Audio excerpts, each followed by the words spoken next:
morning, everybody, and welcome again to the Iame series for the 25 and 26 season. We are in the Emirates of Ras Al Khaimah at the RAC track, ready for the opening round of what is set to be one of the best Iame UAE series that you have seen in its history. We are joined on stream by viewers around the country and probably worldwide. We welcome you watching, and we are here for this nice high-speed technical 10-turn circuit as you're watching on your screens. Some very nice highlights of the Emirate itself, from 4x4s, zip lines and all sorts of stuff. You can now see the calendar for this amazing season. We have 10 fantastic rounds starting here at the Ras Al Khaimah track, the RAC track, on the 5th of October. We will then be heading to Dubai Kartdrome for round 2 and 3, a double header, and then the Sharjah kart track near Sahara Amusements in the desert for round 4 and 5 in November, before heading to the famous Formula 1 circuit on Yas Island in Yas Marina Circuit. And then these are the timings for the event schedules then. So we've got qualifying coming up first, followed by the heats in the order of Mini, Bambino, Junior, Senior 170s across the day, with qualifying heats followed by pre-finals and then of course the finals. And you can see the laps and the times on the screen there. Just to go back quickly to the calendar, you did have Alpha San there at the end, and then heading off to RAC for the finale. But now we're going to cut to my co-host Joanna Bergen to see what she has to say.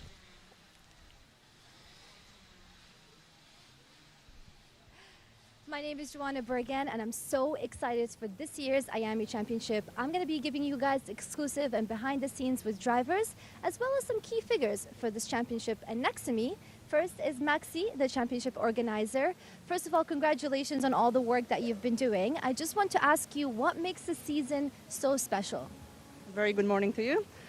So first of all, we introduced double headers. We'll be having more races which are held over 2 days instead of 1 day only. Again, we are going to all the venues around UAE. We are bringing more officials from Europe, experienced officials, technical and also sporting. Obviously, the collaboration with media friends. We want to give more exposure to the championship and to the drivers. So I believe those are the key changes in our series. Well, clearly we have some lucky drivers for this season. I mean, congratulations also on your partnership with media friends. How do you see this enhancing the experience for the drivers this year? It will surely give them more exposure in social media. These days, social media is very important. All the drivers want to get more likes, more views. That's how they can seek for sponsorships, partnerships, and so on. So I believe the live stream will be really helpful, not only for the drivers, but also for the racing teams and for me as the organizer. Hopefully, it will help us promote the series even better. And I just want to ask you, I heard there was a record broken this race in RAC. Can you tell us more about that? For sure. This weekend we have 94 entries, which is a record for RAC track. We never had that many entries here. All the classes are nearly full. The biggest class is Mini, which is 32 drivers. I'm really happy with the entries. And this is just the beginning, it's the first round. So hopefully in the next few races, we will get even more. Thank you very much, Maxi. On my right here, we have Giovanni, the CEO of Media Friends. Congratulations again for the incredible work you're doing. Can you tell me more about what's the importance of Media Friends for this season? Yeah, good morning to everybody. Thank you so much. Yeah, this Media Friends born with Iame Series UAE to try to bring Iame Series to the top of the level and to rise up the expectation, correct. So what we want to do, we try to give a show to the spectator, to be involved and to be engaged in all the media. And of course, Maxi already say, we want to help driver, team, to give more visibility and in social media, and all type of media in the moment is most important. Well, you guys are doing an incredible job highlighting the experience these drivers will have, and I'm sure they will look back and be so grateful for the work that you're doing. And one thing I want to highlight is media and skills are so important. So you guys are actually helping these drivers gain more skills when it comes to media coverage. But from your input, is that important? I mean, even if they don't want to pursue racing as a professional career in the future, these skills are still crucial. What do you think about that? Yeah, I think the skill, especially for the kids, will be very helpful for them for the career in case of the motorsport career, but even in the normal life, to give this skill to talk in public and to help even for the happiness, and also to believe in himself, no? I think is most important. And this could be part of our challenge. Well, thank you very much, and we're so lucky to have you on board this season. And that is it, Giovanni and Maxi, thank you very much. Do we want to say any final words? Yes, of course. I just want to thank you to all the team, all the sponsors, then they believe in us from the day one. Of course, also our partner, Media Mania. There is partnership in graphic, logistic. Without them, we cannot be here. Thank you so much. Yes, again, and thank you so much to Media Mania. And speaking of our sponsors, let's take a moment to thank them and watch what they've done for this season. Instead of the traditional system, we've built a school specifically for athletes and anyone who needs a more flexible education. We provide a full school curriculum including GCSEs and A-levels, mentoring support from ex-athletes, and the ability to study from anywhere in the world at any time. Welcome to MBA, the #1 school for athletes.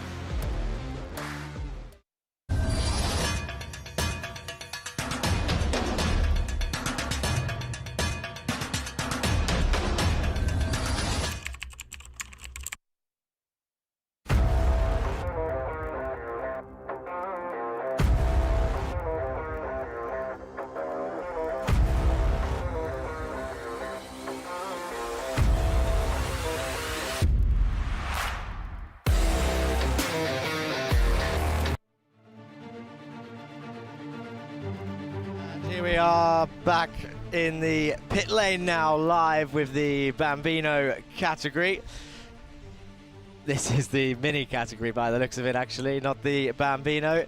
But yeah, great intro there from Maxi, the organizer of, well, she's the manager of Rack Track and the organizer of the Iame series in the UAE, and of course CEO Giovanni there. So thanking all the sponsors, of course, a big shout out to Iame, Emzo and Rack Track for putting this on. And don't forget Media Mania, as mentioned, for the technical support in this streaming and projects. But look at the minis then, helmets on, gloves on, getting a little bit of assistance there, getting the gloves on, just getting their stretches in, ready for the start of the day. And like Maxi said, a record-breaking grid, 94 drivers. And I'll be honest, in all the previous seasons I have done in Iame and various karting series, the mini is probably one of my favorite categories. I don't know if it's just to do with the fearless driving, but it definitely puts on the entertainment, as will all of the drivers today for this amazing sunny first round.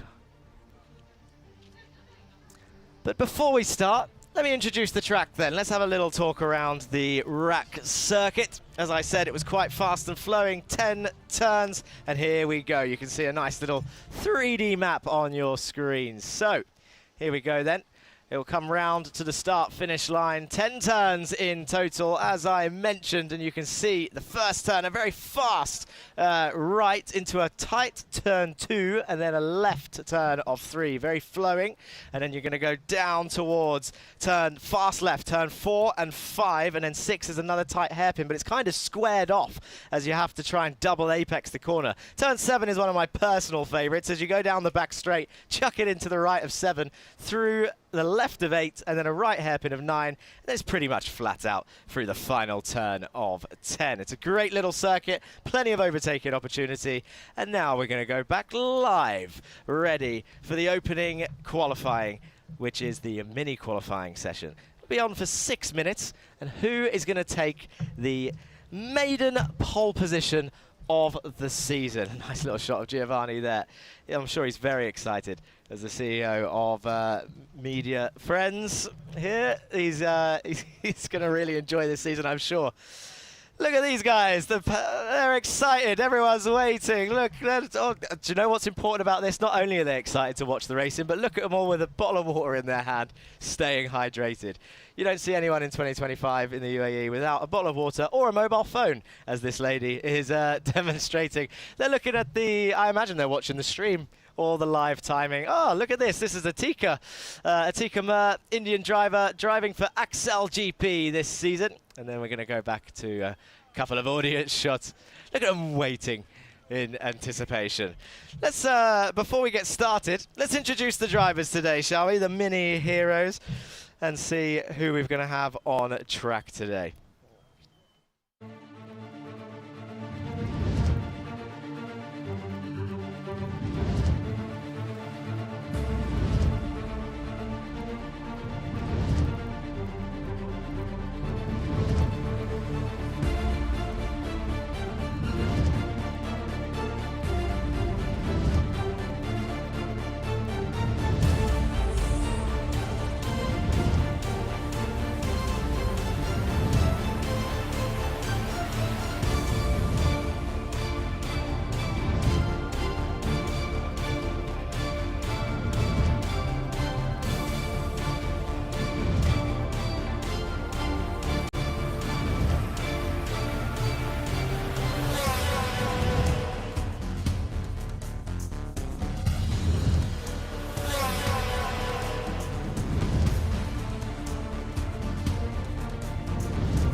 Great exposure for them. I'd love to know the thought process in the poses. But we're going to move on to the specifications for the Mini category. You can see here, 8 to 12 years old, and the engine, the Iame X30 Mini, 10 horsepower, 60cc, with a top speed of 95 to 100 kilometers an hour. Can you believe it? The tyres are on Comets, the model K1D Ms. And honestly, the speeds that these kids reach, the minimum weight, of course, 110 kilograms, but the speeds these kids reach throughout this season. And it only gets quicker. It's mental. The racing numbers, says there on the bottom of your screens, will be from 100 to 199. So anyone with a 100 in their number is in the Mini category. As we cut to the pit lane, I'm actually going to hand you over to one of my other co-presenters today, Matt Wells. Hello everyone, thank you very much for joining me this Sunday morning. We are currently on the Mini pre-grid, just about to head out for qualifying. Now this is the largest grid of the weekend, and my God, there are loads and loads of karts all around me. So we have the XLs over here, the JK&D towards the end, Axel GP, and every single driver is prepping mentally. They are focused, they're ready to give their all, get out on track and get the pole position. Let's see if we're able to speak to one driver. There's the Predator team right there, ready to go out, ready to give their best. Let's see if we could speak to one of the drivers. This is where they're focused. Alex, how are you feeling today? Can we ask you a couple questions? How are you focused right now? Yeah, I'm feeling good about the qualifying. I'm going to be... Ready to give it your all? Yep. Fantastic. Well, we'll be cheering for Alex and all the other drivers out there who are getting ready for their qualifying in just a couple minutes right now. A very technical track with a mix of slow and fast corners. Is a super tight entry into the first corner. So we're very much looking forward to seeing the qualifying and getting the action on the way. Fantastic. All the karts are here ready to go. And it's a warm day. They've all got brand new set of tires, so that's going to give them the most grip possible. And we have the 30 seconds mark, so now the drivers are getting ready, saying goodbye to their mechanics, and it's full focus time. The AK karting livery shining in this UAE sun, just under 30 degrees at 9:30 a.m. Now they have the brand new tires ready to set the best lap times. And let's see, we've got Giovanni Jr. right here, number 148. And in 20 seconds, they're about to head out. So we are going to make our way out.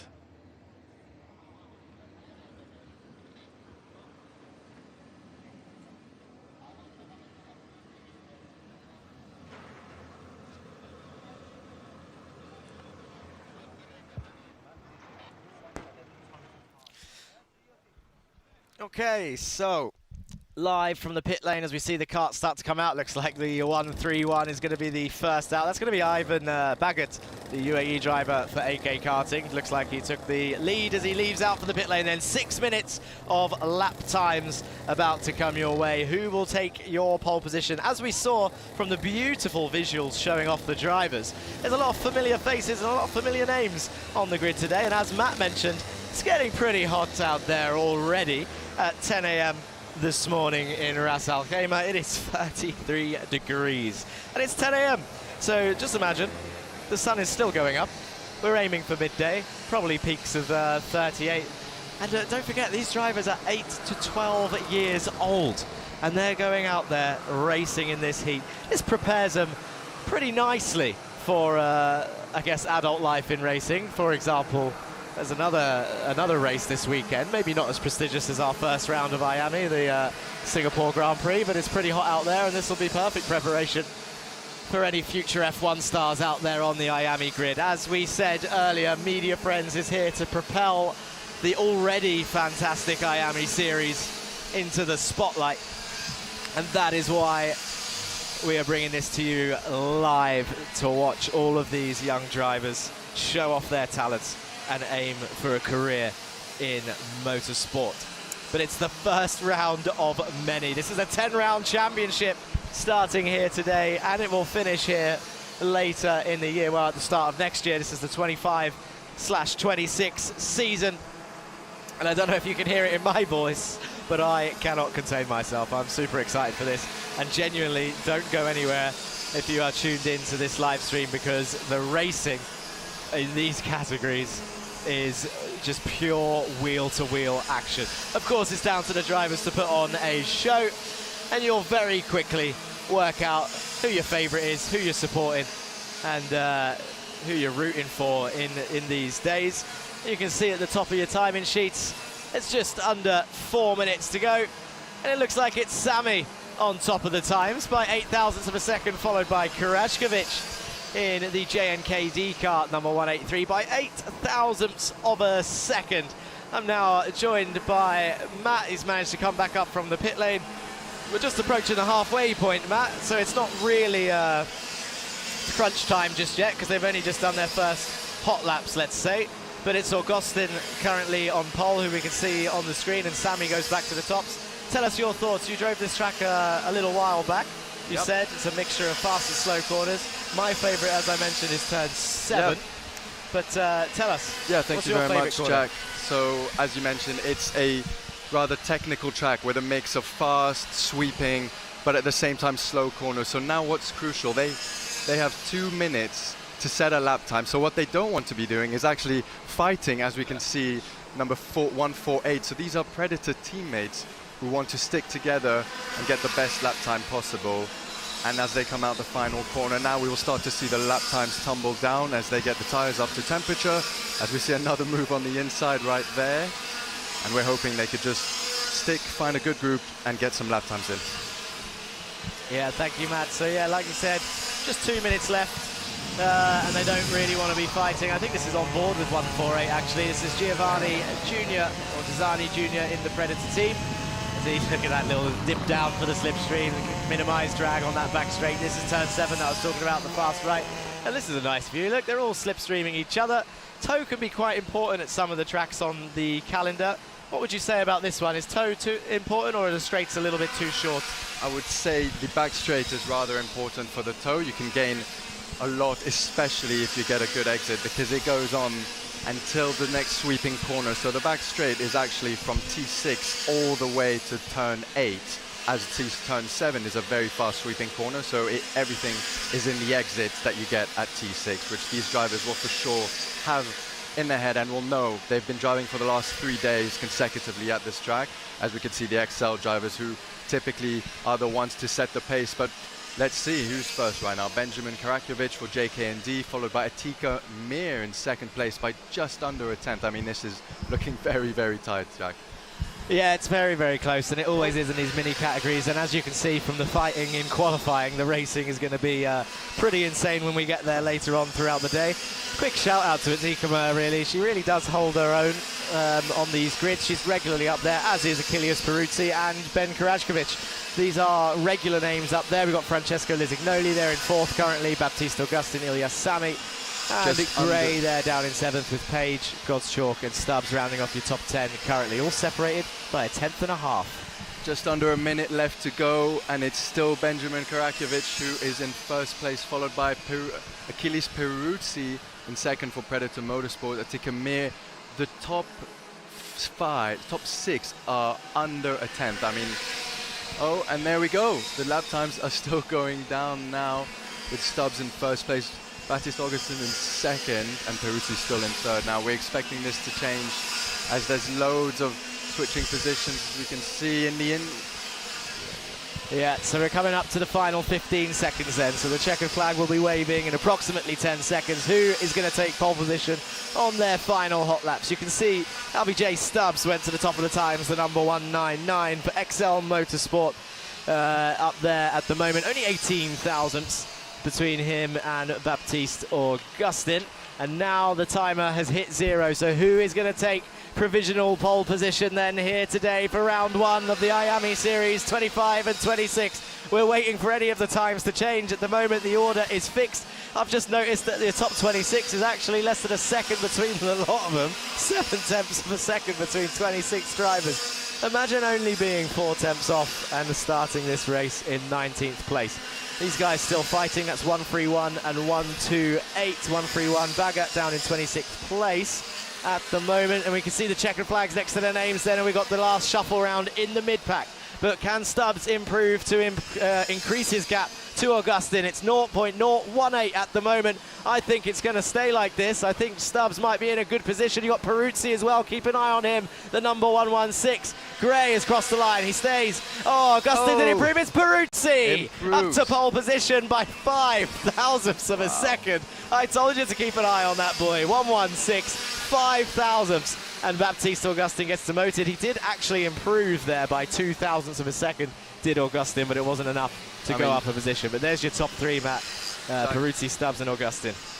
I'm sure we could agree this is an extremely tight top 3, spread out by just under half a thousand, which is amazing to see as the first category of the day is done and dusted. This just only builds up the hype and the anticipation for the rest of the day. As the drivers come back if I knew the mathematic equations to show you how much the distance is of 5 thousandths of a second, I would tell you, but I can assure you that it's a very minimal amount of space. If you put those laps side by side, they would pretty much look like they crossed the line at the same time. As we cut to the pit lane, you can see them now jumping on the weighbridge, and here we go then. Confirmation for now that Peruzzi is there on pole, Stubbs in second, and Augustin in third for XL Motorsport. XL having 2 drivers in the top 3 there, but a Predator pole position. As the drivers now, very important to make sure they are within the regulations and within the weight limit. Otherwise, it's the start of a very, very long weekend. Making sure all is checked. And now a very, very quick qualifying session. So it almost feels like as soon as you start to get into a rhythm, that's it. Before you know it, the checkered flag is already out. So you really need to optimize the tires, optimize track position so that you don't have too much traffic. It's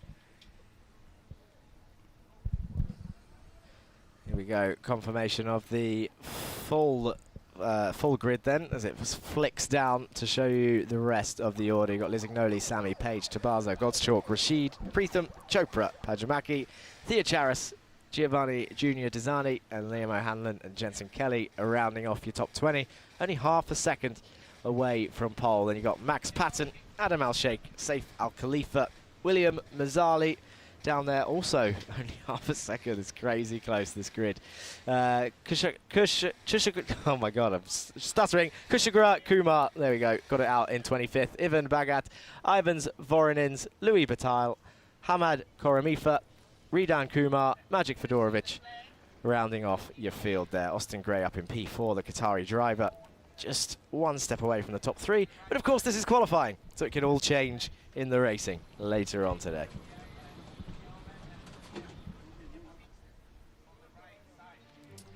We're going to cut to highlights, show you a quick highlights reel of qualifying.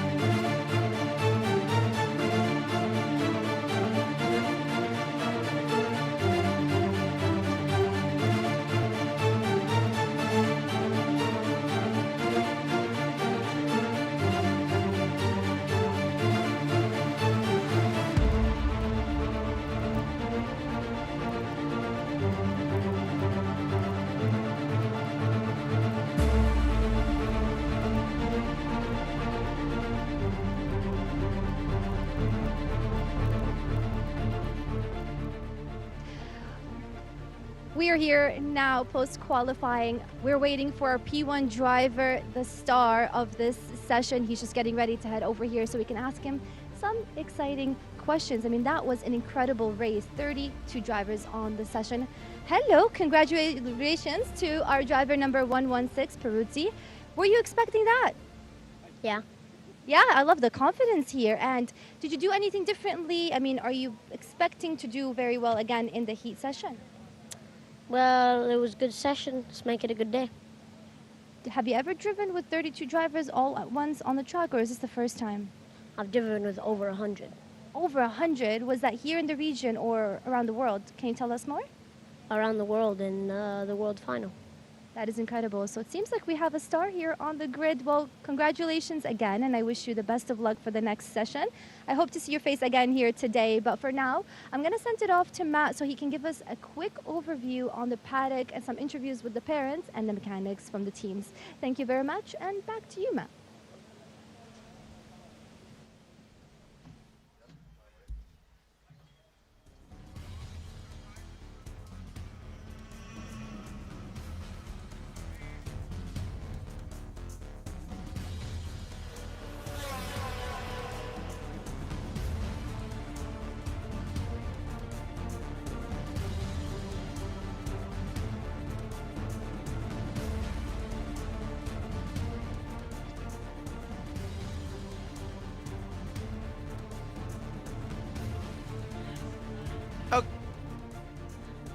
Okay, everybody, welcome back. Thank you, Joanna, for that. And Peruzzi oozing with confidence there in his interview. And why wouldn't he be? That is last year's mini champion on the 24-25 series in the Iame Championship. And now you can see the Bambinos getting ready. Who will take pole position in the Bambino category? We will find out very shortly.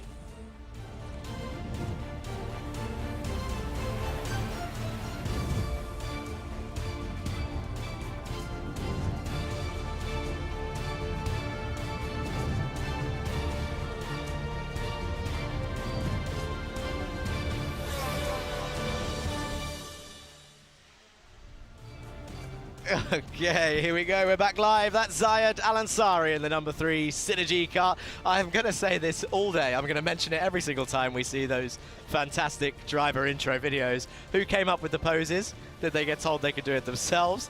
Or was maybe our diva director there to help them choose these positions? But it's great to see the drivers get some representation a little bit more. There's Sam Tester in the number 31 kart.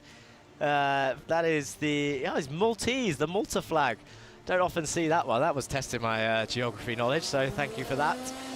Welcome Sam Tester in the number 31 kart. The number 88, he's on his way. That's Mark Ristic from Slovenia in the Birol kart for the Synergy UAE team. And now look at this, look at them go. Look how small these karts are. Do you know what? The cameras don't do it justice. These karts are tiny in real life if you could see them live, and you can see them on your screens. Here's the specifications for your Bambino category. These kids are between the age of 5 and 8 years old. Of course, they have the Iame M1 engine, 2 horsepower, 60cc. And even at this age, they're reaching top speeds of 50 to 55 kilometers an hour, as we see the number 10 Yeshwin Vinay Kumar, the Indian driver for Synergy. You're going to see them overtaking each other, of course. These guys throughout the day will be giving a little bit of wheel-to-wheel action. We've got a number 44 there, Shayan Azgomi. Did he pick that number because it's his favorite number, or is he a fan of a certain famous Formula 1 driver? He's racing for the Kart Advisor Academy. There's number 3 and 88, slipstreaming each other. Mark Ristic behind Zayed Al-Ansari. Here comes number 9, 31, 10 and 44. Number 9 is Samuel Karajkovic. You can recognize the JNKD livery. Fantastic new entry for this season. A new team, and obviously the Karajkovic brothers racing for JNKD this season, amongst some other names. This is a warm-up session for the Bambinos. They don't necessarily race throughout the day. They have time trials at this age because I'm guessing it's for safety reasons, or just, I don't know the reason actually. I should find that out. I'll speak to Maxi another time about this, but no races for these guys. They do go wheel to wheel in these time trials, but it's all about lap time for the Bambino category. So this is a warm-up, technically like a qualifying practice, and you can see 4 minutes left on the timer as we see the number 88 now ahead of number 3 on track. So they've swapped slipstreaming positions, and then later on we've got some heats, Bambino time trial 1, 2 and 3 after this warm-up. So this doesn't count lap time wise really.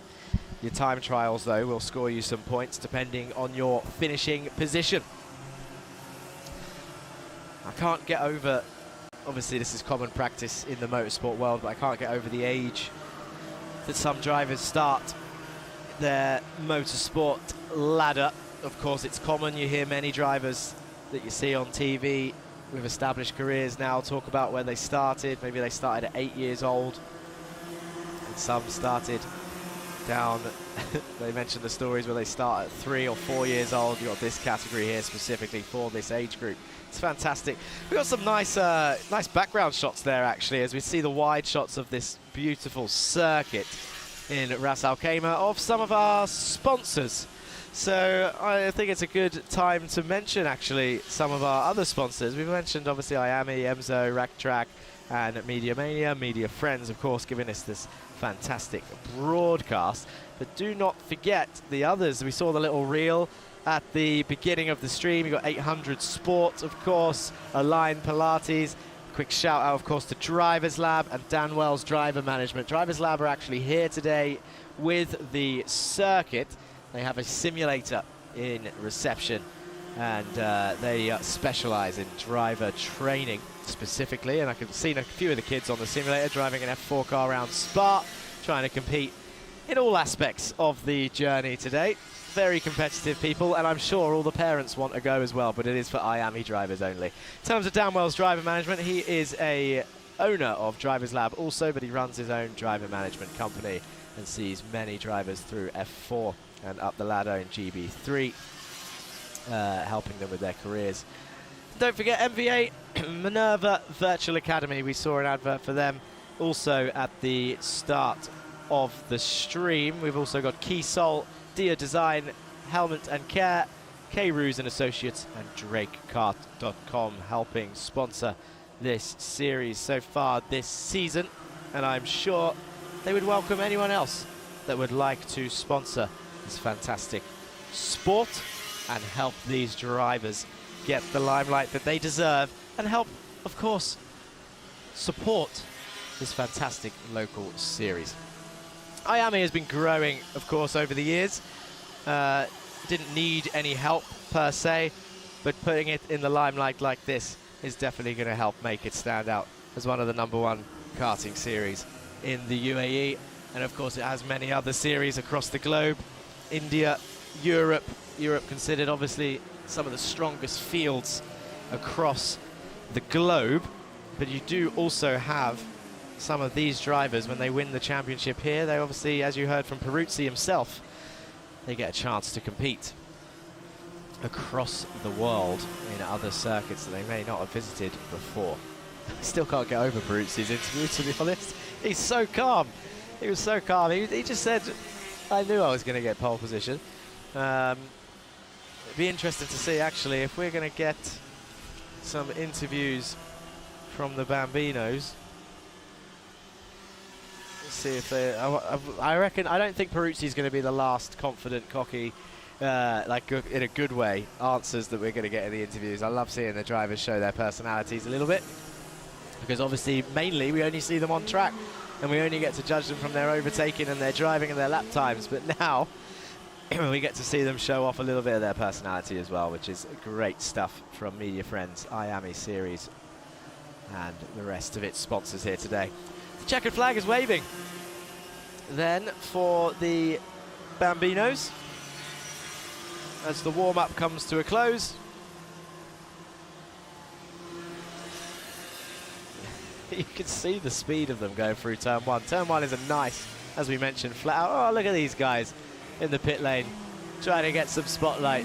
That's it, keep posing. No one tell them it's a video. Just tell them it's a picture. See how long you can get them to stay there for. Anyway, pit lane shots and driver preparation there from the director, getting ready for the next session. We are going to be heading to the juniors next. And of course, we'll give you a rundown of our junior grid and the junior specifications again, which is great to see the stats of these engines, the speeds they reach and the ages they are. The junior list is almost as big as the mini list. It's another 29 driver grid as we wait for the last of the Bambinos. That is number 31 there, Sam Testa. There we go, and he's on pole. Oh, he's fastest in the warm-up. There is no pole for the race, but Sam Testa then from Malta, fastest. Ristic, number 88, second, and Sam Karajkovic for JNKD in third.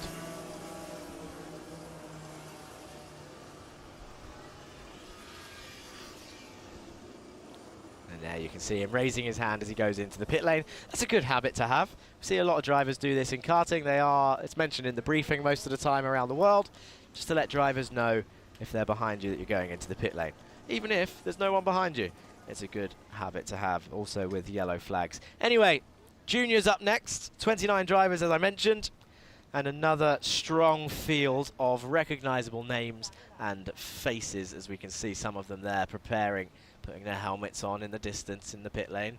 Let's cut to some highlights then of the Bambino warm-up.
I'm here with the P1 driver from the Bambino qualifying session. I'm always amazed at how young these drivers are. But next to me is the star for this session, driver number 31, Sam Testa. How do you feel with that session? It was a good one. It wasn't that bad. I kept pushing to the limits. It was nice. The track is good. I love that you're staying hydrated. It's very important to do so in this weather. Can I ask how old you are? I'm only 7.5 years old. Wow, and what age did you start driving on the kart track? 6 years old. 6 years old. Do you see that you're improving every season, right? Yes. That's amazing. And do you have any plans for the next heat session? Any changes to the way you're driving, or are you happy with how the car is? I'm happy how the car is. It's not a bad car. I mean, it's good. That's incredible. I'm sure your team is cheering for you behind the scenes. Thank you very much, and I wish you the best of luck. Let's have a look at our next junior category as they prepare themselves for the qualifying session.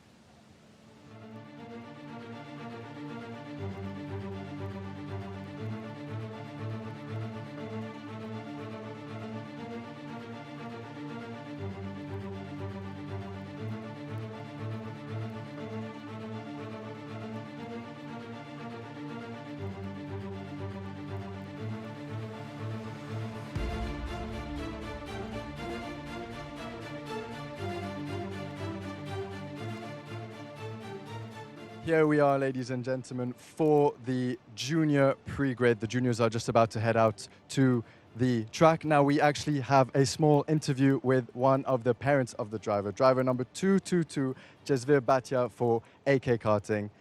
Now, what do you think so far of your son's performance, of the track? How has your experience been so far? The preparations have been amazing. My son, he's a part of AK Karting team, and he's been preparing for this day for last 2 years now. So let's hope for the best. Very exciting times. Has he told you what he thinks of the track, his favorite corners, any small insights you could give us and the viewers? I think there are lots of team talks happening, and his administrators, his trainers, they've been really great, and they've had a lot of sessions. I'm sure he's pretty confident for the day. Fantastic. Well, thank you so much. We'll leave you to it, and best of luck to your son 222. Now you will follow me onto the grid. So we have 29 drivers, another massive grid for this year's round one of the Iame Uae Championship. As my commentators and Joanna have said, the largest so far in history. So Media Mania and Media Friends already breaking records. Now we're going to be able to have a quick chat with number 227, Predator Motorsport. Leonidas, how are you feeling for the qualifying? How is the heat treating you? Yeah, I mean, the heat is fine. I'm feeling very confident for the qualifying and hoping it will all go well. Can we make 2 Peruzzis on the pole position? I think that's the goal for today. Yes, it is. Perfect. Well, best of luck, and we will see you out there as we keep going. So we have a couple AK karting drivers, the AK karting team who is based just over here at Rack Track. As you follow me down on the grid, we have the Hive race team over here. Let's see if we can get a small chat with one of the drivers. So with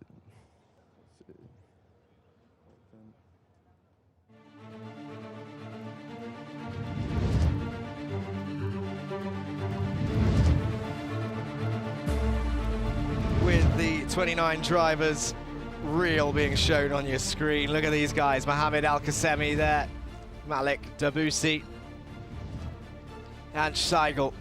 This is your 29 driver grid. Ethan Reelstone, Veer Chopra,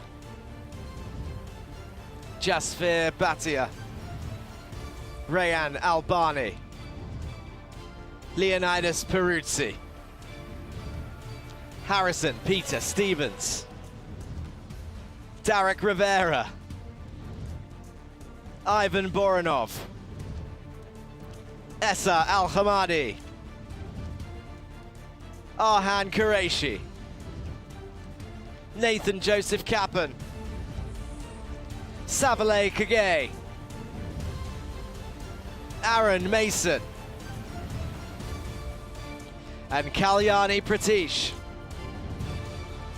Johansa Senanayaki, Ari James Kallenberg, Aham Siddiqui. And there was your 29 drivers then, a fantastic grid of big familiar faces and names, a lot of highly skilled drivers in this category, aged 12 to 15 years, and this is where it starts to get that little bit more serious. The Iame S125 junior engine with 29 horsepower and 125 cc, reaching a top speeds of 120 to 125 kilometers an hour. I know cars that don't go that fast. And some people who have not been that fast in their lives. So it's incredible to see. And here we go then, cutting to qualifying, which is well underway. They're on their out laps at the moment, so no rush. There's the Telios Racing Team car on your screen. And then the AK karts are really easily spottable, actually, with their blue and pink liveries as the 5-minute timer goes on top of the screen. We've got another new entry there. We mentioned JNKD as a new entry this season, but look at that. Behind AK Karting is the Hive Academy team. So it's good to see a number of new liveries, and again, actually, quite an easily spottable one with the Hive. That'll be Kalyani Pratish. You can see on my list driving for that team, 272, yes. So Kalyani shoots down the inside of turn 1, which is the flat out right, into the tight right of turn 2. So she's now ahead. She didn't want to play any slipstream games. In through 3, which flows straight after 2. And now look at this, fast 4 and 5, flat out through here, pretty much. Don't want to use too much of the road on the exit. The curbs are pretty bumpy. And then look at this, ignoring the first apex. Actually, I remember this quite a lot last year now. You ignore the first apex of that hairpin that turns 6 to try and late apex and get a good mega run down towards turn 7 on that back straight before entering the flowy section of 8, 9 and 10. As you exit 10, you come onto this main straight. You should see the first few people come through to set their first times on the board. And we've got a problem here for 202. He's hitting his car, 202 JNKD. Oh, is he having an engine trouble here? It's Leo Einer there. He looks like he was hitting his engine there, so I'm not sure, but he's still going. So maybe it's fixed. Welcome back, Matt. We're waiting for the lap times to come up on the screen. We've got 3 minutes left, but there, a potential engine trouble then for Leo. As we can see, the drivers are just trying to find some free space in order to set a lap time. 3 minutes left. Oh my word, look at the wait to get onto the track. Now this is going to be chaos. The other drivers are coming at around 103, 105 kilometers an hour into a very tight first corner, and as we can see now, all the drivers are on track. So it's going to be a busy session with some drivers already their tires completely warmed up and ready to set their best lap time compared to other drivers who just left the pit lane, meaning their tires are still completely cold. They need to get, and as we can see, there is even more mind games going on. No one wants to go first. Everyone wants to get a tow and then struggling to find a space. Now, there's only 2 minutes left, so they need to get out of this and just set a lap time. You need to be selfish. Wow. They do need to be selfish. I've just, as they were exiting the pits there, Matt, that was reminiscent. I've just recently come back from Saudi for 2 weeks. And I don't want to throw shade or throw this reference in there. But that reminded me of every road junction ever in that country. And as you said, mind games, people waiting for a tow and not wanting to lead the train. At the moment, it's Kallenberg on top, 3 tenths ahead of Londono there, number 209. Haddad is currently third, also 3 tenths down, only 3 thousandths behind Londono in second place. And we could see them now on the back straight. I mean, it's just a queue of karts, and it's not long before some people are going to get impatient and start making a move, or either switch positions to not keep giving the tow. I mean, Jack, how many karts would you say are in this tow? I feel like it's all of them. Yeah, look at this. They are bumper to bumper, and it kind of puts pressure on. Like, I know everyone's focusing on their qualifying laps, and as a driver yourself as well, you will understand this pressure. But also, you can't mess up, because if you miss your braking zone, if you just lose the rear slightly too much, the car behind you has also ruined their lap, because they're trying to they're following you, so you mess up the whole train. You really need to pick who you're following wisely. As we see a couple moves, some drivers getting impatient. Oh, it's really important. There's just under a minute to go before the flag comes, and it's now Henry King, number 248. Oh, that is just going to keep changing now. Derek Rivera, 235. Just a move on the inside.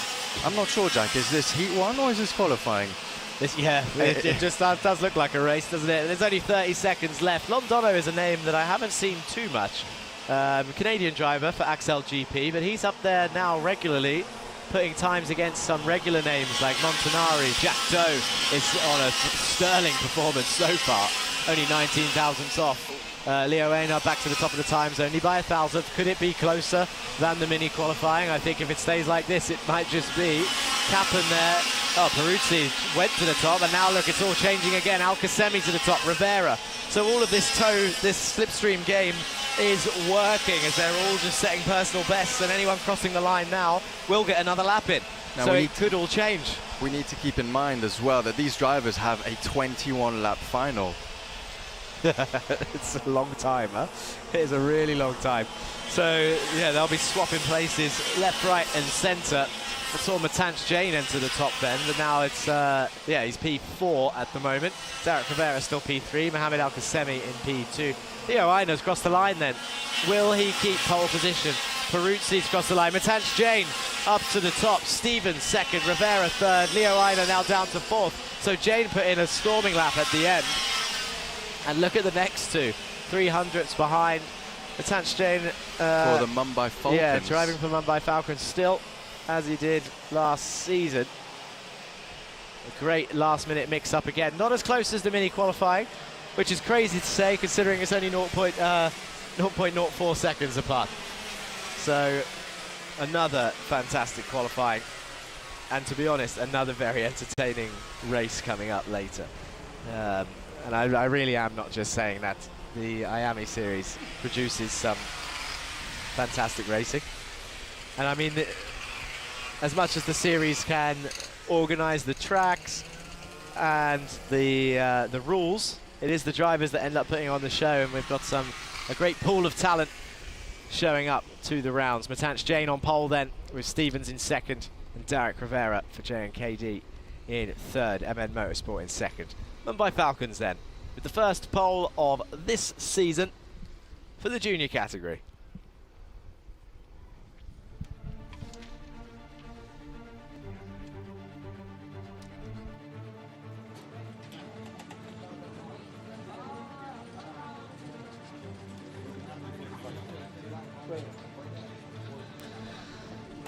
And here we got the drivers then coming off the track to the weighbridge, making sure they're staying within the regulations of the series. He's got, they check all sorts of things in these series. There's plenty of rules in that rule book, and I'm not going to reel them all off for you today because it'll take up the whole stream, but you've got exhaust sizes, all sorts of stuff inside the engine that they monitor, and here's we've got confirmation of the grid then. Jain on pole, Stevens second, Rivera, then it's Ayner, Al Khaimah. Down to P8 is Chopra, we've got Mason, Londono, Kallenberg, Peruzzi, King, Doe, Savile Kagay, Ethan Realstone, Nathan Joseph Kappen. Only 2 tenths off pole, but down in 17th. That's unlike Kappen, to be honest. He's a very strong performer normally. Giuseppe Montanari down in 18th, Qureshi 19th, and Scheigel 20th. Debussy in 21st, Haddad in 22nd, Al Hamadi in 23rd, Albani, Siddiqui, Pratish, Bhatia, and Buranov, your 28th place driver on the grid.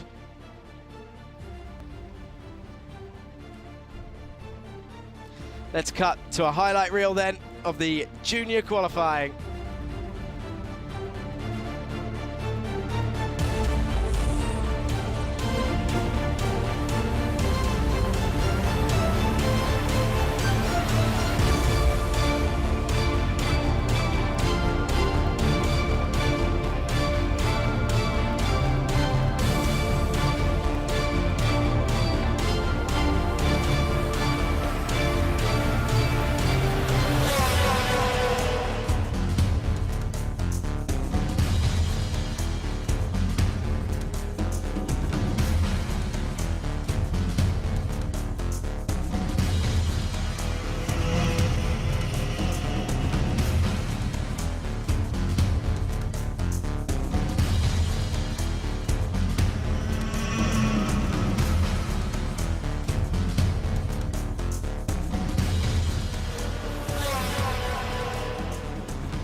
session, and now we're just waiting on our P1 driver just to see how it felt to be on the track this session here in RAC.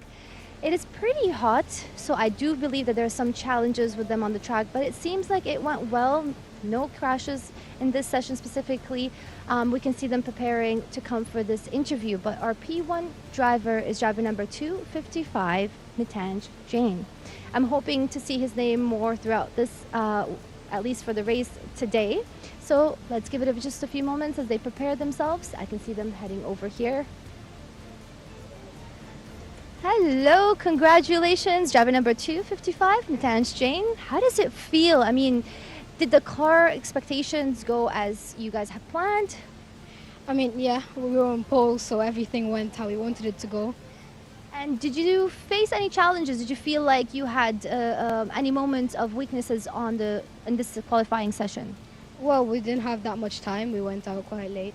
So I knew I had to put in just one lap, and that one lap I got at the end, so I'm happy with it. I mean, and yeah, crazy. I mean, that was a last minute. I just saw your name come up to the top, so that must have felt very well. And do you feel more confident now going into the heat session? Well, yeah, knowing that I'm currently the quickest, it feels a lot better now. Can I just ask you about your experience in karting so far? How many years you've been doing it? Just tell everybody so that they can get to know you better this season. I've been driving 5 years. I started off in Mini, vice champion last year. And yeah, that's basically it. So you're almost like a pro at this point. Well, I wouldn't say that, but okay. Awesome. Well, thank you very much. Now, good luck for the next session. But back to the seniors as they prepare themselves for the qualifying session. Let's head over and see what's happening over there. Yes, thank you, Joanna. So we've got some shots now of the drivers in the pit lane. We're on to the next category then, and the final qualifying. It's the seniors. There's Linus. We've got Sakir Al-Qasemi there. Number 312. Number 317, Amani Kinwa. 321, Rayan Dalmadasa. 332, Shivan Kartik. 334, Jeremy Montgomery Swan. 335, Adam Elbassioni. 338, Simon Fedorovic. 347, Louis Hartman. 354, Nathan Pope. 360, Abigail Marie Pope. 363, Jagrat Tatroja. 364, Rain K. Ruse. 366, Maximilian Dexter. 367, Crochet Gut. 369, Byron Piri. 373, Oliver Alam. 377, Nkoze Ngoma. 378, Rafael Martinez. 386, Rayan Qureshi. 413, Oscar Bray. 422, Daria Salame. 444, Andre Kuri. And 459, Alexandros Anivas. 478, Yusuf Busanad. And there you've got your 25 drivers then for the senior and the senior 170 category. 15 years plus is the only age ruling you can see there with the engine, the Iame S125 senior, the 37 horsepower 125cc. Top speeds of 125 to 130 kilometers an hour, depending of course on the circuit and its features. The tyres, we've got the Comets again, the Model K3M. And here we go then. There's your drivers. And as we've gone through the qualifying sessions, you may have noticed the karts just get slightly bigger and bigger each time. And of course, going up a little bit in power. That's a lovely suit for Linus there. That makes him easy to spot in the Axel team as he's putting his gloves on. And now we can see that mechanic's got the right idea with the umbrella in this heat. We're going up to 34 degrees now. Obviously not as hot as it was in summer, but it is still plenty hot when you're wearing a race suit, helmet, balaclava and gloves. I hope everyone is staying hydrated out there if you're watching with us live, whether you're in the venue. Oh, look, there we go. Perfect timing showing someone with a bottle of water. But we mean it. Safety first, everybody. If you're watching inside in the nice aircon room, maybe less important, but still drink your water, guys. And there we go. We can see the siren went off, and now number 444 is like, excuse me, coming through. If only they had a horn or something to... Come on, push the kart back. Move it over to the right. There we go. Go on, Andre. 444, AK Karting. Are you going to be the first out? Oh, oh dear. Oh dear.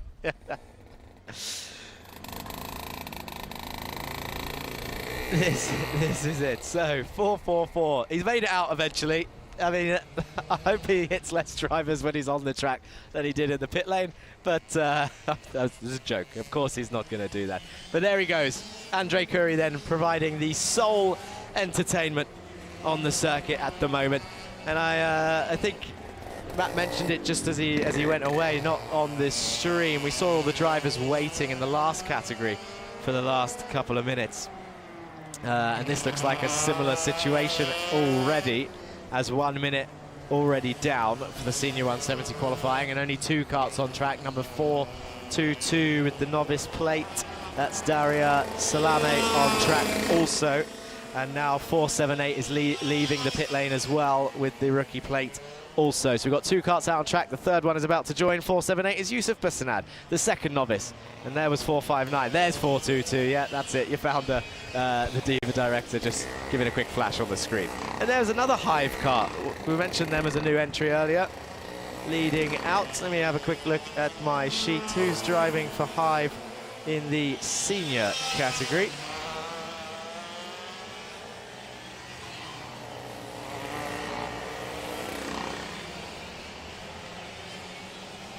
Rafael Martinez it is. So Rafael Martinez, the UAE driver with the Hive livery on. And now we've got the last few drivers filtering through. Still quite a lot in the pit lane actually parked up as we approach the halfway stage. So of course it's going to be Andre Curry on top of the times, as he was the first one out there. And now we're waiting for the rest to just complete an outlap and get their times on the board. You may have noticed a slight difference in the numbering system. As we mentioned earlier, the minis were numbers 100 to 199.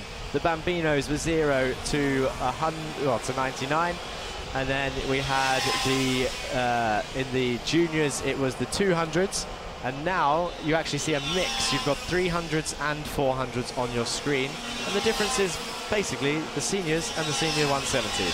Seniors being the 300s and the 170s being the 400s in number. And as you can see, the first ones to set their times are indeed senior 170 drivers. It's Curry, Busanad and Salame.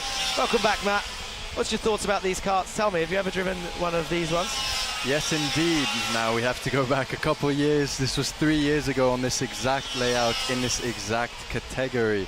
So it's been a while, but still fantastic karts to drive. Would love to drive them again. Now, they're rather technical to drive as you have a lot of power. So these engines are now generating around 47 horsepower. And the minimum weight is 160 kilos. So the power to weight ratio is outstanding, and yet they only have one brake pad, which is on the rear axle. So braking, especially for the first couple corners, you're coming at around 105 kilometers an hour, and you're trying to brake and turn at the same time. Now, it takes a lot of practice, but as we'll be able to see, the top drivers are going to be perfecting this technique. Yeah, of course, and as usual, the little slipstream game's happening. 335 got a nice little, yeah, I thought he was pushing because he got a nice little slide as he went into turn 7 there. Yeah, you're right, Adam Elvacioni there.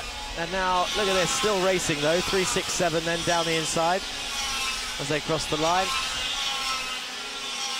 And down towards turn 1. Turn 1 is flat out in these karts as they enter the braking zone of 2. Now they're preparing the exit for the back straight, a very long straight as we switch the camera back onto the main straight now with the AK karting number 422. There we go, number 364, that's Ryan Carews getting the back to slip out a bit. A perfect way to get the car to rotate for you without actually moving the steering too much. You use the brakes to put you into the corner, and that's what a lot of these drivers are doing as we follow the first 2 XL drivers. Adam Albassoni currently on provisional pole, followed by Ryan Damadasa, just under a 10th. Louis Hartmann, another XL driver. Jeremy Montgomery-Son, vice UAE champion from last year, hoping to make it a UAE champion this year. As we see number 373, his nose cone looks a bit, does look like it's had a bit of a bump there on the front. Maybe a dropped bumper. There's some mind games going on over here on the inside. It's Axel of 304 is Linus Volungavicius. He's currently in 10th, 3 tenths off. But yeah, you mentioned the drivers using the brakes to get the kart turned in, and I feel like that's it's a very important skill, like you said, but it's something you really only pick up in karting. You try explaining it to just a normal road driver that they have to use the pedals to steer the car, and they won't get it. But it's a physics phenomenon, shall we say. Now, the corner that we just saw, so it's a double apex, you want to almost V-shape it, and there's a perfect example of where you'll see just the rear of the car, the rear left-hand side of the car lift off as they prepare the corner and get it steered through the brake pedal compared to the steering wheel. And some drivers will also be putting some lean in to further turn. But as we are speaking, this is it. The qualifying is currently over, and it's round Damadas number 321, currently on provisional pole, followed by Adam Albassoni in second place. Montgomery-Son is completing his lap. He's currently third. He hasn't finished yet. Let's see where he goes. Louis Hartmann in fourth provisionally. Linus in Is Swan going to improve? He's currently in third. He hasn't crossed the line yet. 39 thousandths off. He did improve by 1 thousandth, but he remains third. He remains third.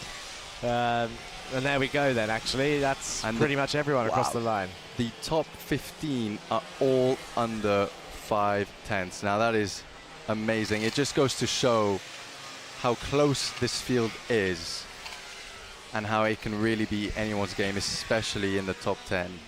Yeah, that's right. We're going to cut to the qualifying results very shortly. We'll get confirmation of your top 3. There was the old hand wave that I mentioned earlier to warn drivers that they're going into the pits. Even though they've all seen the checkered flag, it's good to see this sort of basic etiquette still being followed in the karting series. Another thing I like to mention, I think I did this in the Middle East Cup, Miami Middle East Cup last season. I haven't seen much of it today, but maybe during the races, the Diva director can help me out with parent hand signals. I want to see some of those later on. We've got many of those to talk about. The parents love getting involved from the pit wall. And there we got confirmation then. Rayan Damadasa for GGM on pole, with Adam Albassioni for XL in second. And it's JNKD again up there in the top 3. They've had a strong day so far in qualifying, with Jeremy Montgomery-Swan making it another driver to start in the top 3 for the team. We'll be heading over to some qualifying highlights after seeing a few more of the drivers come through on the weighbridge, pushing their own karts, of course. And here we go then for qualifying highlights. Maybe less important, but still.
And that was it for the senior qualifying session. Next to me is our pole position driver, driver number 321, Ryan Damadasa. How does it feel being on the track this session and for the qualifying?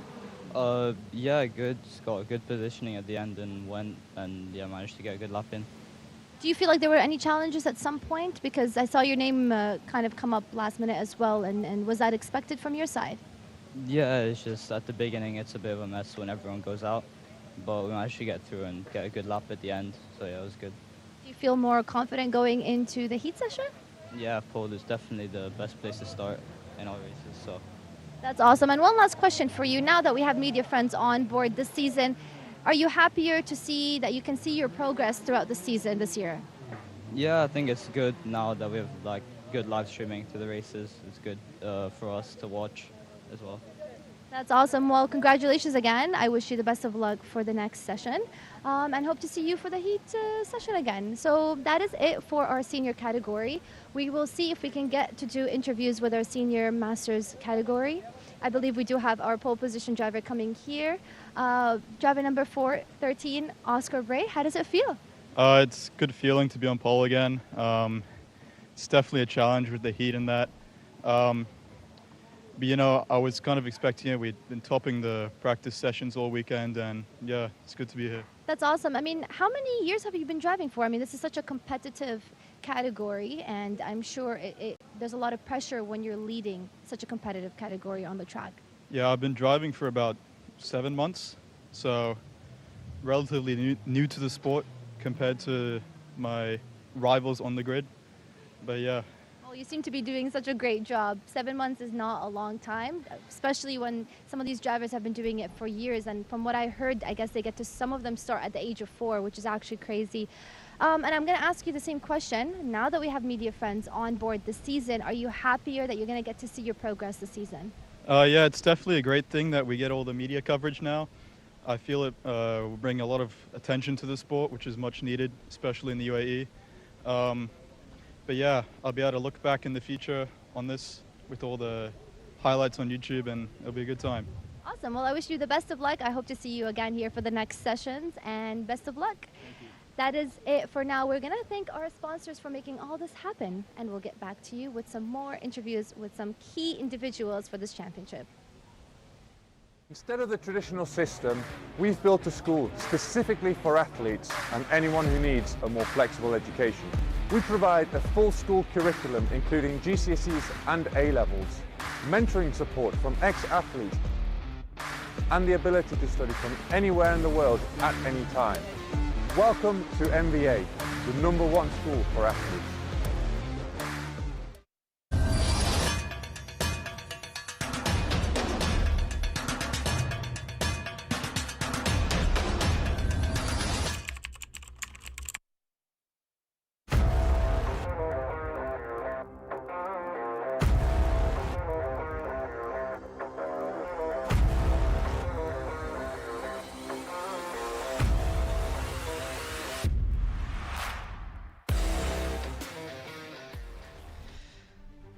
And there it was, a big thank you to our sponsors once again, and the driver there, Gray, hitting the nail on the head. Some very much needed exposure to one of the best racing series in the UAE, and this just racing in general in this region. And here we go then, we're going to go through some of the results for this qualifying. It's Rayan Damadasa on pole for Senior 170s, Adam Albessioni, and then Jeremy Montgomery Swan is your top 3.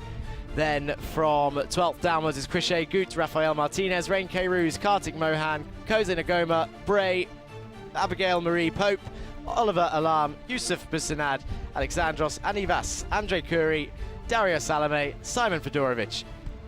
And then Louis Hartman, Linus Volungvicius in 4th and 5th, Rayan Qureshi in 6th, Sakir Alkasemir in 7th, Mani Kinwa 8th, Jagrat de Troja and Maximilian Dexter rounding off your top 10, with Biren Piri and Krishay Gut was your top 12 that we missed earlier. So that was your senior and your Senior 170s qualifying. We can move on to your next category as we see some more shots of the previews from the pit lane. This is the highlights from your Senior 170 category. Oi! Didn't see that earlier. 459 there, going for a little excursion, sliding around. 459 was Alexandros Anivas. So there you go. There's his highlight of the day so far before any of the races begin. And you can see the rest of them just focusing on their laps. And one of my favorite things about these cars was when we were seeing that rear end just step out into the braking zone. There goes 335. And 347 down the inside of a driver. There we go, I mentioned it, 364 sliding into turn 7. as we see them fly through the turn 10 and across the line. 3:04 there for Axel, getting elbows out as the yellow flags wave when the checkered flag came out. That's your highlights for your senior and your senior 170 class. Here we have the minis then. Don't forget about these guys, they were first up, but you got Peruzzi on pole with Stubbs in second and Baptiste Augustin in third. Zev Godschalk in 12th. We'll go down from 16th. Vaiko Pajamaki, Alexander Theocharis, Giovanni Junior Desani, Liam O'Hanlon, Jensen Kelly, Maximilian Patton, Adam El Sheikh, Saif Al Khalifa, William Mazzali, Kushkra Kumar, Ivan Bagat, Ivan Zvorinins and Louis Batali are your 28. And then you got Hamad Kuramifa, Ridan Kumar, Magic Fedorovic and Shak Garushk there rounding off your field for PRP Motorsport. In fourth is Austin Gray. And here we can see your, these are the Bambinos on the track right now. So this will be the highlights of the Bambino category after seeing the results of the minis. And there we can see, remember this was just a warm-up, so the lap time is not really being displayed for these guys, as they will have 3 time trials now throughout the day. And the rest of the day will be in pretty much the same order. It will be minis, followed by Bambinos, followed by juniors, followed by seniors. And we will repeat that order throughout the day. Up next will be heats and warm-up 1 for these guys. Then it will be pre-finals and warm-up 2 for these guys.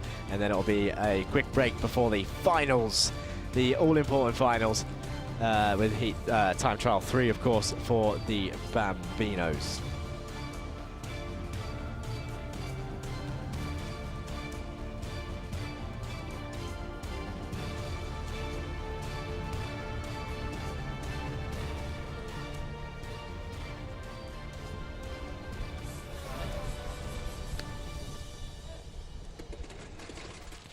And here we go then, the junior category, Matanch Jain on pole, Harrison Peter Stevens in second, Derek Rivera third, Veer Chopra 8th, Aaron Mason, Leonidas Peruzzi down in 12th, Henry King, Jack Doe, Savaleka Gay, Ethan Realstone, Nathan Joseph Kaplan, Giuseppe Montanari, Arhan Qureshi, Ange Seigel, Malik Debussy, Antonius Haddad, Essa Al-Hamadi, Rayan Albani in 24th place. Then Aham Siddiqui, Kalyani Pratish, Jasvir Bhatia, Ivan Boranov in 28th place for AK Karting. And then Leo Aina, Mohamed Al-Qasemi, Gabriel Barakordi, Johansa Senanayaki, Veer Chopra, Aaron Mason. Nearly rounding off your top 10, that was P9. And these are your your junior highlights in the 200s, with the 200 numbers, 272. The Hive Academy overtaking 222 there. And this was the issue that we saw for 202 then. Looking over at their shoulder. And then we've got 248, 202 racing through turn 4 and 5.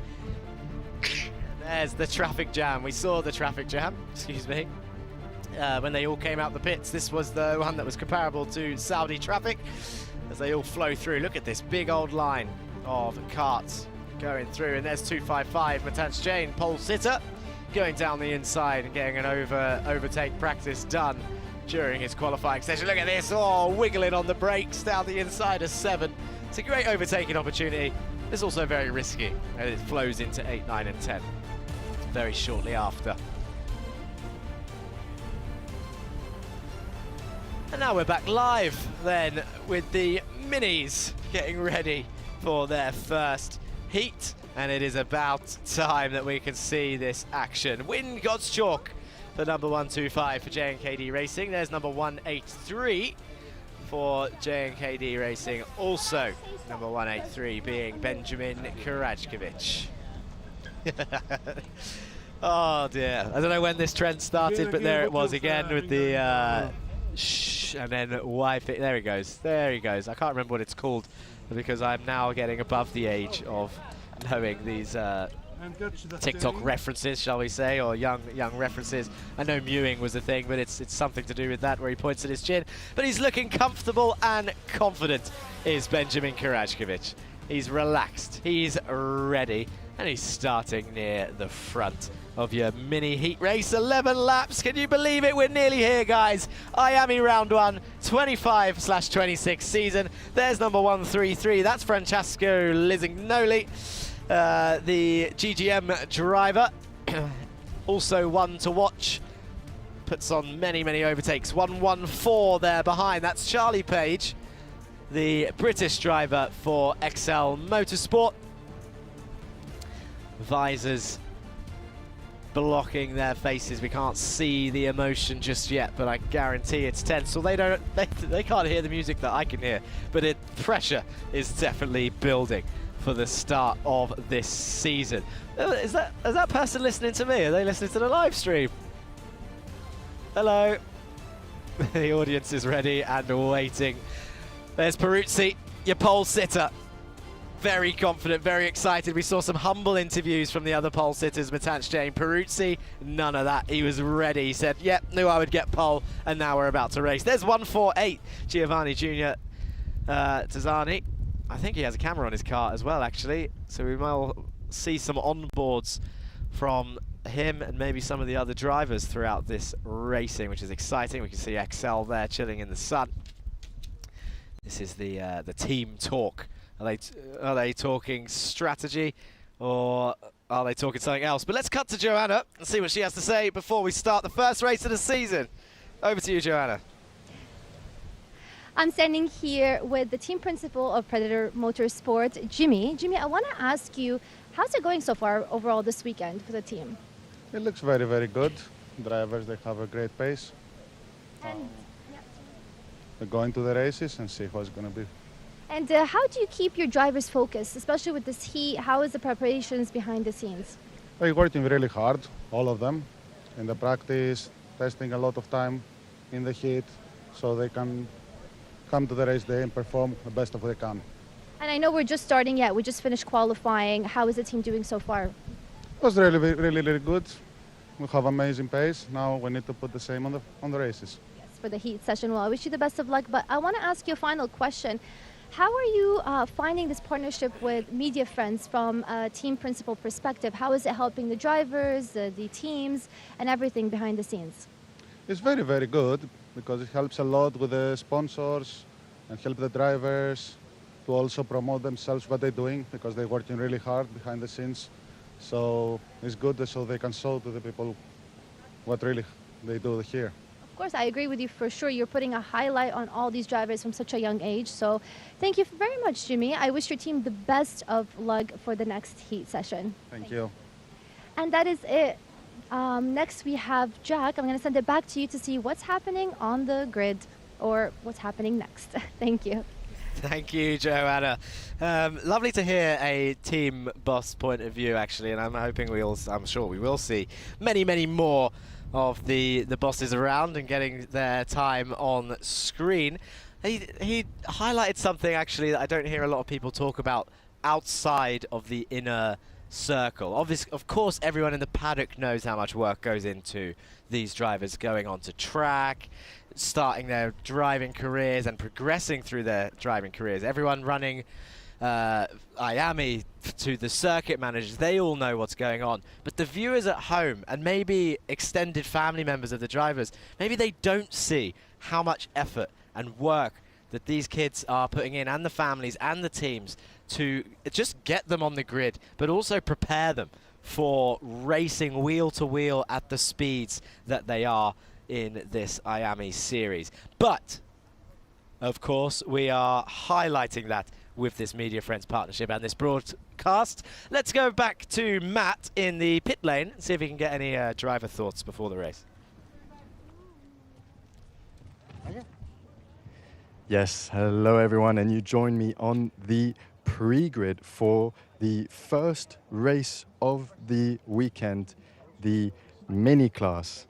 Now, here we are, as we can see, again, a very long list of 32 drivers. Now we're going to try and get some words from one of the Predator Motorsport drivers. Over here we have Giovanni Desani Jr., number 148. Giovanni, how are you feeling for the first race of the weekend? Very focused, and I hope I do very good, and I'll try my best to win. And I had a pretty bad position because on the qualifying I had loads of traffic because my engine took a while to start. And what is your plan to make up these positions? What's your plan for the first corner?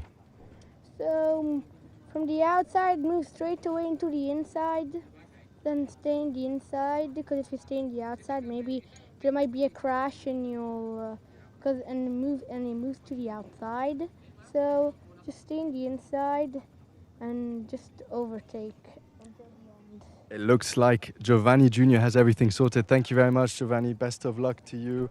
As we can see the long list of drivers all the way there. But let's go back to the front and see if we can get some of the top 2 drivers to answer a couple of our questions. Now again, we have the Predator Motorsport of Achilles Peruzzi in first place, number 116, followed by Stubbs in second place, 199. Now quickly, before we go, let's see if we can get Achilles Peruzzi. Achilles Peruzzi, congratulations on pole position. What is your plan for the first corner? Stay first. That looks like a very solid plan. And how will you make that happen? By staying first. It looks like he's got it all figured out. Achilles Peruzzi staying first in the zone. It looks now there's this first corner is very tight. So 32 cars will be coming along into a very tight corner. Now as Achilles Peruzzi sits back into his kart, fully in the zone as all the other drivers. It is 32 degrees today and we're not even midday.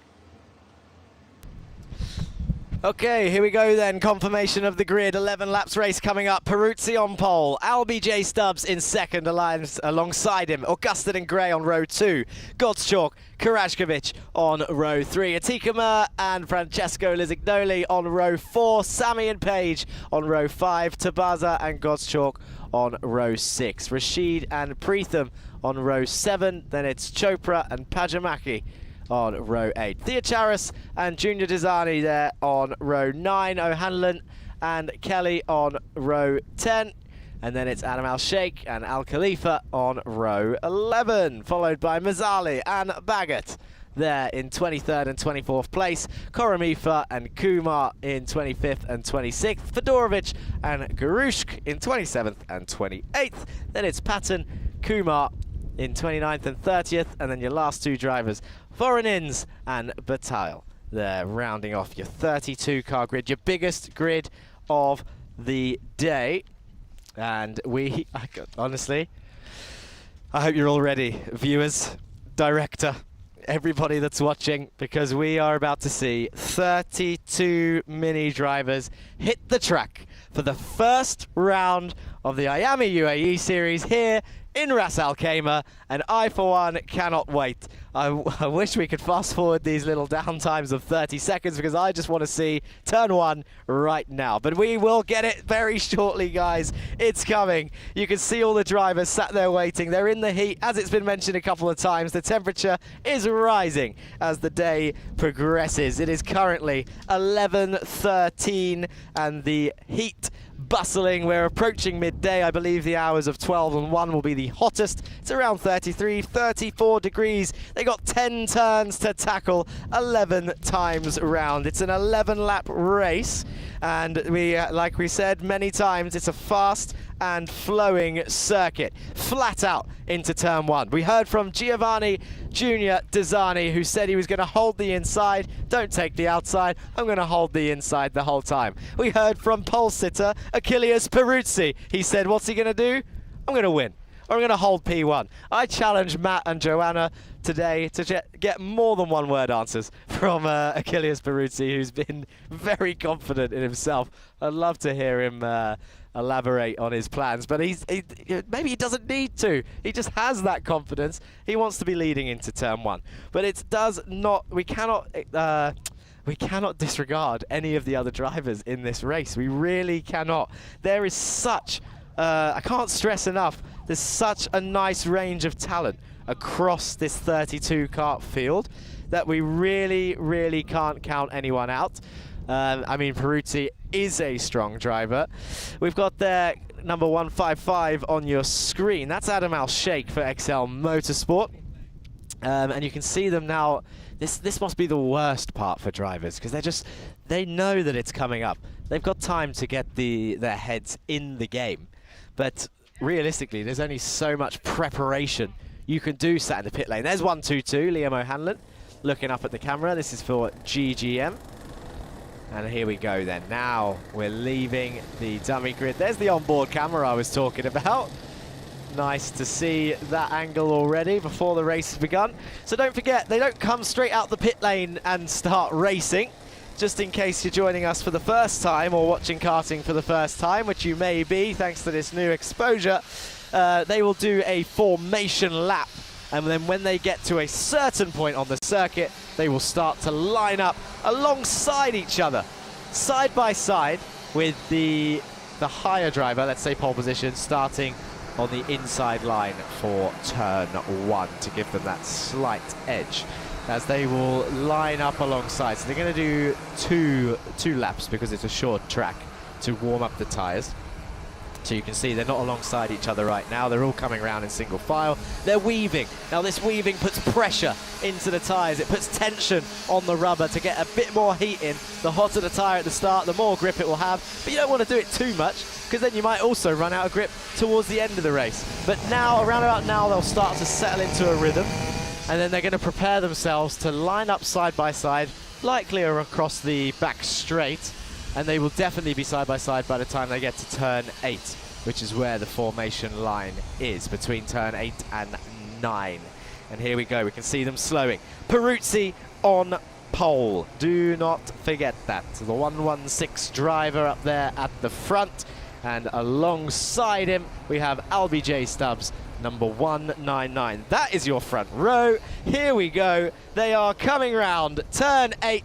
They are now side by side. Are you ready, folks? Round 1 for Iame 2025-2026. It is sunny here in Ras Al Khaimah. We are here at Rack Track. They're coming round turn 10. They're in the tram lines, and there's a little bit of a mess there as they come round turn 10, and I think as they can't sort that out in time, it looks like it'll be a full start, so we can build up the tension all over again. So as they came round turn 10, you can see there was a little bit of a mess there around P5 and 6.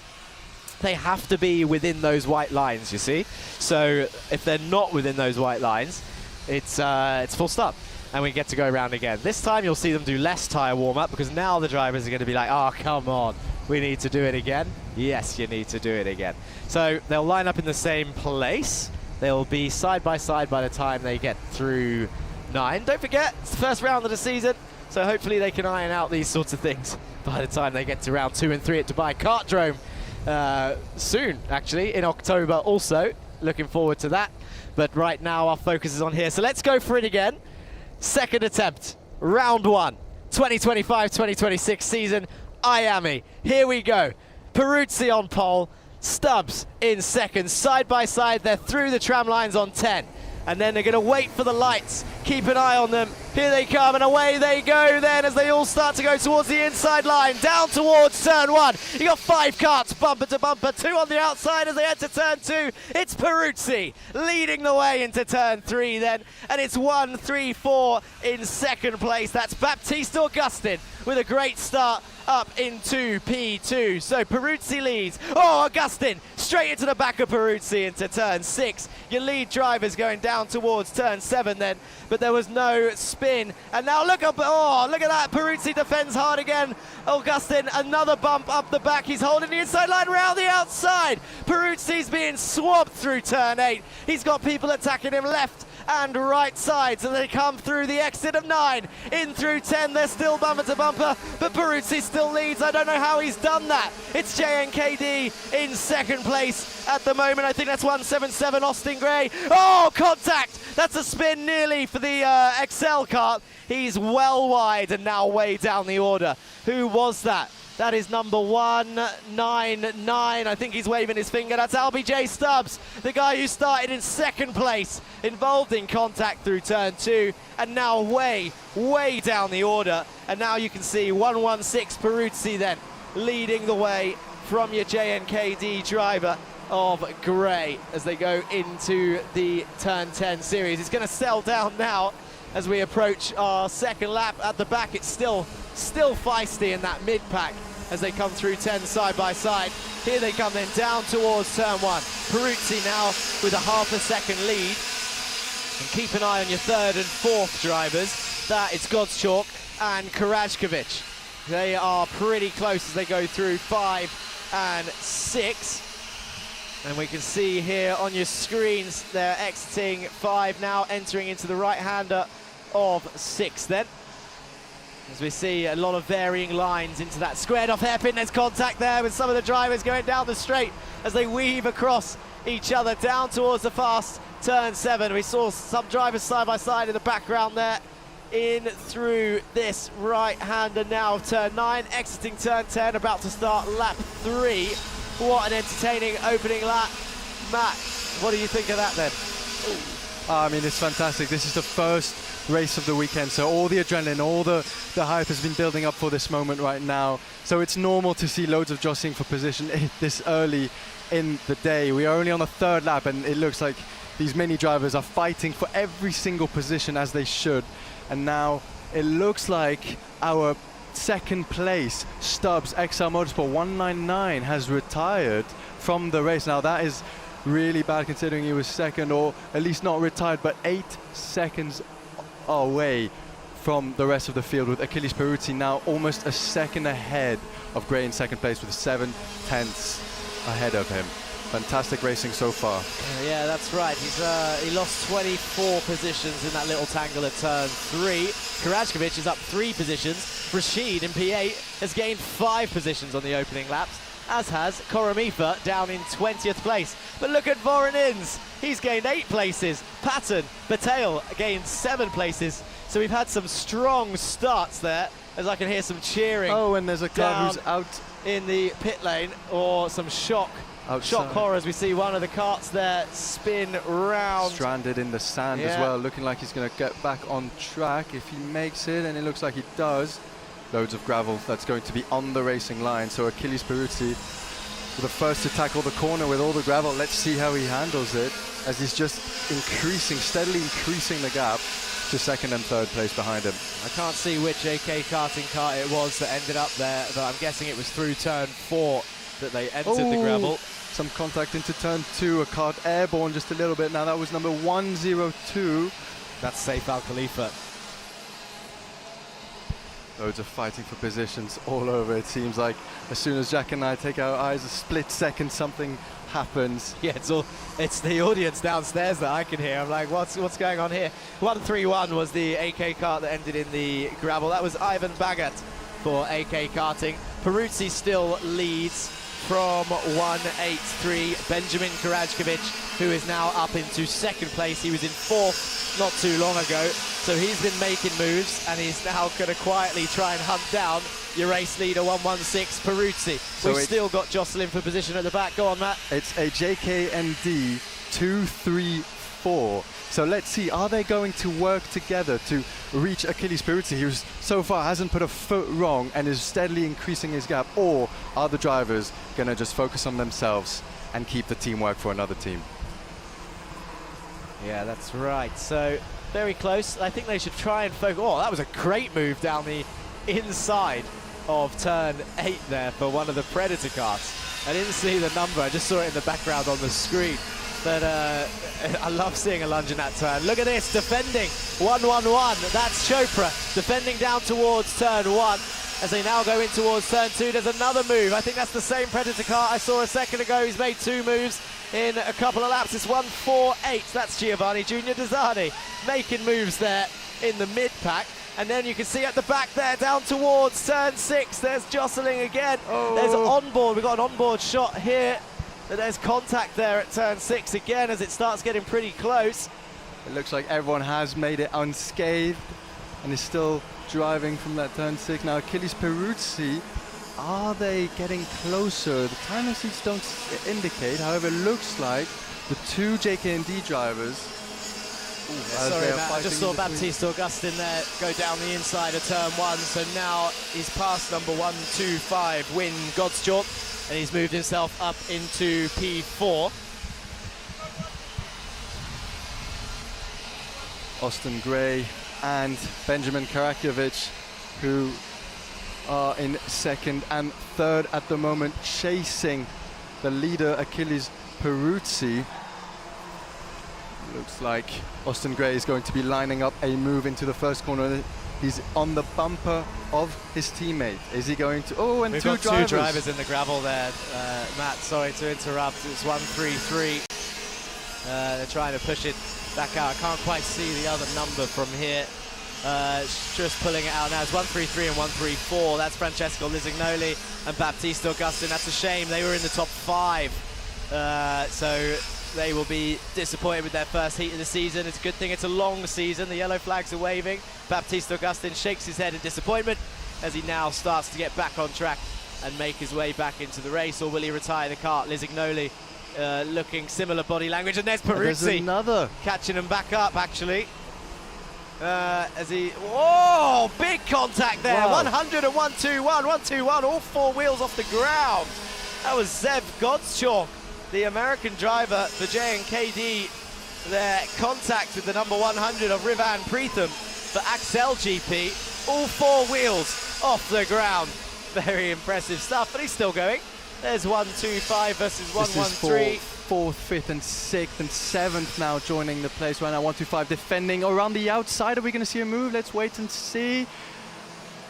And we weren't able to see over there. Look at this. There's just side by side all over the place. This is going to compromise his exit. However, it looks like he's really white lining. He's got 2 laps left. We see a move from the inside. 126 again, cluttering the curb. 125 is still defending.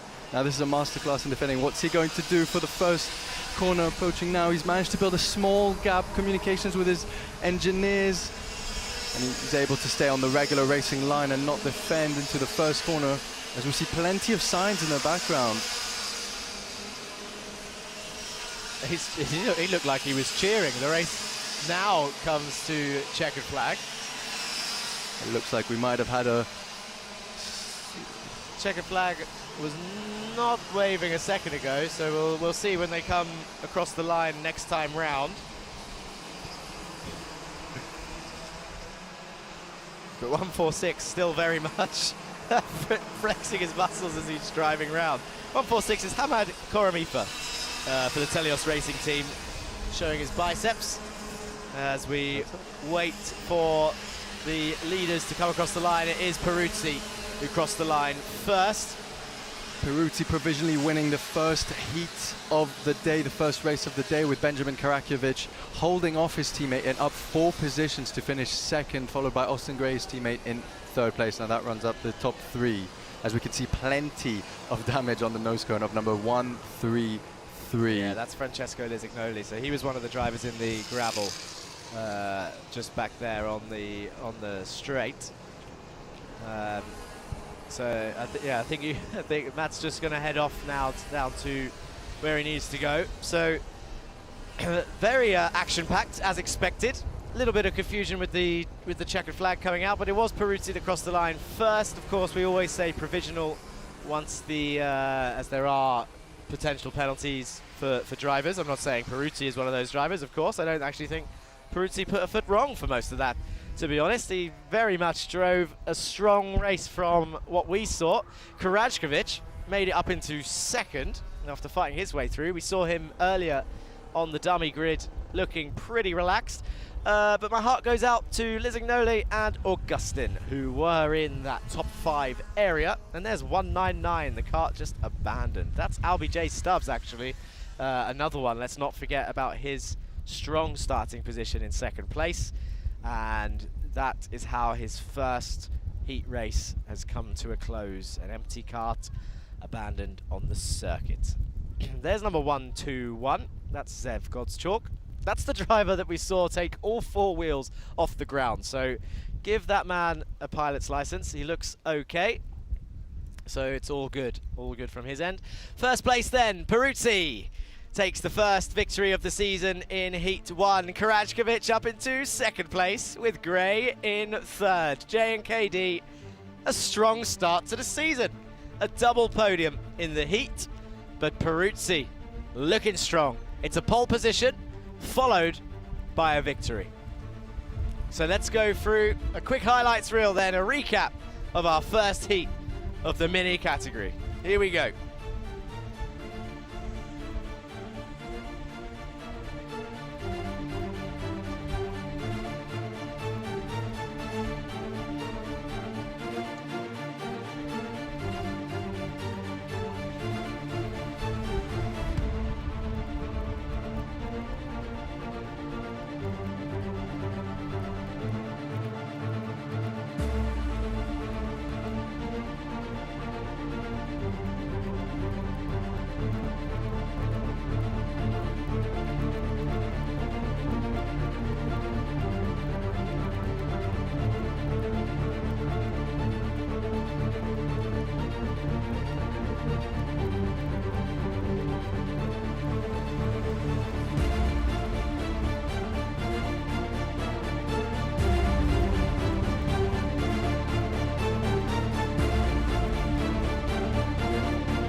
What a round that was. Definitely action-packed. I mean, I was on the edge of my seat as I got to see 32 drivers take that first corner.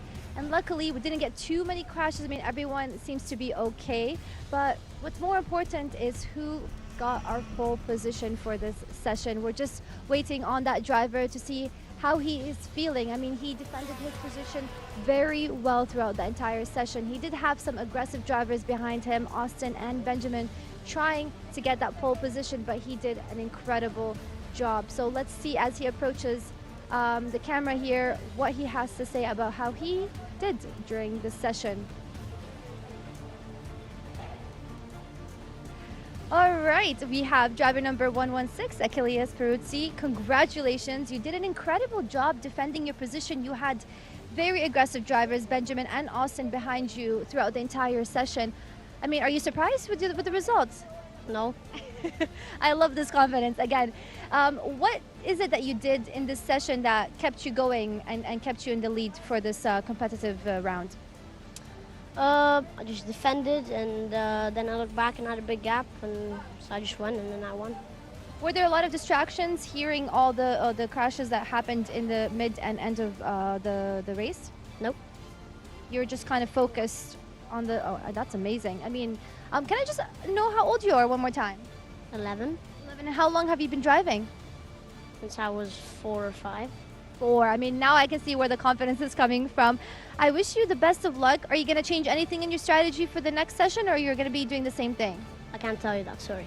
Okay, I like that. Great answer. Thank you very much for that. You are incredible. And let's see what Matt, maybe in a few minutes, has to show us on the paddock with behind-the-scenes shots.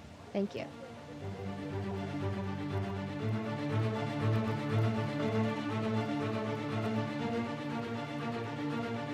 So there we've got our results on screen. It's Peruzzi, Karajkovic, Gray, Gottschalk, Mir, Rashid, O'Hanlon, Preetham, Gottschalk, Zev in 11th, Al-Sheikh in 12th, Mazzali 13th, Chopra 14th, Koromifa 15th, Tabaza, Pajamaki, Theocharis, Patton and Dazani rounding off your top 20.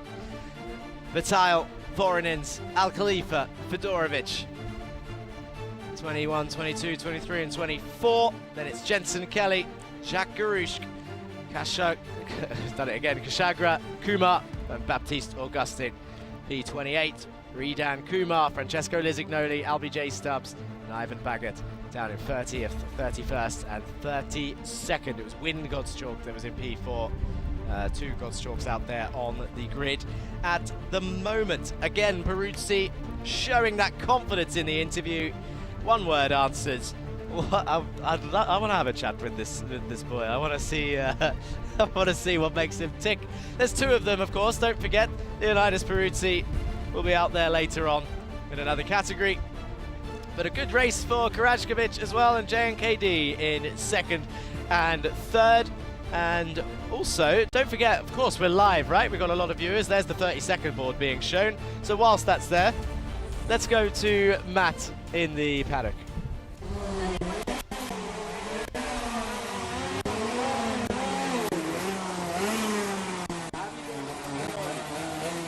133 Francesco Lisegnoli, Davide Lisegnoli. What did you think of that action-packed mini first heat and race of the day? No, it was very good. Unfortunately, Francesco have a contact on the, I think, 3 laps before the end with another driver.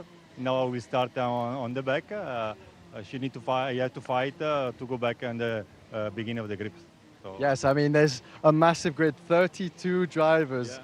Has Francesco ever raced as a grid this big in the UAE? Yeah, in the UAE, no, first time I think we reached 32, but he did some races in Italy and so where there was 36 grades. So, but here is very, very nice to see how many kids are involved this year. Yeah, it's a fantastic achievement with the partnership of Media Friends and Media Mania and the Iame Uae. What are your thoughts so far on the event and how it's going? Very nice, very well organized, and very Media Friends do very good effort on that.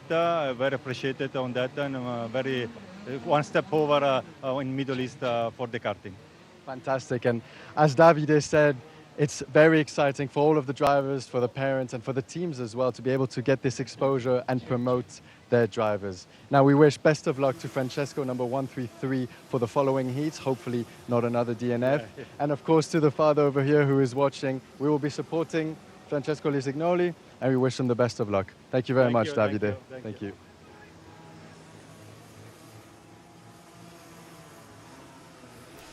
Yes, thank you, Matt, talking to Lisegnoli's father there. And I can tell you he will be one to watch in the next race for sure. Don't forget what's on your screens at the moment. It's Bambino time. They're on their first time trial of the day. Remember, it's not a race. Excuse me. They're not racing for position. We've got 31, 88 and number 3 on your screens. That is Sam Testa, Mark Ristic and Zayed Al-Ansari. For the next 8 minutes, we'll be trying to set their fastest lap time for their first time trial of the season. But whilst we are waiting for their times to come up on the screen, as I was mentioning earlier, we are live, of course. There's people watching in the paddock, fine, but there are people also watching on YouTube. Maybe they couldn't make it to the UAE for whatever reason. Maybe there's people watching at home. So let's talk about their comments. I am going to have a quick look at the YouTube comments for the Iame series with Media Friends and Media Mania. So, I can see Vasilev Karting in the chat. A few people commenting, good luck today everyone, may the best lads win today. Or ladies, don't forget the ladies. A few girl drivers out there today. All the best, says Nasir Hussain. I'm excited to see the Bambinos, which is what we're watching now. That comment probably from earlier in the day when they were on their warm-up. But now we can see Ristic and Al-Ansari, a 1.2 second gap as you can see at the bottom of the screens. And Sam Testa and Vinay Kumar, 1.3 second gap, which you'll see on the bottom of your screens. Vamos Telios, says Vasilev Karting. I have a feeling Vasilev is a driver with that team today. Jeremy, I'm going to assume Montgomery Swan, says Wagwan G. Probably didn't think I'd read it, but there we go. I can say stuff like that, it's fine. Vasilev Karting confirms he is a driver. He says, I'm going to be in Junior 226. Watch me, y'all. As we can see, number 44 on the screens now. That's Cheyenne Asgomi in the Bambino category driving round.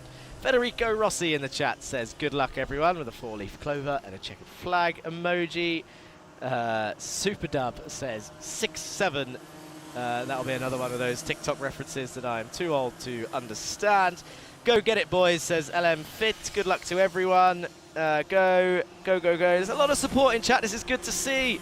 Success, GGM. Good luck to all. JNKD have got this. 1 more minute. Go Hamad in Telios. Good luck. Minerva Online Racing School rocks. MVA is the best. That is, of course, one of the sponsors here today, as we saw in the sponsorship reel. So it's being shouted out in the chat as well. Minerva Online Schooling, as it said in the video, is a school for not just drivers. I'm assuming it's all types of athletes, like an online schooling program where some sports can be quite difficult to adhere to the usual schooling system, let's say, and usual timetables. So Minerva is filling that gap very nicely. allowing students to learn at home, online, in their own time, so it doesn't clash with any of their professional athlete responsibilities. That's a quick shout out there for MVA, the Minerva sponsor. Good luck, AJS Racing, says Wendy. That'll be LBJ Stubbs, so good luck. Didn't quite work in the first race, but again, just like Lisignoli, I think keep an eye on LBJ Stubbs in the next race. Before I carry on reading the comments, I'd like to go back to Matt in the paddock with another interview. Now you join us with another father, the father of 102 over here with XL Motorsport. If you could please introduce yourself as well as your son. I'm Hassan Al Khalifa, Saif's dad, Saif Al Khalifa. He's car 102. It's his first full year. We're with XL. We really just wanted to do a little bit of the series, but we saw what's happening here in Rotax is one thing, but Iame is amazing. I love this whole media setup we've got. The drivers feel special. It makes the whole race weekend special, so we appreciate it.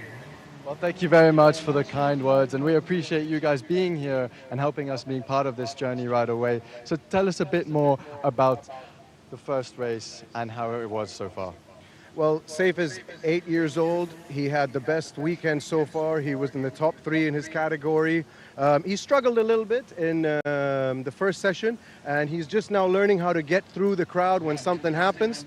So for me, I'm a proud dad. I'm just, again, happy to be part of the whole situation here, and we're just going to keep pushing for the next session and the final. Fantastic, sounds like a plan. 8 years old, and they're already on track in 30-degree heat with 32 other drivers who are experienced. You know, some have raced in Europe, some are here on their 4th and 3rd season. So for someone who just started, being in the top 3 is a fantastic achievement, and you yourself as a father could be very, very proud. I am. Thank you so much. I mean, I am very proud. We're in the heart of Formula One land here. You've got Bahrain, Saudi, Abu Dhabi, Qatar. These kids are dreaming. And what happens with this opportunity here is they get to live out their dream. They get to reach their dreams. Right? And it's nice to walk around, see all the parents, but see the kids happy, the ones that are like winning or the ones that are learning. It's just like a campus, a karting campus the whole time and every weekend. So it's good to see. I'm so happy to be part of it and proud of Saif for doing so good with XL Racing. Fantastic. There we go, a fantastic atmosphere. Media friends, Media Mania, the partnership with Iame Uae is set to be the best in the entire region. Stay tuned. Thank you very much again. Best of luck to your son, Saif, and we will come back to you. Get that man on social media. Is he media trained or what? He is a great representative for both his son and the team that he is driving for. Nice, another interview from them, so that's great. Let's carry on reading the comments then. There's 2.5 minutes to go. Where was I? Let's see. We mentioned MVA. Can't wait for juniors, says Arhan Qureshi. So we got a few of the drivers then in the chat by the looks of it. And then we've got Leo with some shocked faces. A trophy emoji. Hi, GGM, you've got this. Nah, JNKD, we've got a couple of arguments going on about who to support. And yeah, I can see a lot of the drivers actually just shouting out their own teams, which of course is great team spirit. We've got Come On, CRG, let's go, let's go, let's go. Well done, Amani Kinua. So we've got a lot of shout outs to drivers that are being supported, whilst we see on the screen Sam Testa 4 seconds ahead of Azgomi there, the Turkish driver. Yay, Amani, so proud of you staying first. All the best to Amani Kinwa.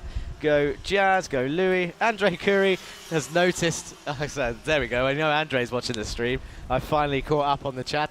And Andre Curry says, hello, Jack. That's me, guys. I don't think I introduced myself at the start, but thank you for that, Andre. Yes, I am your host today, Jack Johns. And of course, we've already met my colleagues Joanna Bergen down in the pit lane and Matt Wells down in the paddock as well. And we'll be keeping you entertained for the rest of the day for this first round. And I will be with you for the season. So this is going to be a great, great job all around from the team. And I cannot wait to see how the season plays out. We don't need to do any of this fake Netflix drama. I don't know if I was allowed to mention their name, but I mentioned it now, so it's too late. It's not a paid promo, don't worry. But we don't need to do the fake drama because the drivers are out there creating their own stories. We've seen already in one race 2 drivers in the gravel. We saw one driver take off and get his pilot's license, landed safely, carried on the race. We've seen one-word interviews from Peruzzi. And actually, I'm looking forward to the next race as well. Don't forget, we got up next, we have the juniors. And the juniors will be just as feisty, I imagine, as they've all been waiting for the season to start. Whilst they're in their downtime, I wonder what they do. I think it's time for another quick shout out to a different sponsor. Let's mention Drivers Lab. I said they've brought a simulator with them today here at the Rack Track, the driver training facility that is based in Motor City at just outside Dubai Autodrome. And they have a simulator here where all the young drivers can go and compete and set a lap time in an F4 car around Spa. Not sure if there's a prize. No, there is a prize actually, because I spoke to them this morning. There's a prize, I think, for a free 1-hour session in the venue for the fastest driver. But that's enough about that. Thank you, Drivers Lab, of course. Thank you for MVA. We will go through more sponsors throughout the day, no doubt. Of course, other than the obvious, Iame, Emzo, and Media Friends. Now, checkered flag is out for Bambinos. That is their first time trial of the day. Finito, finished, finessed. Times are done. And who was fastest? It was, of course, Testa. With Ristic not far behind, only 0.1 seconds between them. That's great, actually. Very, very close between your top 2.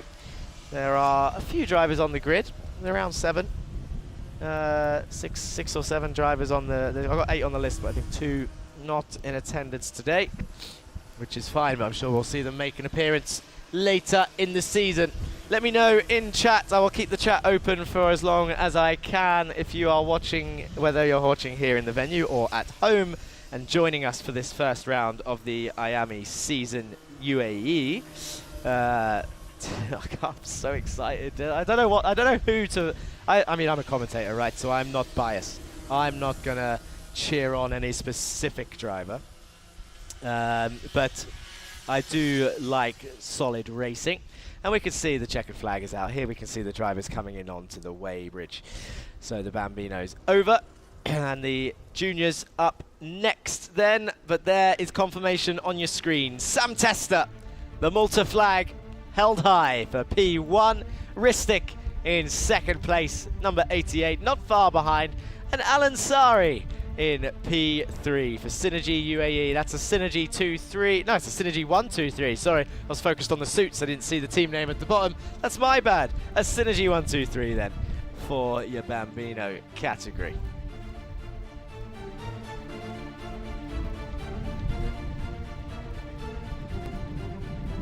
Don't go anywhere, guys. Here's a highlights reel of your Bambino time trial number 1.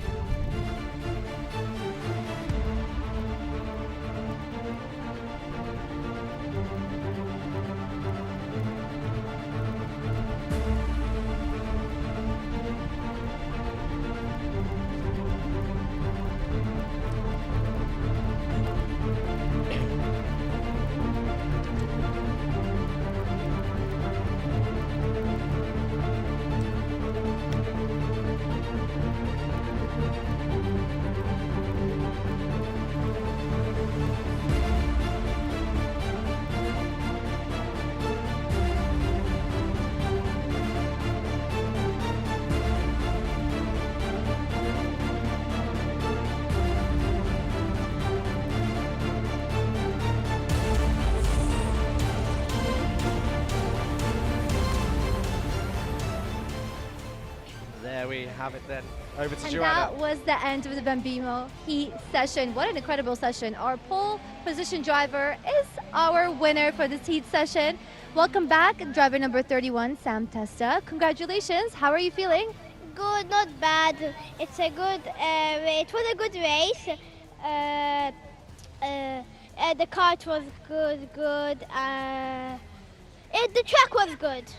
That's awesome. Everything great is always what we want to hear. What was your favorite part about this race specifically? Any corners that are your favorite?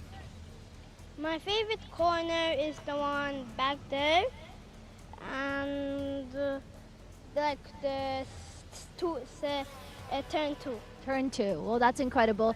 Are you going to change anything in your strategy, or are you going to go to the next race with confidence? I'm going to go in the next race confident. Awesome. Well, thank you very much. Stay hydrated because it is very hot today, and I wish you the best of luck. I hope to see you in the pre-finals also. Give me a high five. Anything you want to say to your parents and the team? Yes, I want to say hello to my friend called Yosef watching me from home. That's awesome. Everyone is cheering you on behind the scenes. Congrats again, and good luck for the next race. Awesome. So for now, I want to invite over our second interviewer, Matthew. He actually has an experience in karting and have previously won the championship. So we're going to get Matthew on here just to ask him a few questions about the championship weekend and the new changes that we have here in the partnership with Media Friends. All right, Matthew, welcome here. I just want to ask about how do you feel with the changes happening in the partnership with Media Friends? Yeah, I mean, it's fantastic to see. I used to race here 3 to 4 years ago, so it's been a while. And all I could say is I wish we had this, commitment from the media companies, from Iame. It's a fantastic event. So very lucky to be here now, not as a driver, but as a spectator and helping out grow the exposure here in the UAE, and of course between Media Mania, Media Friends and Iame Uae. And just great to be back, seeing old friends, seeing drivers, seeing old teammates. So it's fantastic to be back, but from the sidelines. Thank you, Matthew, very much. I can hear the junior team on their heat session starting, so we're going to head back to Jack and see what's happening there on the track. Yes, thank you, Joanna and Matt. Well, we're just coming to the end of the formation lap, and it's juniors time. We've just seen the confirmed grid on your screens, and here they come then around the final turn. They're in the tramlines. I saw someone go out of it there. Are we going to have a confirmed start? Yes, we are. There's no full start flag out as they go into turn 2. Oh, it's bumper to bumper. They're 3, 4, 5, 6 wide as they go through there in the middle of the pack. And now they all come out. It's Matanch Jane leading the way. There's one kart that does not exit turn 2 looking too healthy. That is 2-1-3. Anch Seigel then involved in an incident there at the back of the field. Now, as we now see them all filter down towards turn 7 and into the left-hander of 8. Oh, great dive down the inside for P3 there. I can't quite see the number, but we'll see them now come round the final turn. And here comes Matanch Jane. And who is behind them? 264 pulled off that move. That was Aaron Mason up into P3. A great move there. And it's 281 Senaniaki in second place.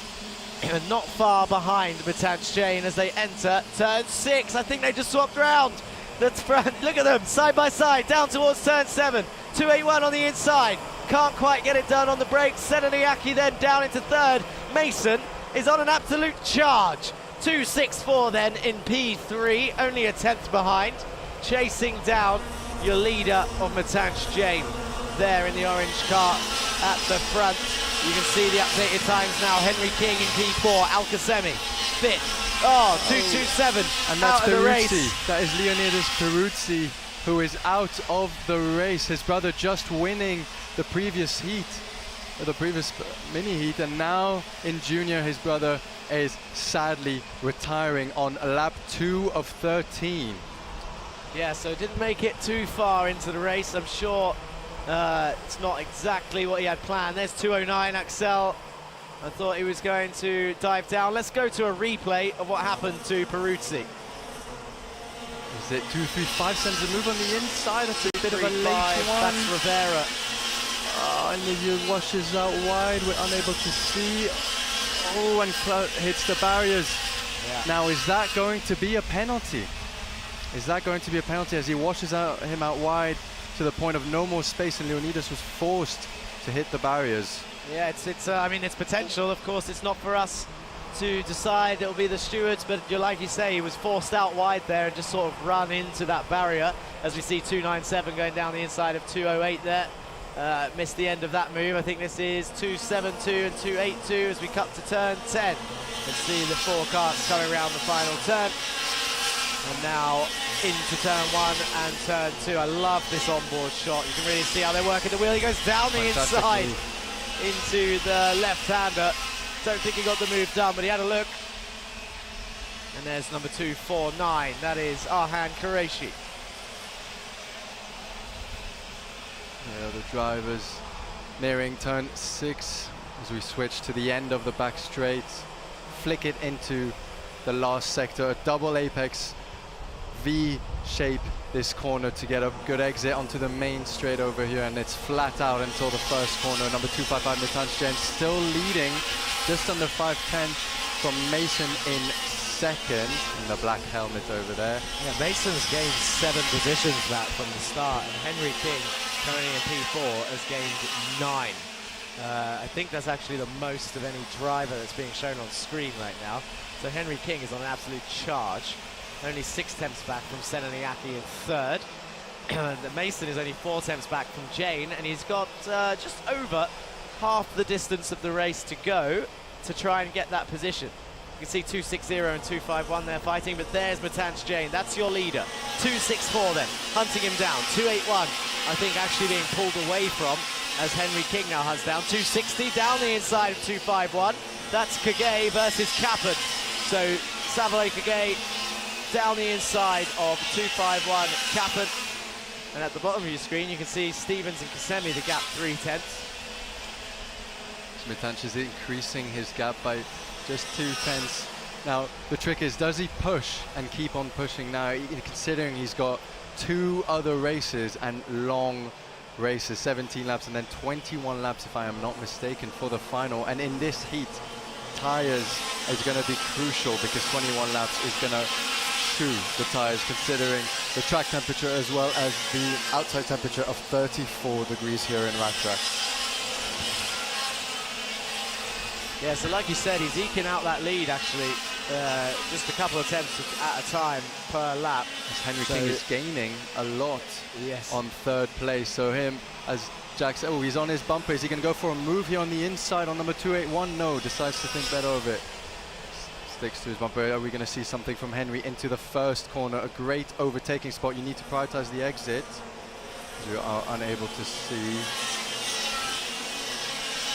And he makes the move on the inside, but gets the switch back. Oh, and he actually loses. He's going to go around the out. 248 then lost the position there as Derek Rivera sets the fastest lap. So Henry King now down into 5th place, I believe. I think Kasemi might have got it, and now there we go, they're fighting. So hit side by side as we cut away. Turn 6 down towards turn 7. 228 getting forced in. Into 7 they go. As they exit 7, go through 2-8. Look at this! On the inside. Side by side. 2-8-1 on the inside Switch of 8. back from Henry King. Is it not able 4-8 to? on the exit. It's going to be flat out through turn 10 down the straight as they come down towards turn 1 then. Into the right-hander. 2-8-1 on the inside. 2-4-8 behind. He bumps him into turn 2. Bumps him wide, and Henry King gains the position. King is through. 297 is on the screen, but the fight is all for P3 at the front.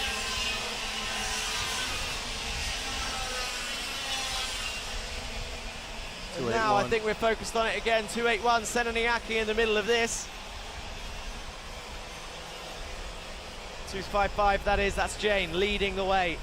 See him using all the track on that exit. Oh, there's contact there, that's 251. Tries the switch back over there, but he's going to be vulnerable now on the exit.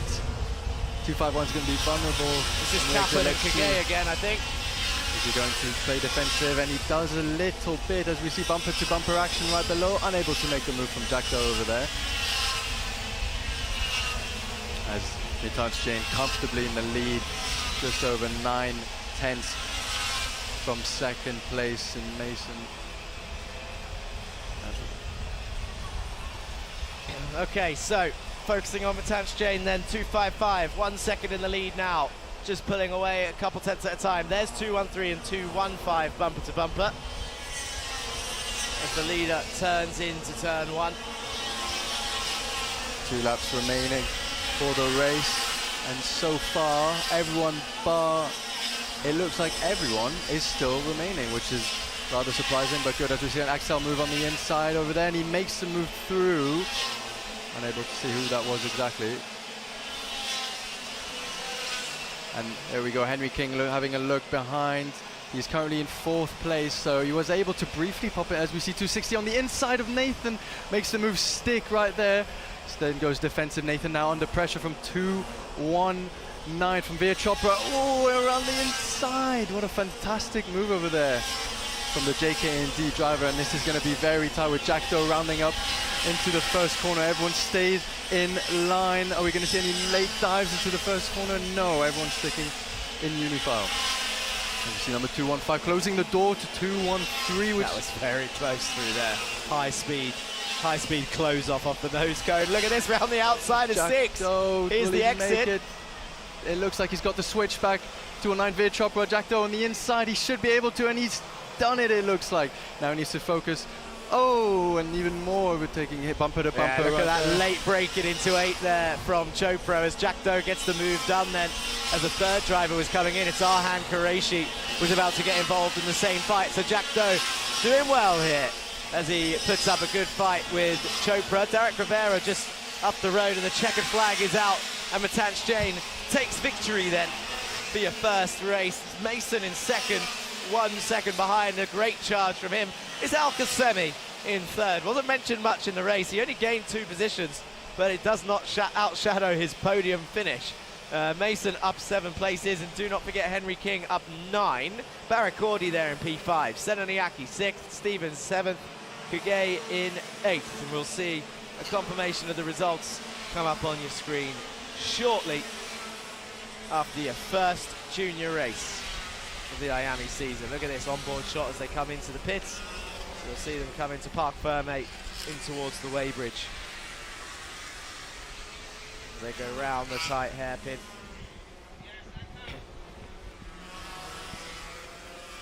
And then the usual pushing their carts up to get weighed for scrutineering. Well, another dominant performance from our pole sitter. Actually, that's 2 for 2 in terms of the races today.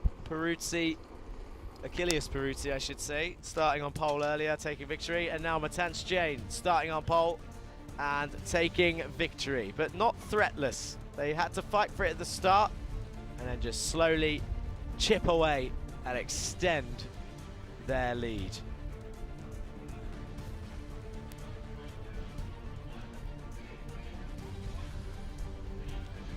But also a quick shout out for Leonidas Peruzzi, who ended up in the barrier. There's confirmation then. Matanch Jain for Mumbai Falcons takes the first victory for the juniors. Second place was Mason for GGM, and then Al Khaimah for the Rack Track team.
And that was it for the junior heat session. Another session where our lead driver ended up being the winner, defending his position very well. Next to me, we have driver number 255, Matan Jane. Again, how did you defend your position with all the pressure behind you?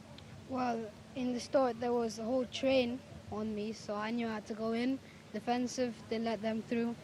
Then I saw there was a gap because they were all, messing around behind, so I just left, and that was basically the whole race. Just drive away, and that was the plan. And do you feel like the car is meeting your expectation for this first round of the session? Yeah, I mean, it's good. We're quick, we're at the front, we're doing fine, so yeah. That's incredible. Do you feel more pressure now going to the pre-finals, or do you feel more confident? Oh, I'm fine, I'm confident. Quali pole, heat 1 first, just need to do it again 2 more times. Good job. Well, stay hydrated because it is very hot, and I wish you the best of luck. I hope to see you for the pre-finals. Thank you so much. And that is it for the junior heat session. Next, we have our senior category. So let's see what's happening out there on the grid. Yes, thank you, Joanna. So up next, as Joanna mentioned, it is the senior category. There, though, the results for the juniors on your screen. Jane, Mason, Kasemi, King, Barakordi, Sevenaliaki, Kage, Kapan, Rivera, Doe, Chopra, Qureshi, Aina, Kallenberg, and Debussy. Then it's Pratish, Realstone, Londono, Seigel,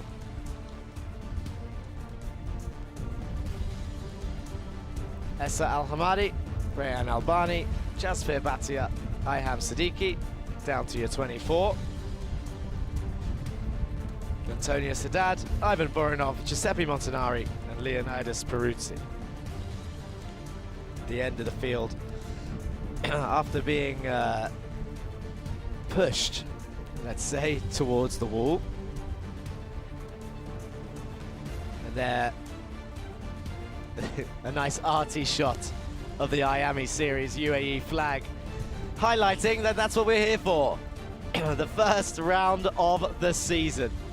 And there we go, some more sponsors on show. Drake Kart was one we didn't mention since the start. Keysol is there also with K. Roos and Associates as well. And Deere Design Helmet. There's Dan Wells Driver Management. MVA Education we spoke about. And 800 Sport and Align Pilates. And there's the Driver's Lab as well. Don't forget Emzo Media Friends. And a Media Mania.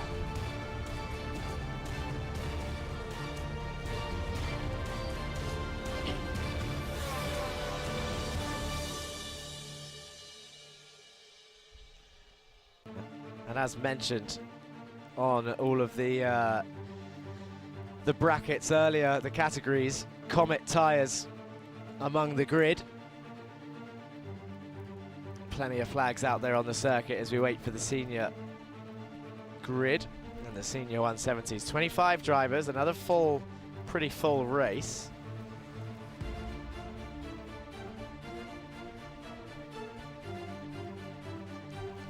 And there we have people in the audience waiting in the sun.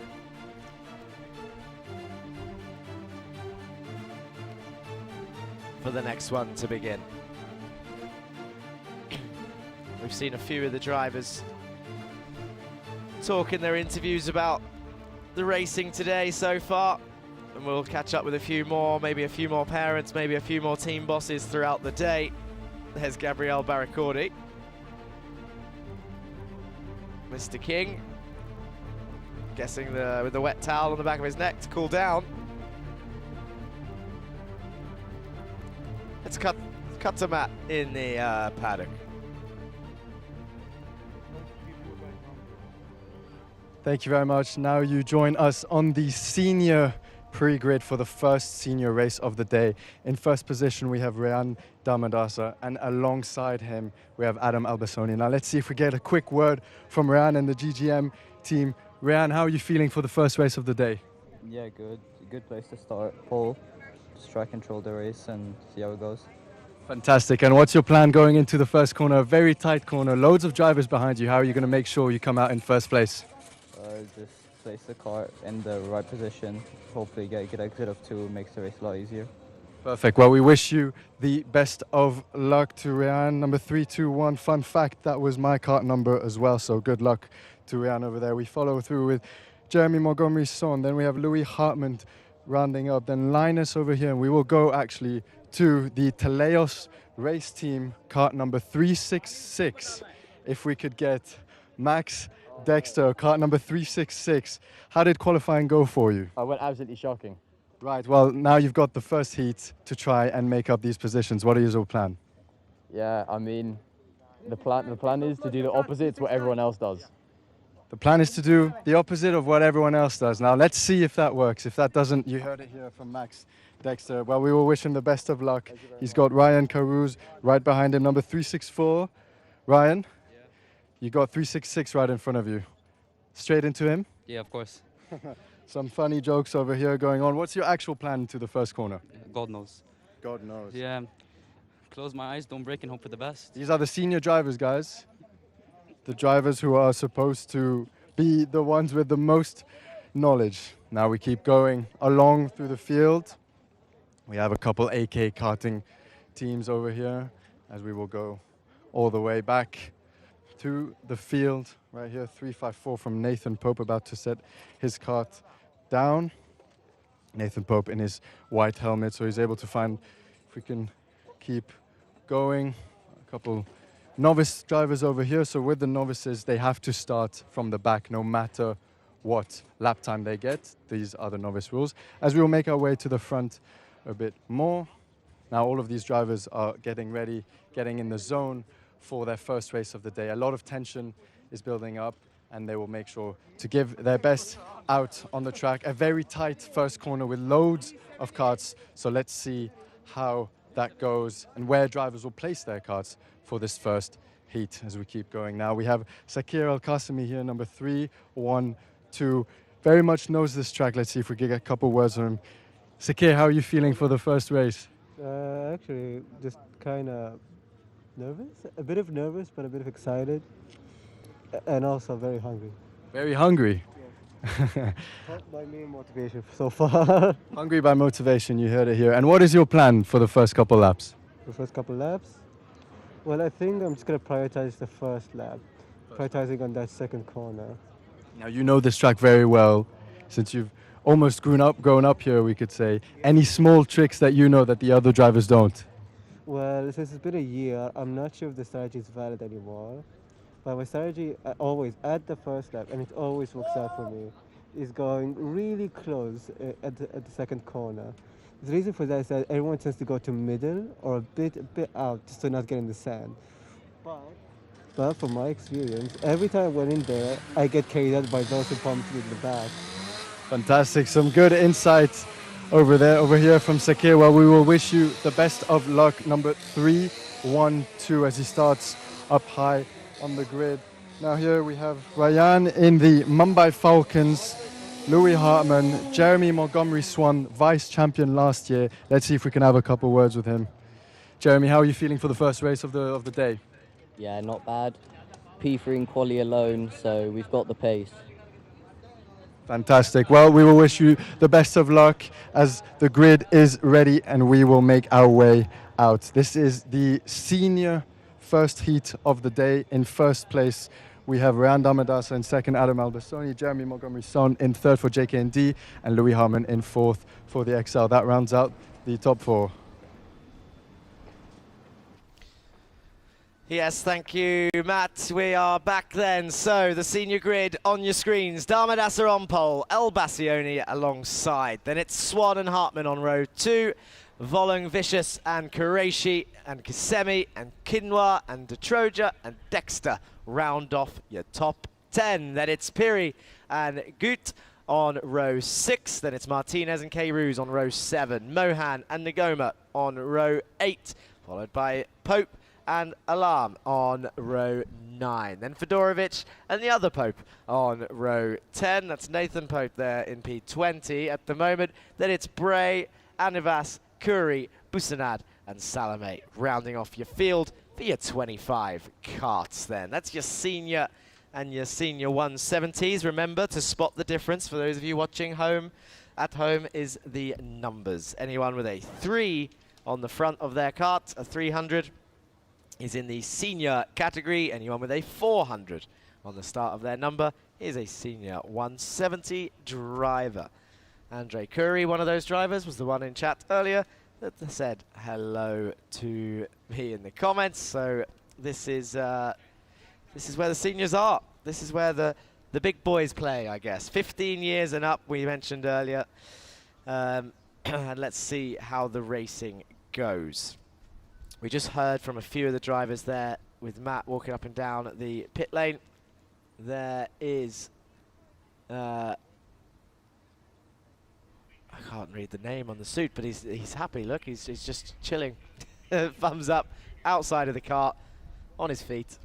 We're waiting for the race start. There's 334 looking nice and chilled. That's Jeremy Montgomery's Swan. And then here, look at him just waiting in the shade. That's Damadasa. That's your pole sitter. So all that's going through his head right now is how can I hold on to the lead and make it 3 for 3 in pole to flag victories. Rayan Damadasa there, GGM, Sri Lankan flag. Ah, see, they're still testing me with my geography knowledge. I got it. I wonder if there's any flags today that I don't recognize. I told you earlier I nearly got caught out with our time trial 1 winner in Bambino, Sam Testa, with the Maltese flag. There's Curry, speaking of him. There's a nice green race suit on. Nice, here, there you go. You should do a slow motion, put your helmet on. You look at him, you zoom in on him doing up his strap. Safety first. At these speeds, you need it. So, we're awaiting the alarm to sound, the 30-second warning. They'll all be in their carts, and then they will head out to the track for our final heat before we then head to the pre-finals. Same order as before. Minis, Bambinos, juniors and seniors. There's another hydration shot from the director. I feel like this is going to be a running joke. If not for just today, maybe the rest of the season. Because let's face it, he's in my ear right now. He's telling me he's trying to communicate with all of you to stay hydrated in this heat. And the message is going to be the same all season because let's face it, we're in the UAE and it's going to be hot every round. We very, very rarely get rain. And actually, if we do get rain in the season, that would certainly spice things up a little bit. Because we don't get it that much, the drivers that don't tend to venture out to Europe don't get that much experience in the rain. So it ends up shaking up the grid quite a lot. I'm sure when Matt comes back he can talk about it as well, but the wet driving is completely the opposite to dry driving. You want to stay off of the normal racing line and try and take the opposite. Yep, as Jack... it's a hydration shot again. I think that bottle of water is empty. No, it's a half bottle. Oh no, she's got half left. Is it half full or is it half empty? I'll leave that for the director to answer. But I wonder what that... is there any way we can hear conversations in the paddock? I want to be able to speak to people. I can see them watching something. Are they watching themselves on screen? How long does it take for them to realize and then wave? Should we just count? Should we all count together? Have they noticed? They're hiding now. There we go. I think she noticed. Move on. let's see. Find someone to wave at. 3, 2, 1. Damadasa again. Still waiting. Chilled. Arms folded.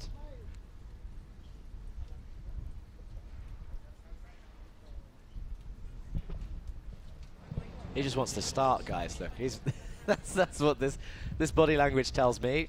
Damadasa wants to get the race started. It won't be long. A few more minutes. Then we got some more paddock shots, conversations. I wonder if this is like Formula One. Do all the parents and teams chat in the paddock about who's driving for who next year? This early on in the season? It's only round 1. Or maybe they're just all talking about what's for dinner later and when to buy another drink. Whee! Director, I believe that guy does not have a bottle of water in his hands. Just pointing it out there. There we got some more people in the in the paddock.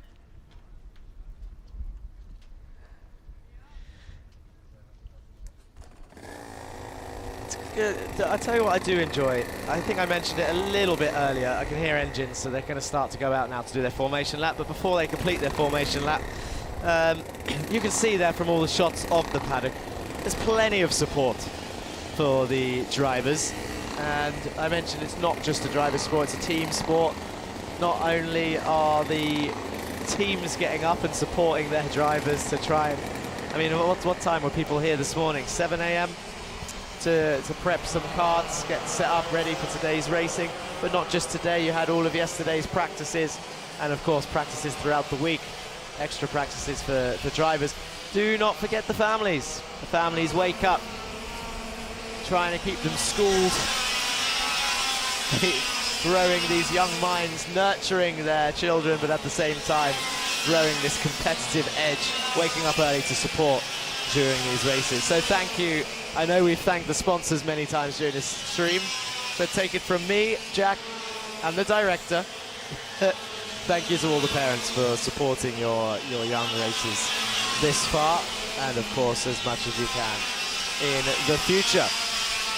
So Rayan will have to start really slowing down, as a load of drivers are still quite far from Rayan, and so if he wants to go right away and not have a full start, we'll need to make sure that the karts are much slower, as some are not even in turn 6 at the moment, whilst Rayan is approaching the last corner.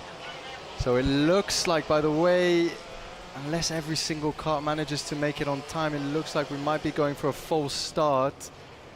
And I believe it's been addressed. Yep, the drivers have their hands in the air and it's a false start. So hopefully they can get going the second time. Just popped into my head, Matt.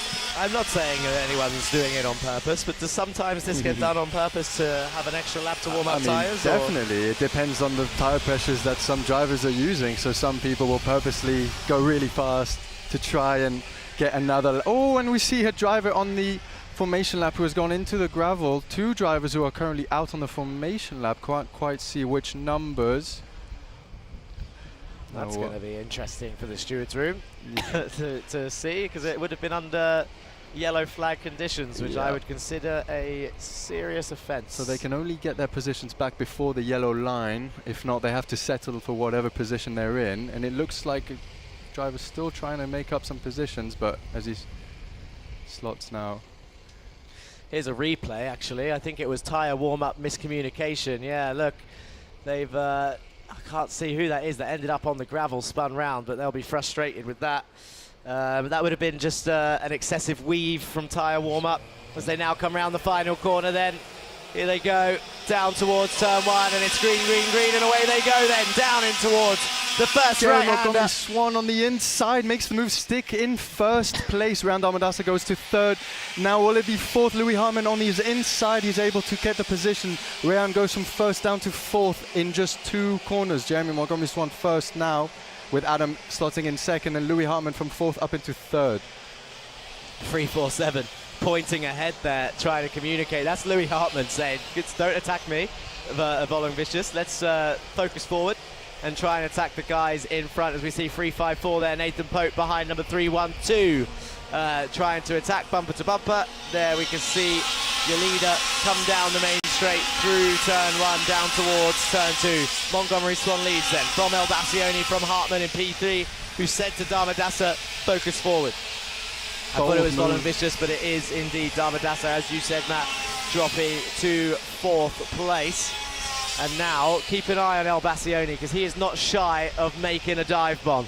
He's made some great overtakes in the past. He's also made some risky ones. So keep an eye on him, because if he can get within a sniff of Montgomery Swan, he will absolutely take that opportunity. Look behind here, side by side in turn 10, all ducking down towards turn 1. That's Rayan trying to make the move. Oh, it looks like he clipped his bumper. He needs to be careful, otherwise he could get a 5-second penalty.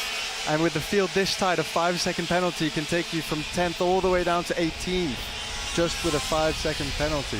As he looks for the move on the inside, Goes on Max Dexter there into great turn 6. side-by-side fights through 6 then. There was quite a few of them. There was 2x2, like 3 times there, as they now throw it into 7. Down the inside for Nathan Pope into turn 8, along 366, that was... Sakir makes the move stick now on Nathan Pope. He's got Ryan on the inside, not possible. Sakir, will he be defending? Ryan's got the inside now, 3 wide it looks like into the first corner. 39. Jeremy still leading now with the fastest lap of a 39.2. So he's eking out to Adam in second place with a bold move in the first corner. Jeremy jumped from third to Oh, there's first. contact there round. 369 has stopped. Oh. 369 has stopped. That's one of the AK karting drivers. 369 is Biren Piri. So Biren Piri was in P7, so when he crosses the line, he's going to be near the back now. Here'll be a replay then of the exit of 6. Watch this. Bouncing through. Oh, he's already contact earlier on in the corner. It's 366 over the front. And look at that. 3-1-2's reaction time to avoid that was very impressive. That was Sakir Al Khaimah. That was great. 366 Max Dexter then getting his elbows in and over, but surviving. He's still in the race ahead of Al Khaimah. Biren Piri not so fortunate. There's Nathan Pope then. Now down to P12, but still up 8 places from the start. Look at Fedorovic, up into P10. It looks like our pole sitter, Brian, now in 7th. So that's 6 positions lost. This is just have a conversation down the main straight, waving their hands. Yeah, sure, after you, sir. Teammates there discussing what to do. 378 Hive Academy kart there was looking for a move. That's Rafael Martinez. 354 Nathan Pope shaking his head, waving his hands. A very I wanted to say emotional then, not an emotional driver, but he's emotive with his hands as he drives around. But I'm sure most drivers are when they get frustrated. I'm not sure what his frustration was from that point of view. It didn't look like he was close enough to be frustrated at the time, but Montgomery Swan still leads from El Bassioni and Hartman. Is still your podium at the moment. Qureshi, Kinwar, Bolingavicius, Damadasa, Dexter, Khaimah and Fedorovic are your top 10 at the moment. You see this train with Brian Carews, number 354. Yeah, this is Mohan. That was Mohan Martinez, Carews, Goma, and now Bray and Piri are on the screen. Kinwa fastest lap in P5.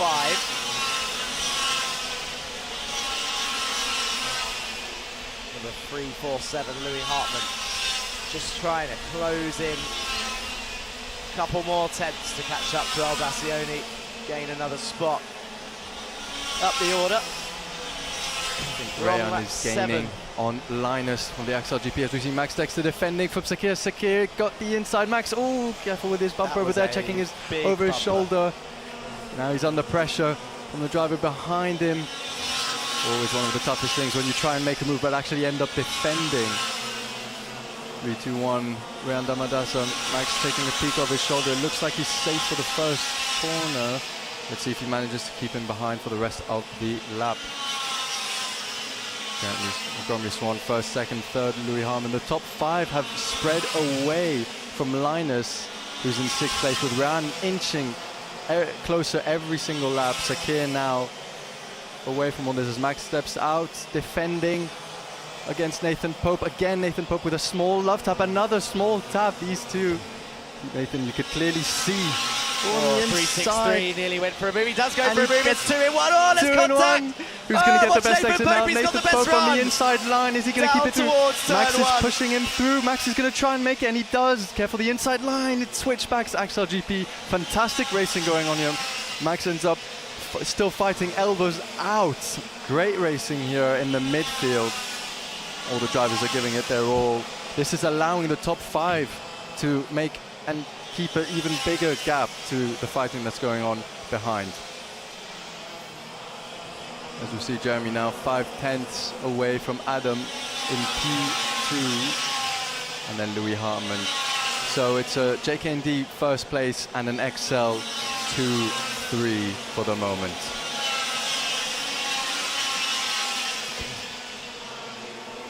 Yeah, so that was a great bit of action there then. Nathan Pope almost being bullied in that little gaggle, and then all of a sudden ended up getting both of them after the Ansel driver started to come through. And now Max Around Dexter the under pressure outside, again from 378. 378. Max again, it looks like he's decided to think best of it for this lap. Is he going to go for a move? K-Roos hits the curb.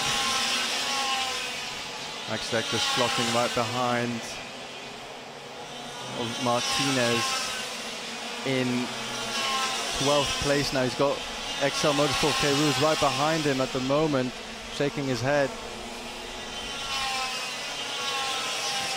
As Jeremy maybe made a small mistake, as it looks like Adam Albasoni is just a bit closer to Jeremy on this specific lap. There's 3 laps left for the first heat. Plenty of action. Let's just make sure the drivers keep their tires, because it's a long day in this heat, and tires will be the most important at the end.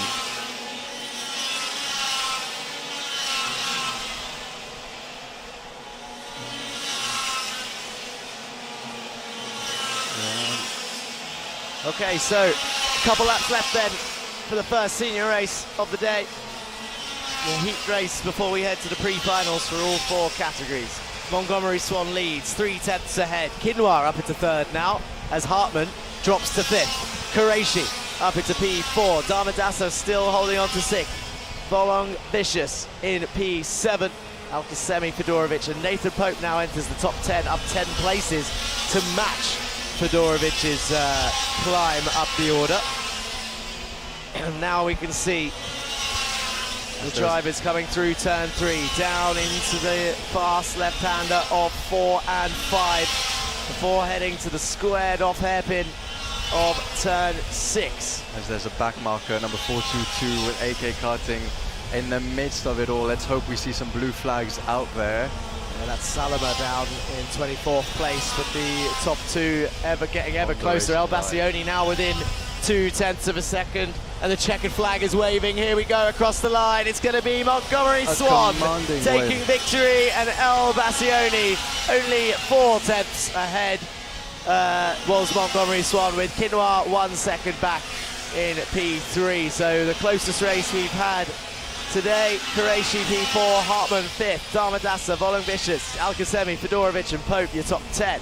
The Trojan, Martinez, K-Roos, Nagoma, Mohan, Dexter, Biri, Pope, Bray and Gut down to P20. And then Busanad, Alan, Kuri, Salama and Anivas rounding off your 25 drivers. Anivas in the pits, actually. I don't know if he started the race. But your winner for Senior 170s, Mr. Bray, started on pole position for the category. That was a commanding win from Jeremy Montgomery Swan, which started just at the first corner when he decided to go on the inside of not just 2nd place, but also 1st place, and went from 3rd to 1st in just 1 corner, and then managed to maintain the gap and ultimately get the win. Now we'll see whether drivers, and I suspect there will be quite a few in terms of nose cone penalties, because we did see quite a bit of bumping and barging, so it'll be interesting to see which drivers get penalties. As we see our winner, Jeremy Montgomery Swan, 334, weighing up at the moment, with Adam in 2nd place right behind him.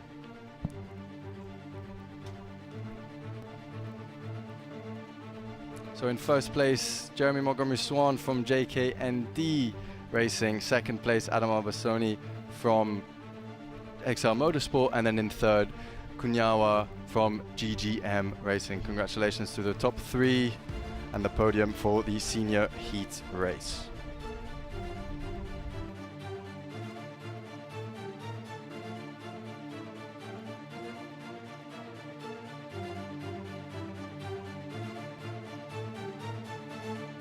So the drivers on the weighbridge then. Senior 170s comes to a close. And we'll show the results shortly, as well as a highlights reel, of course, before heading to Joanna down in the pit lane. So let's have a look at a replay of the race then. Drivers thumbs up chilled and heading to the grid.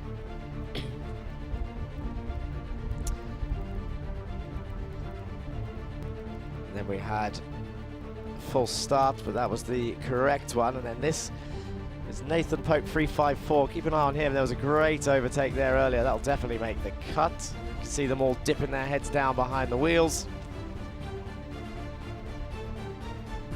Very, very tough fighting in the midfield. There was Dexter's contact as he went up and over the kart of Piri.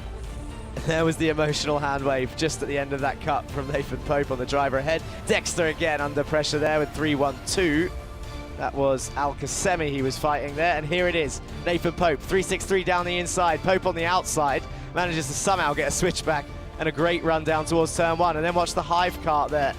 Was going to overtake Dexter as well. And 334 comes across the line, checkered flag to take victory for Montgomery Swan and JNKD. And that was it for the senior heat session. And what a session that was, from P3 to P1, right here with driver number 334, Jeremy Montgomery. What gave you the advantage to take you from P3 to P1? Well, I got Adam at the start, which was quite helpful.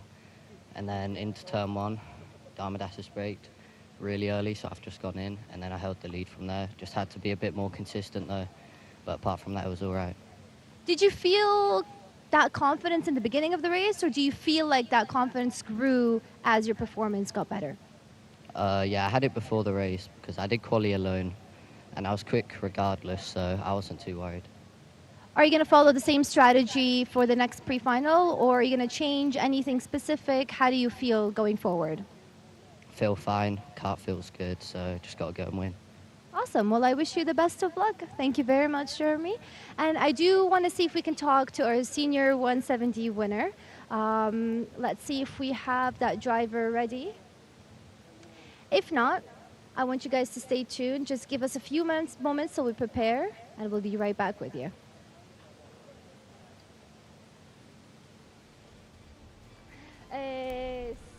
Senior 170.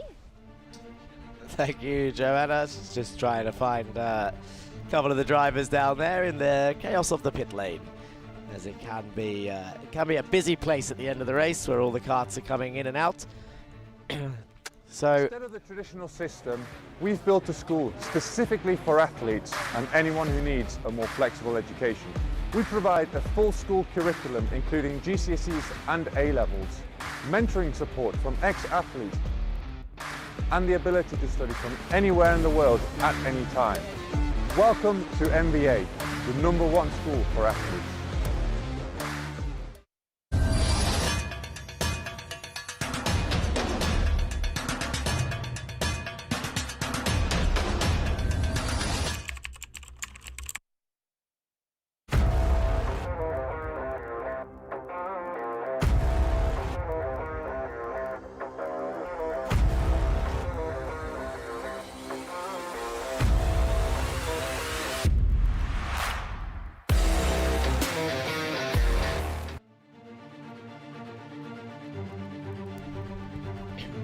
Another highlights reel there from some of our sponsors today, supporting the event, helping make all this possible for all the young drivers out there. And I can see more and more people in the paddock, let alone at home, watching the stream and joining us today. So thank you for that. And there's confirmation of the results then. Montgomery Swan, Elbassioni, Kinwa, Qureshi, Hartman, Darmadassa, Al Khaimah, Fedorovic, Pope, Detroja, Martinez, Kairouz, Nagoma, Mohan and Dexter. Your top 16 on the grid of 25. And then it's Piri, Abigail Marie Pope, Oscar Bray, Krishay Gut. Rounding off your top 20, Yusuf Busanad, Oliver Alam, Andre Curry and Daria Salome. Rounding off your field, as I believe Alex didn't make the start. Don't forget, following Vicious Khaimah there in P7 and 8.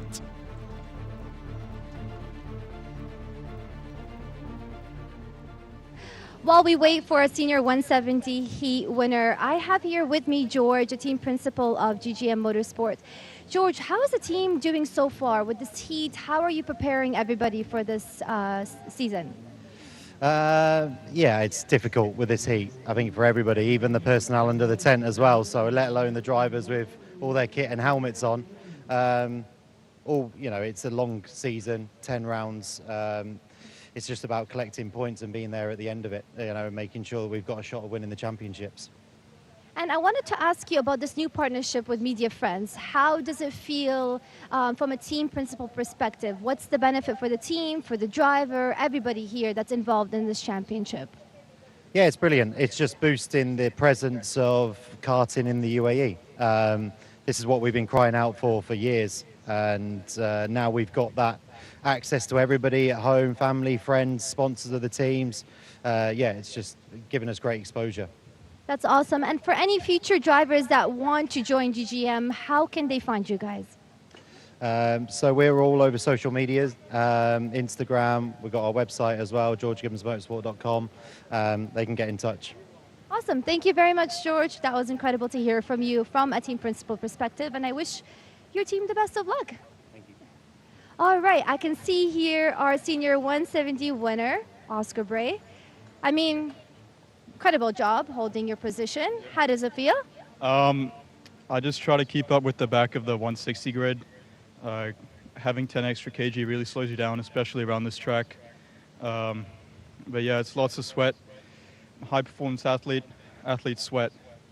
For someone new to the sport, myself, I'm seeing senior and senior 170 competing on the same racetrack. Does that create any challenges for you? Not for 170, but I'd say for 160, if they spin out or have troubles in qualifying, they're going to have to start behind us and make their way through. I have one last question from you. I mean, you've only been doing this for 7 months. What advice do you have for other drivers watching you today and wishing that they are in your position? Keep your head up. It always gets better. I love that. Thank you so much, Oscar. I wish you the best of luck. We'll see you again. And back to you. Maybe we'll get to see and thank our sponsors next. Thank you, Joanna. So, we've had our sponsor show reel. We've had our interviews with another team principal. Like I said, really good to see some of the faces behind the scenes, behind the teams and behind the scenes, as well as the drivers. Of course, we are here to spotlight the drivers and their talents and their racecraft and their potential future careers. But they will never forget where their journey starts and who helps them get there. That's why it's important to show off all the teams and who is behind them. I'm sure across the season it won't just be team principals. May even get to have some fun with the mechanics as well, behind setting up the karts, as well as the drivers. Now, I know what you're wondering. What is next? If you don't have a timetable, I can tell you. Remember the order of the day? Oh look, there's someone that's smiling. He knows he's on camera. Finally, we've seen someone that's seen themselves. Anyway, what was I saying? Oh yeah, Mini's up next for the pre-final race. And then a repeat of pretty much everything. So the Mini pre-final, 15 laps. Before then heading to another time trial. Eey, there's Henry King with a wet towel on his head, waving to the crowd. There we go. Now you can see the event schedule. So we've done all of the qualifying and we've done all of the heats. Pre-finals, Mini, 12:30, 15 laps. Bambinos, 10 minutes. Juniors, 17 laps. Seniors and 170s, 19 laps. And then we'll have a short break before heading to the finals of all 4 categories of today to close off round 1. We have seen all sorts of highlights as we see Predator going for a stroll. There's the boss. There's Giovanni. Look at him smiling. I need to speak to Giovanni. Where is he? Tell him to come up here. That's the guy. That's the main man behind Media Friends. That's the friend after the Media Friends. I've been told by the Diva director that's the slogan. Giovanni is the friend after Media Friends. Is he just, where is he? He's down in the pit lane with all the drivers, just chilling.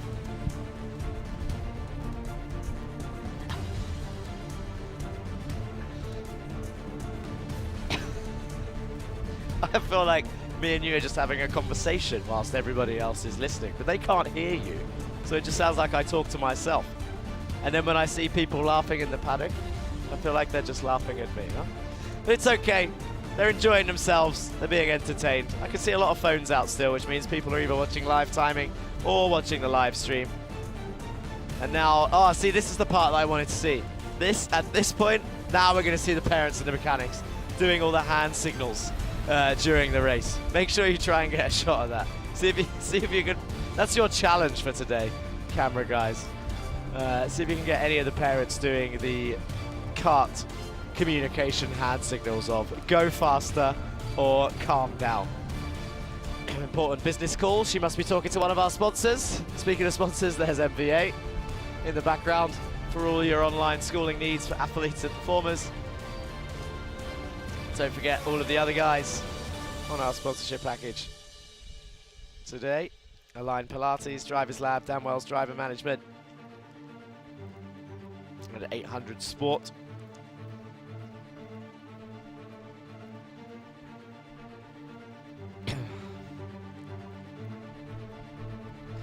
Let's go down to Matt, see what he's doing in the paddock.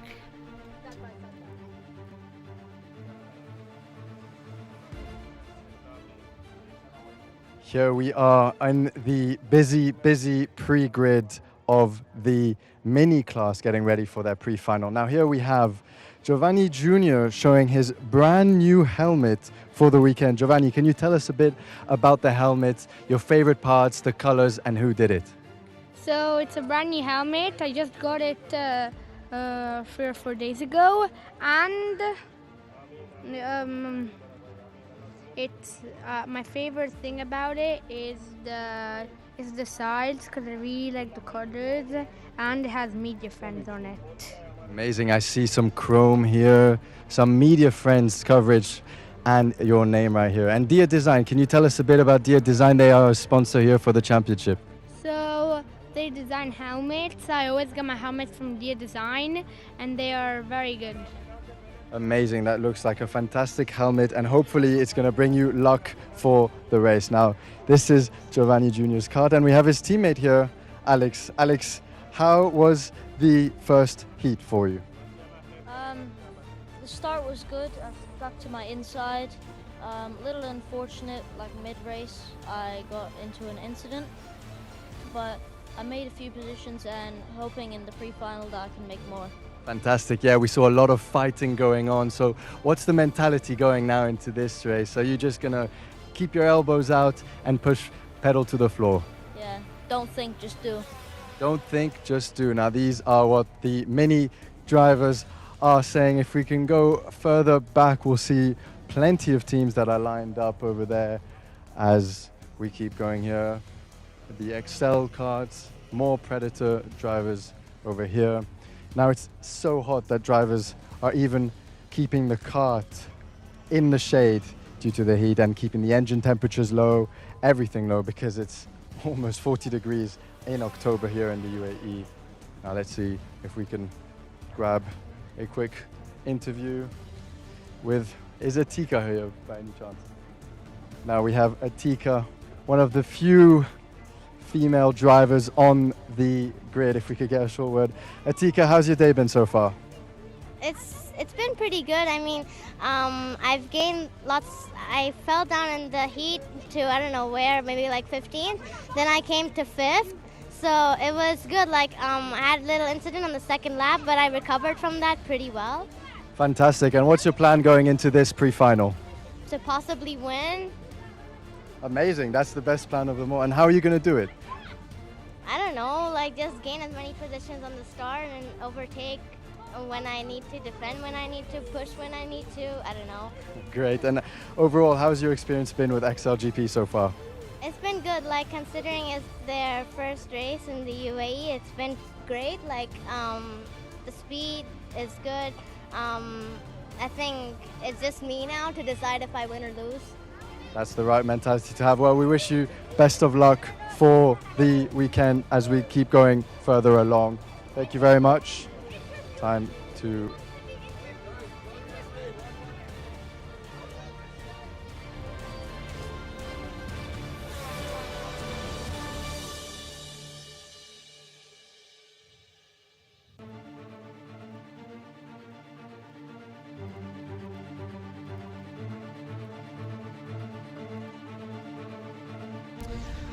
Okay, so welcome back everybody. We are getting ready now for the pre-final for the minis. Guess who's starting on pole? It's your favorite personality down there in the interview pen, Achilles Peruzzi. Number 116 will be starting this race in first. 177 Austin Gray will be starting alongside him with Karajkovic and Atika Mer, who we just spoke to on the second row. Charlie Page and Liam O'Hanlon on row 3, with Adam Al-Sheikh and Win Godschalk on row 4. There's 148 you can see on your screens. Getting ready and prepared as he puts his car on the ground. And here's confirmation then of your grid. Peruzzi and Gray, as I said, Karajkovic and Mer. I think I only made it to P8, so we'll wait for them to come up. Charlie Page, Liam O'Hanlon, Adam Al-Sheikh and Godschalk. Then it's Sami Mazzali rounding off your top 10 on row 5. Chopra, Koramifa in 11th and 12th. Tabaza and Rashid in row 7. Thea Charis, we heard from him. Then it's Dazani and Godschalk again there on row 9. Then Pajamaki, then Al Khalifa, Fedorovic, Kelly,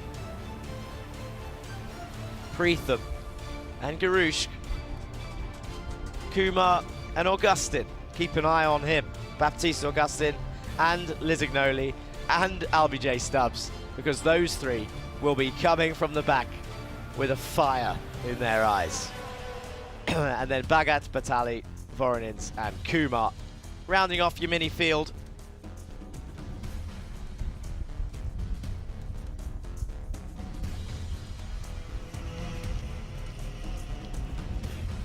So, excuse me, all the high energy fighting.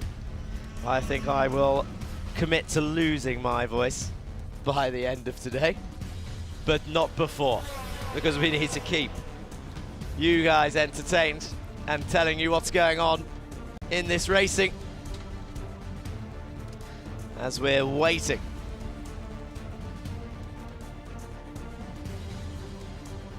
Driver's still walking about. There's Gio again. 113, Axel driver. Atika Mer puts her cart down. I like the way the Axel suits are designed with the name of the driver on the leg. Makes it very easy to spot and read who is who.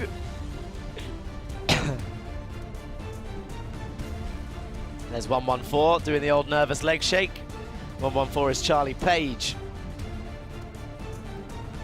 for Excel Motorsport. A nice shot. Look at all the attention to detail. The little XL stickers on the bottom of each number there. All the Lexes. One last chat with the mechanic. And then over on the other side, that's 125. Win Godschalk in the JNKD cart. And 171, William Mazzali in the other JNKD cart.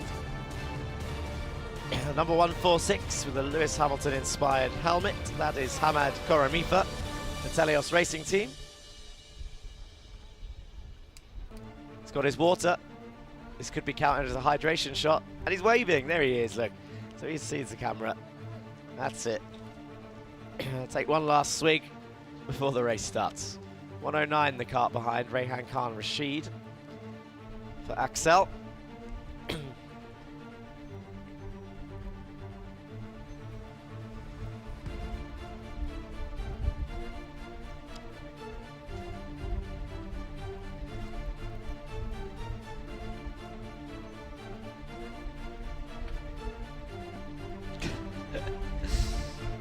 checking out what this device is, I guess. Or is it a fan? It's keeping him cool. It's a fan. That's Karajkovic. 183. Benjamin Karajkovic, keeping himself in the right mindset. Ah, look at this. Headset on. Clerk of the course.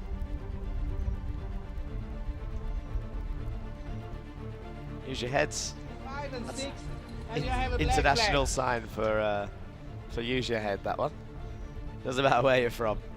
In the karting world, be smart.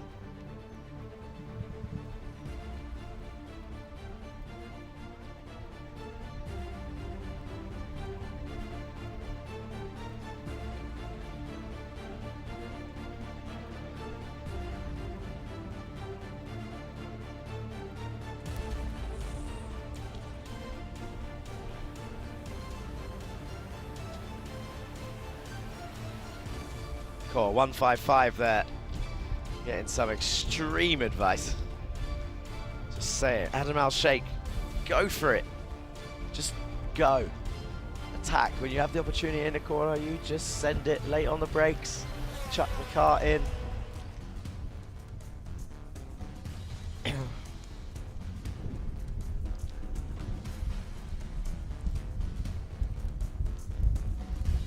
we go. The mechanics are preparing the karts now. So we're getting close to time. Pre-final. Plenty of laps for this one. 15 laps for the minis. Their earlier race was just 11 laps. Now it's going to be 4 laps longer.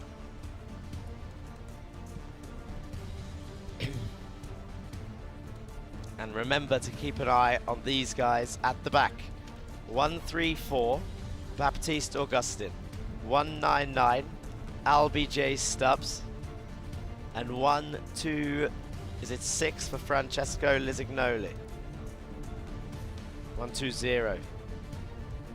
That is behind, that was Louis Vitali.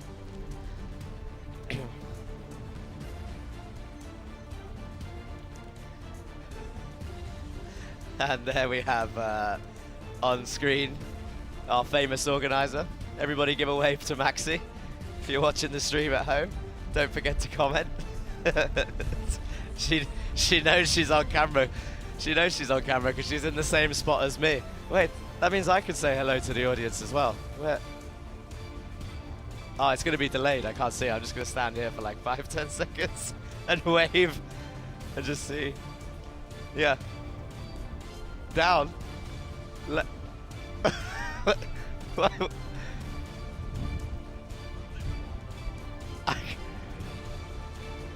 Oh yeah! Hey! I can see you. You should have just said turn 1. Hello everybody. There you go. Everyone's just spent 2 minutes watching me on the screen try and find a camera, so thank you, Diva Director, for that one. Anyway, there's JNKD, chilling, ready. They've had a good day today as a team, actually. Strong results throughout. So starting this Iame season strong. And I'm sure they're starting it in a way as they mean to go on. They've got plenty of karts out there. Plenty of strong drivers. As we just await for the alarm sound and the engines to fire up and get ready to start the formation lap for this pre-final. There's one of the drivers. I'll tell you what, actually, you don't often see all the... Oh, well, I say you don't often see it because you don't often see it on stream, because now we're streaming. I was going to say, all the drivers support each other across the categories. You often hear of the Formula 1 drivers, Formula 2 drivers, Formula 3 drivers, all of the guys at the top. They often talk about, oh yeah, we came up through karting together, or yeah, we used to race, blah, blah, blah, blah. And it's true, because this is where it all starts, right? And they might not be in the same category, but they're only a couple of years apart in age, so they may end up racing in cars in the not too distant future. 30-second alarm has been shown, so we haven't got long yet till the engines fire up and to start the formation lap.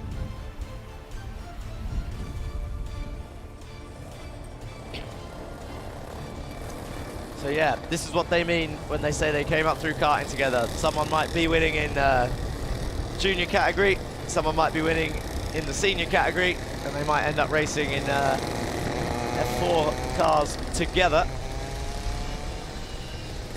And this is where the rivalries begin. This is where the arguments happen. This is where the emotions get involved. It all starts from this point. Drivers are an interesting breed, right? Because they will remember specific crashes, accidents, contacts forever. So like there may be even something that's happened today where one driver in 10 years time racing in F3, they'll be like, yeah, I remember when this guy hit me at Rack Track Round 1, Iame 2025, 2026. It happens. They remember everything, every little detail. And so they should. They need to remember which curbs to use, the braking points, turn-in points. As we wait for the formation lap to be complete. They're just heading around the first half now, so we'll see them start to slow down.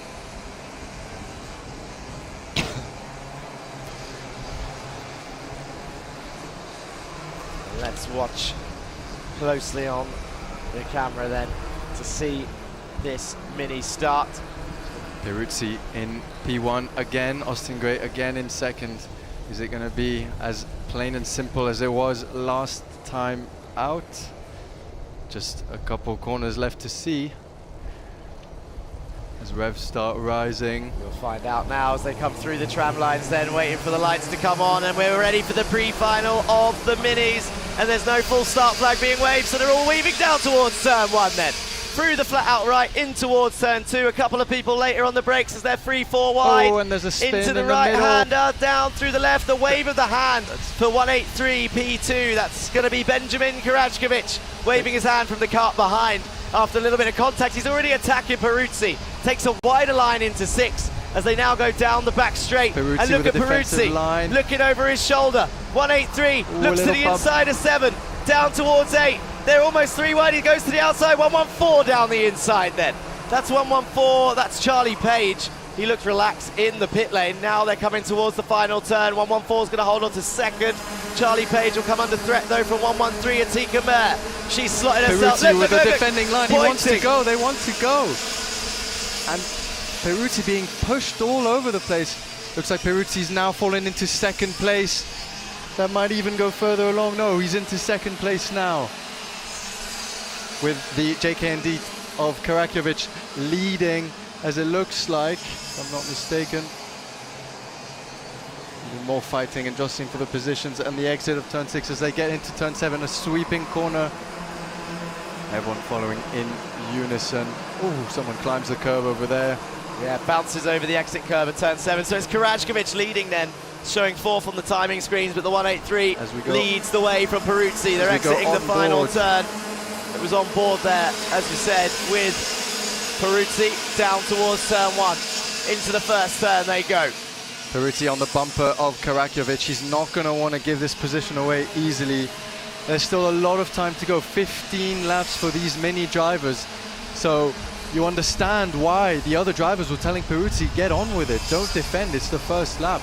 And now Karajkovic can dictate the pace of the other following drivers in second and third. There's loads of battling going on behind between this group right here. There's Theocharis and Chopra there that was side by side on that back straight. But like you said, Peruzzi now fighting too much to try and hold on to that lead early on. You got Godschalk and Charlie Page well within this fight. Still for the win technically at this stage with only 4/10 between them. Karajkovic ducking his head down as he enters turn 1 to try and just minimize drag down the main straight. Turn 1, an amazingly fast corner into the heavy braking zone. The start is under investigation, it's saying on the screen. And now look at this, bumper to bumper through turn 4 and 5, in towards turn 6. Peruzzi, nowhere to go there. Couldn't look inside or outside. He says now focus forward, gives him the points the finger forward. It says, okay, like let's go. Bumper to bumper, Let's just push forward and try and pull away from these guys. Bumper to bumper, bumper cars almost. It's almost like Achilles is pushing Karakovic, as we see plenty of fighting going on there. Again, between the 128 of Theodoros.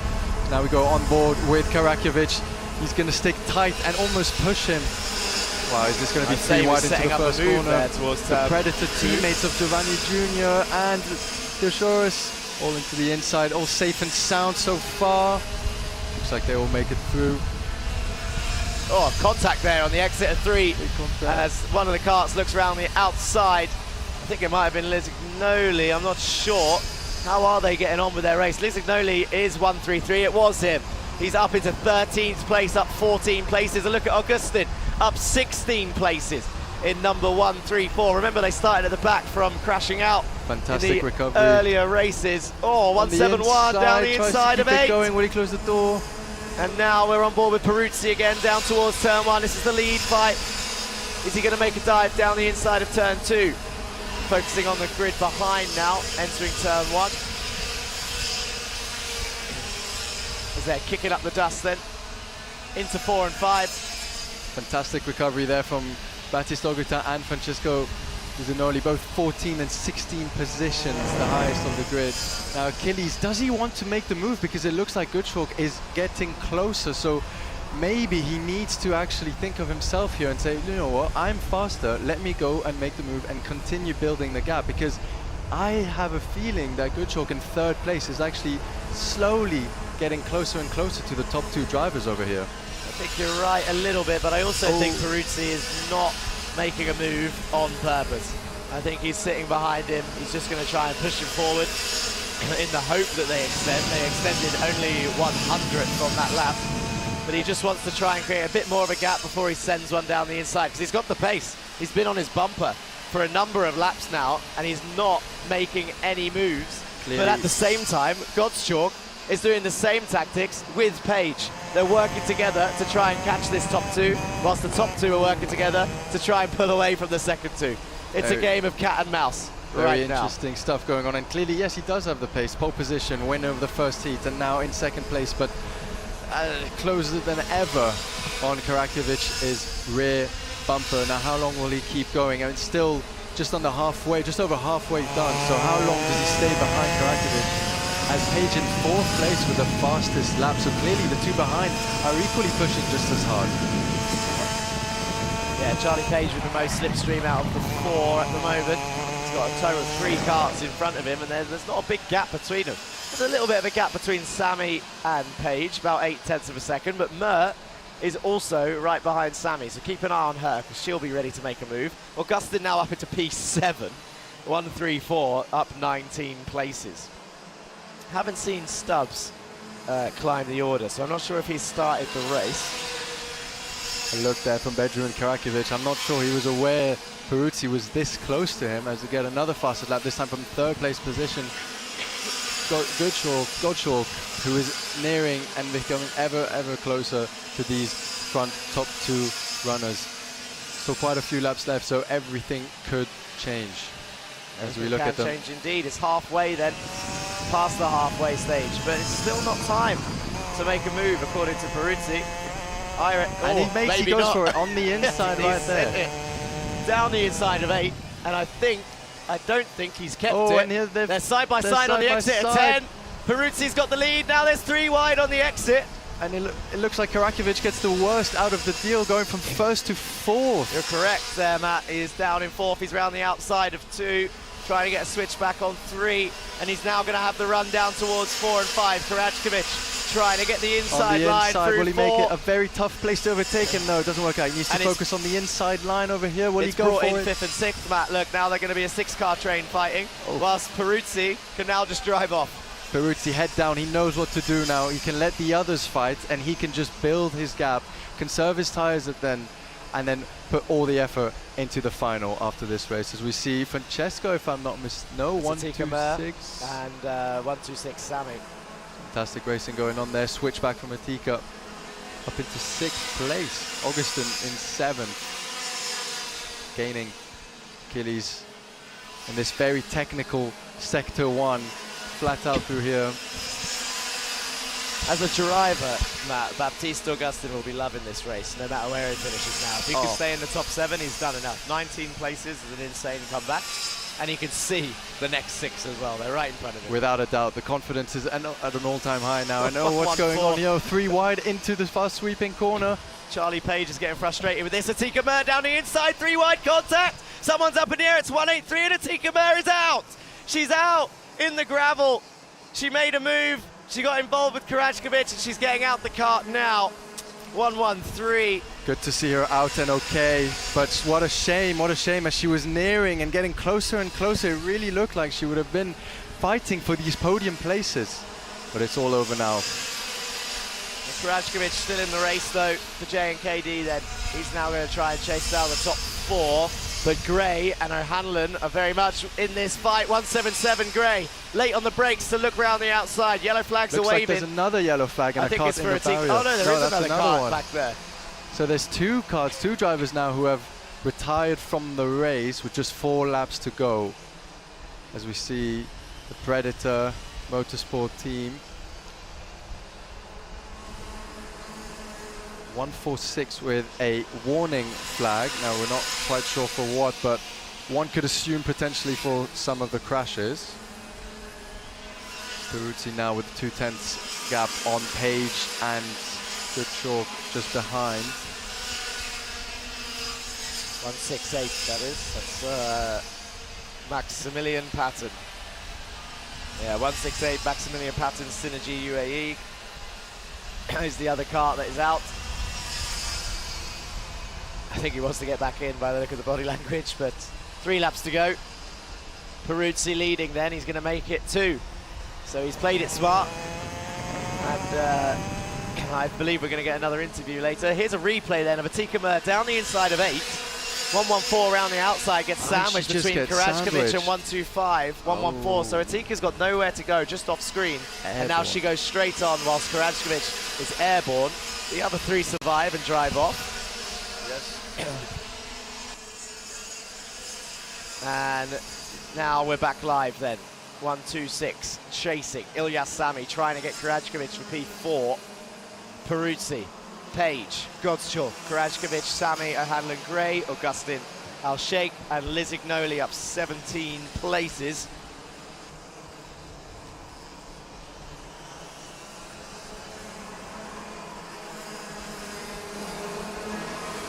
So, here they go then.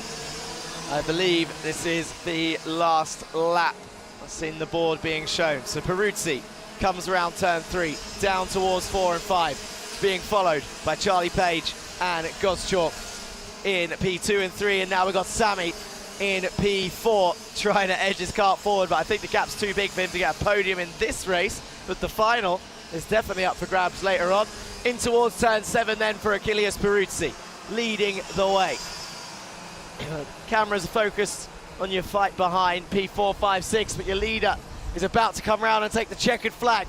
Here he comes, Achilles Peruzzi, another victory. It's a pole position, a heat race win, and now a pre-final win. It's absolute domination so far for Peruzzi in round 1. If he takes victory later on in the final, it's an absolute grand shalom, grand slam for Peruzzi. Page in second, Godschuk in third, Sami P4, Karajkovic down to P5 in the end after that little bit of contact, which I don't think was his fault, to be honest. He just got sandwiched by 114.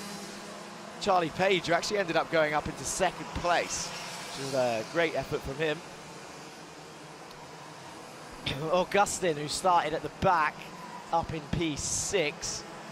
Liam O'Hanlon 7th, Gray in 8th, Al-Sheikh 9th, and Lizignoli also started at the back, entered P10.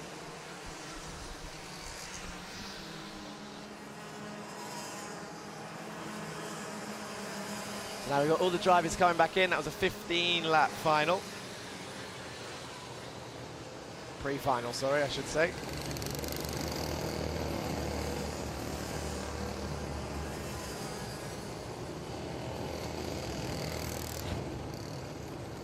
So now they'll head into scrutineering, and we will await the highlight reel.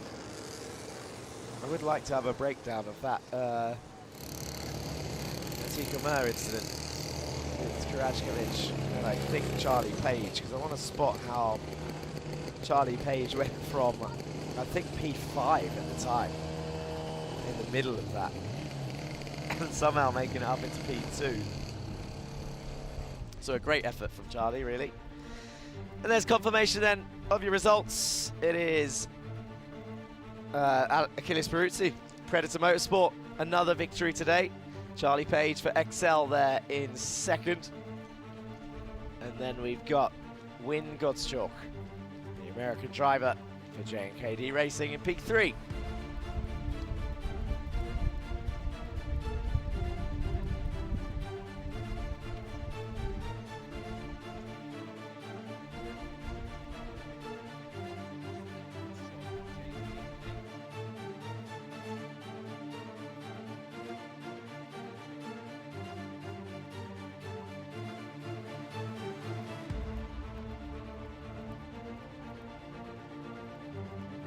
Okay, so Peruzzi, Page, Godschalk, Sami, Karajkovic, Augustin, Hanlin and Gray.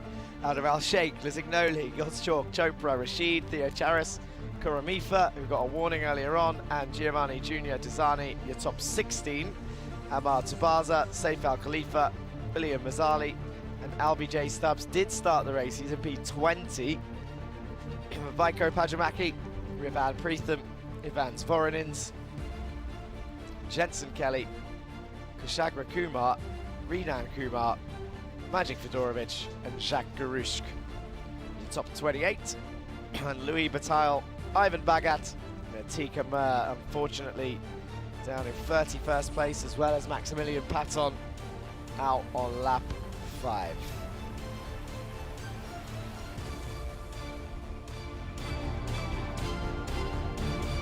Okay, here's the highlights then for the mini pre-final. See a fairly clean start. A nice move there from the J&KD kart down the inside, and then look at this, Atika up in P3 at that point, fighting. This is Peruzzi chasing Karajkovic.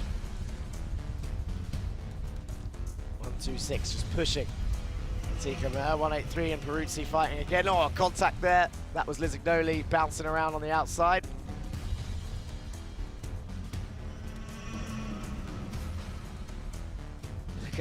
I love it when they go up the curves, and there is the big one that cost Tika Mur this race. 183 did try and get another move done at the end there by the looks of it. Let's head to Joanna. An intense pre-final session that was for the mini category. I have here our winner, our P1 driver, Achilles Peruzzi. I mean, I know that was a tough race for you. You lost your position for a few laps. Can you walk me through what happened? So on the start, I was first, and then battling Ben overtook me. But I got him back, and I just stayed in front. You did a good job. I mean, that was a very tough race, and now we're at the peak of the heat of the day. So I think you're doing your absolute best. Are you going to change your strategy for the next race? What are you going to do differently to make sure that that setback doesn't happen for the final? I'm going to stay in front, and I'm going to stay in front. Can you teach me how you have this confidence? Do you do a lot of training? Do you practice a lot off the track? Yeah, practice a lot, and just... There's no celebration until the final because it doesn't count. I love that. Well, you keep going hard. You're going to do great, and I hope to see you here for the final. So keep pushing, all right? Thank you very much. And I do want to speak to our P2 winner here for the mini category in our pre-final. We have with us driver number 114, Charlie Page, from P3 to P2. How did you do that? Yeah, like just confidence really, like just trying to just pick one at a time, and yeah. Do you feel like you did something specific that helped give you advantage? No, not really. Just your confidence. And what are you going to do for the finals to make sure that you can keep pushing and giving that extra mile from P2 to P1? Are you going to change your strategy or keep it the same? No, not really. Like, let's just see what happens in the final, really. Like, And how's the team? Are they supporting you behind the scenes?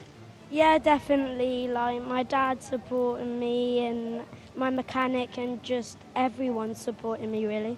That's awesome. Well, I wish you the best of luck. Keep pushing. You're doing amazing. And thank you very much. Good luck for the next race and session. For now, I want to get back to Matthew, our second interviewer, who's going to give us a behind the scenes look with some of the parents of our P1 and P2 drivers. I believe we're having some issues here getting the parents, but if you want to give us a few minutes. These drivers are honestly doing an incredible job, because I am struggling here just standing and interviewing under the heat. So I can only imagine the preparation that they have to do, racing, defending their position in this kind of weather. So let's see here with Matthew. Matthew, if I can just get your input on what you just witnessed here with the Mini. You were commentating with Jag. How did it go in your perspective? Yeah, I mean, fantastic. A lot of good racing, elbows out, exactly what we love to see.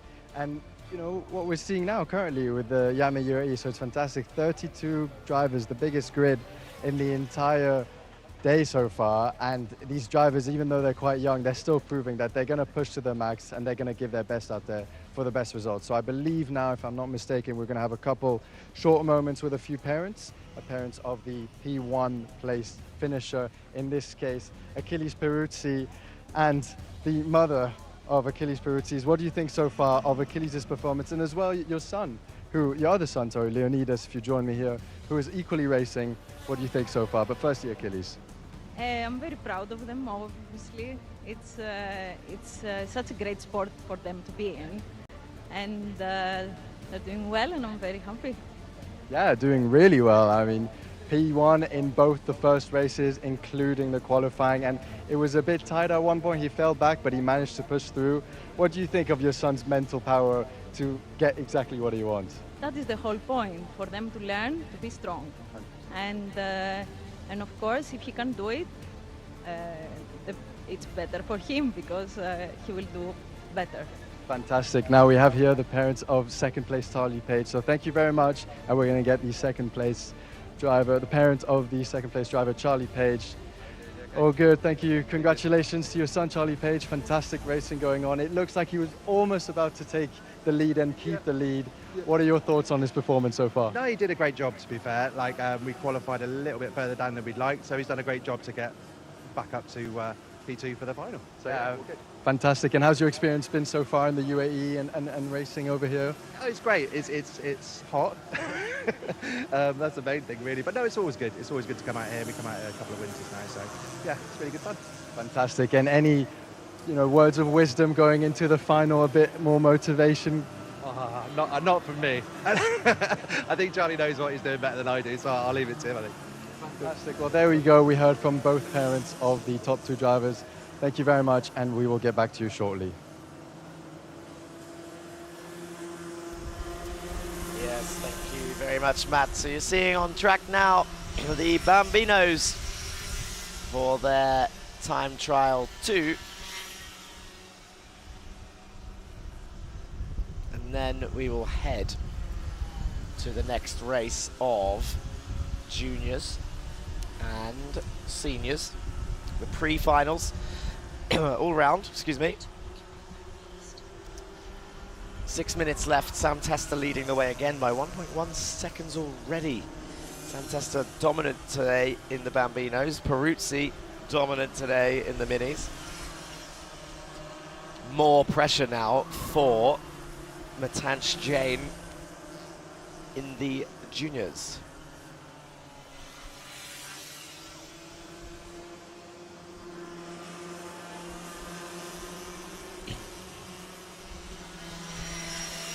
We always see a continuous trend throughout today of the same winner. I mean, it's highly, to be honest, I think even despite what we've seen so far, it's highly unlikely, but it's not impossible.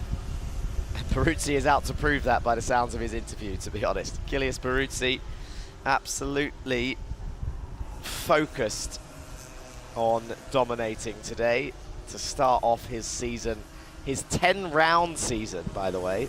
I know we've only mentioned it at the start. 10-round season, starting it strong. But there's 9 rounds after this. So we're currently at Rack Track here in Ras Al Khaimah for the first round. But the double header, round 2 and 3, we will be heading to Dubai Kartdrome, also in October. We'll then probably get to meet the likes of, today for example, we met Maxi, Gio, which means in a couple of weeks' time we'll likely get to meet David Bright at some point. And then we'll head over for the next rounds in Sharjah, in the middle of the desert, before going to Yas Marina. That'll be a good one. Yas Marina circuit, a real Formula One circuit. And then after that, it's the Middle East Cup back in Sharjah, before continuing the season in Al Fassan and then Rack Track once again. The sandwich, the bread of the season. The karting season sandwich, I think I'm going to call this from now on. The top layer of bread being Rack Track, followed by the bottom layer of bread being Rack Track. Look at Karajkovic then in number 9. As you can guess from the surname, this is Mini Karajkovic. Little Sam. And he is only 6/10 behind Sam then.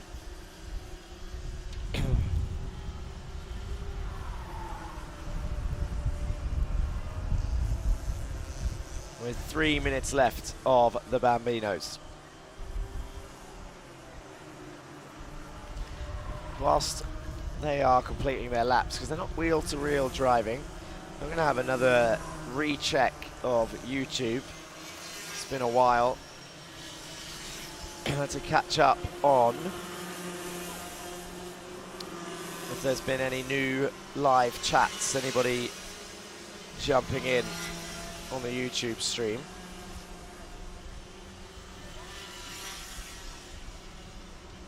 There was quite a lot of support being shown earlier in the day. Got a similar amount of viewers now, which is great to see. They've held it out all day. A lot of people, like I said earlier, probably supporting. Maybe not in the country, supporting at home.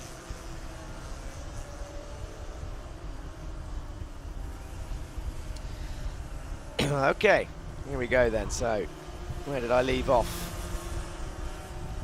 You can see Leo supporting Max Dexter in the chat. Go Amani, #champion. Let's go Rafa Pride of Bolivia. If you don't win, I'm telling Baba, said Lorenzo Tesluk. Go for it, Crochet.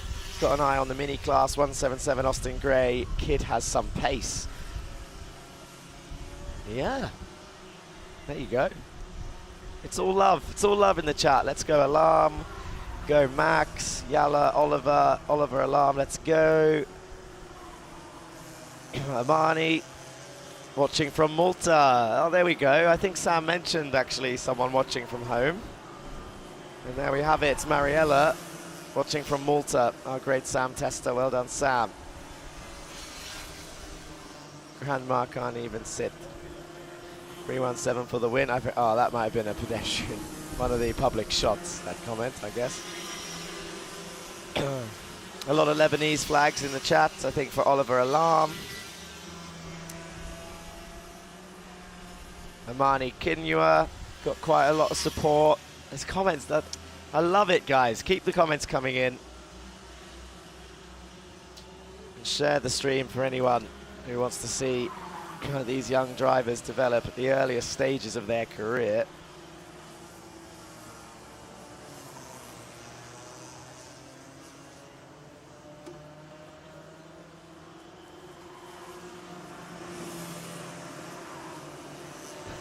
ACR128 in the chat says, good to see you both, Maxi and Jack. That'll be Mr. Al Khaimah himself. Couldn't make today, but I'm sure we'll see him during the season. Good luck, Bubs, says Dawn to Liam Hanlon. Benjamin gonna cook, says DS Karting. Peruzzi. And then we've got Joshua, come on Sam Tester. And it looks like Ristic with 9 seconds to go is a 10th ahead. And then we've got Chetan Jain, all the best Matanch Jain. So they'll be tuning in for the next race then, that means, because we're heading to juniors next. It's going to be a lot of action coming up. You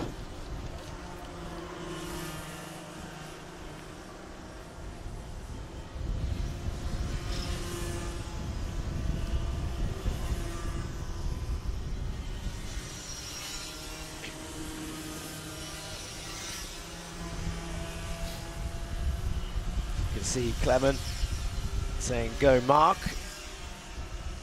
I think that's just because the checker flag is out and Ristic has taken it, actually. So there we go. The trend is broken. Sam Tester still strong on pace, but a 10th behind Mark Ristic, the Slovenian, in the second time trial.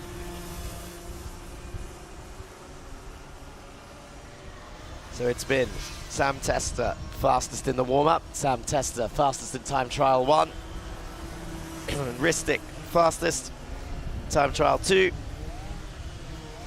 Ingrid says, go Sam, Auntie is watching you from Malta. So a lot of Sam's family watching today. And he's still in a good position actually for the final time trial 3.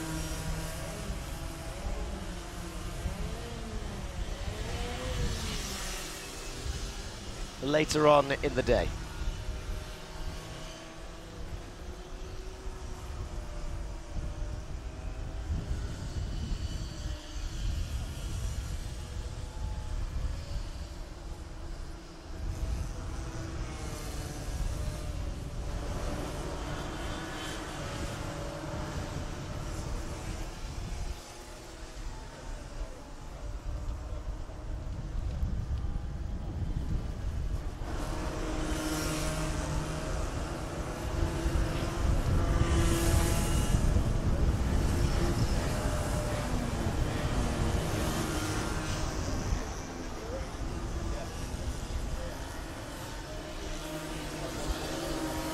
Okay, so whilst we wait for the Bambinos to come in,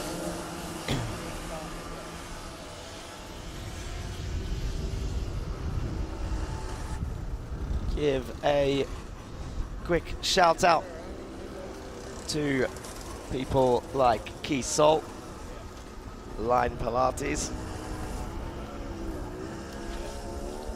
for helping make today possible all around. We also have DIA Design, Helmet and Care, K-Roos and Associates, DrakeCart.com, Drivers Lab, Damwell's Driver Management, don't forget MVA, and 800 Sport.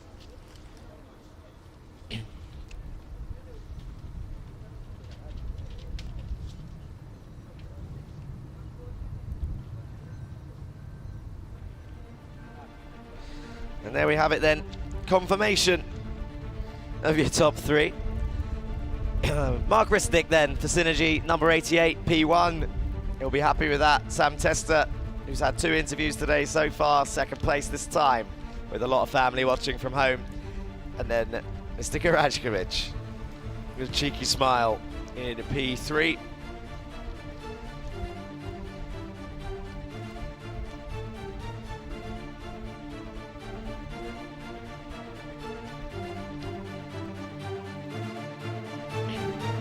Here's the highlights then of your Bambino time trial. Number 9 there, that's Karajkovic. Flying on these little mini chassis. Sam Tester, the number 31.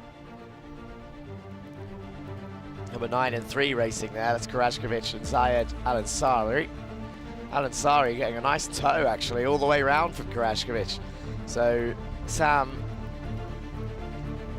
Karajkovic done well to stay ahead of Al-Ansari despite giving him a tow all the way around.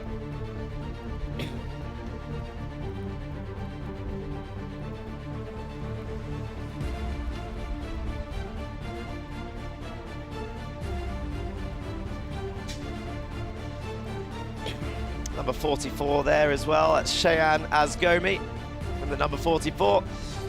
After this highlights reel, we'll be passing over to Joanna very shortly in the pit lane. There's number 9 taking victory. So over to you, Joanna. What an insane session for the Bambinos pre-final. I mean, we had so many changes happen. We've got our incredible P2 driver going to become the winner of the pre-final. Here we have Mark. I mean, how do you feel and how did you do that? That was incredible. It's good. Are you happy with the result? Yes. Were you expecting to be the winner of this session? Yes. And how much preparation do you do? A lot of preparation or only a little bit before the races? A little bit. And who do you have supporting you here today? Who's behind the camera supporting you? I don't know. Your family? Do you want to say hi to them and wave? That is it, guys. Our winner for the Bambino pre-final session. I do want to thank you very much, first of all, and best of luck for the finals. See you. Next, I do want to talk to our P2 driver. Sam Testa, I mean, listen, you have been doing incredible, and this is just a small setback, but can you walk me through what happened? I don't know what happened really. I don't know, but okay, I will take it. I need you to keep your confidence because you're still an incredible driver. You had a lot of pressure. I mean, we're headed towards the final, and I think you're doing an incredible job. Do you still feel that confidence? Say it out loud to the camera. I feel that big confidence in my body. And do you know that your whole family in Malta is watching you online? Yes. Do you want to say anything to them? Look at the camera and say hi to your grandparents and your auntie. They're all watching you and supporting you. Hello. I love you. Thank you very much. Well, good luck for the finals and hope to see you right here again, all right? And that is it for P1, P2 drivers. I do want to have a quick chat with the parents. Let's head over here and see if we can get some... That's okay. Sure. We can get our P1 driver parents. How are you? What's your name? My name is Uae. I know you're getting some media training as well. It's not just the drivers. How do you feel the session started? Yeah, it was at the beginning, it was very bad because we had some engine problems, but then through the session we improved, so it was very good. And can I ask how you prepare your young kid for such conditions? I mean, there must be a lot of preparation from your side and the team as well, but what advice do you have for other parents? Yeah, definitely it's very hot. So UAE, as everyone knows, it's very hot. But generally the preparation is we try to go through the play. We try to speak a lot with the kids. So we have one more driver, a younger brother, so yeah. Incredible. And one last question. How do you feel about media friends and all the media happening right now for this season? The coverage is extremely well, so we are happy for it. Thank you. Incredible. I hope you look back with great memories on this year. Thank you very much. Thank you. And we've got here our parents for our P2 winner of the pre-final Bambino category. Hello. How are you feeling? I'm feeling all right for the time being. Do you feel the nerves behind the scenes? I mean, walk me through how you feel. A lot of nerves. I've never experienced such high level of nerves, I think, in my life. I mean, I was saying back behind the start of the race, I was like, if I was a parent, I don't think I can watch my kid go through this, but you guys are doing incredible. What preparations, again, do you put your son through to be as good as he is, and the confidence is incredible, so I want some advice here. Yeah, it's a twofold. It's physical preparation and also mental. Sometimes physical comes along, mental can be quite challenging. Yeah, So the fact that they are still young, at 7 years old, it tends to affect them quite a lot if they don't perform from a mental part of space. Yeah, but I think at the end of the day, it's the support that they get from the parents that keeps them going. So you guys are doing incredible. Thank you. Do you want to say anything to the family in Malta? They're just going off in the comments. So any final words for them? We have no doubt that they are supporting us full out from home. Thank you. Thank you very much, and best of luck for the finals. That is it, guys, and back to you, Jack, for the next session. Thank you, Joanna. Yeah, over to the next session. Nice to hear from the parents there of Sam Tester. They're clearly very proud. Mum looks very nervous. But this is just the beginning of the journey, right? So Bambinos, and then into minis, juniors and seniors. But nice to see so much support, not just for Sam Tester, but from everyone on the grid. All of their families are here, supporting on the pit walls, out in the heat.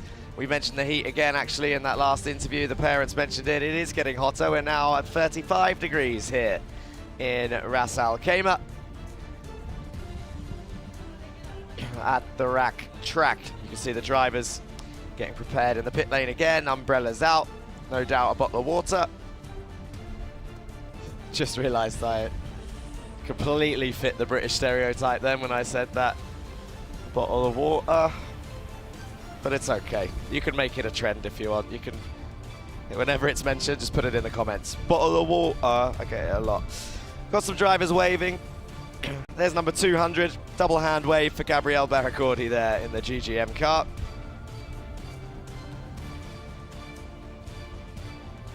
And now he's had enough. He's had his moment. Move on, he said. Go to the next driver. 228, Harrison Peter Stevens there in the M&M kart.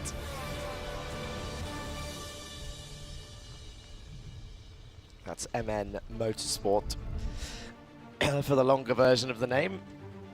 205, Jack Doe. He had a good race earlier, actually. I'm sure he'll be aiming for a higher position. He had some nice fights. 249 and 219 there. That's Arhan Qureshi and Veer Chopra. 282 on the right. Harry Kallenberg.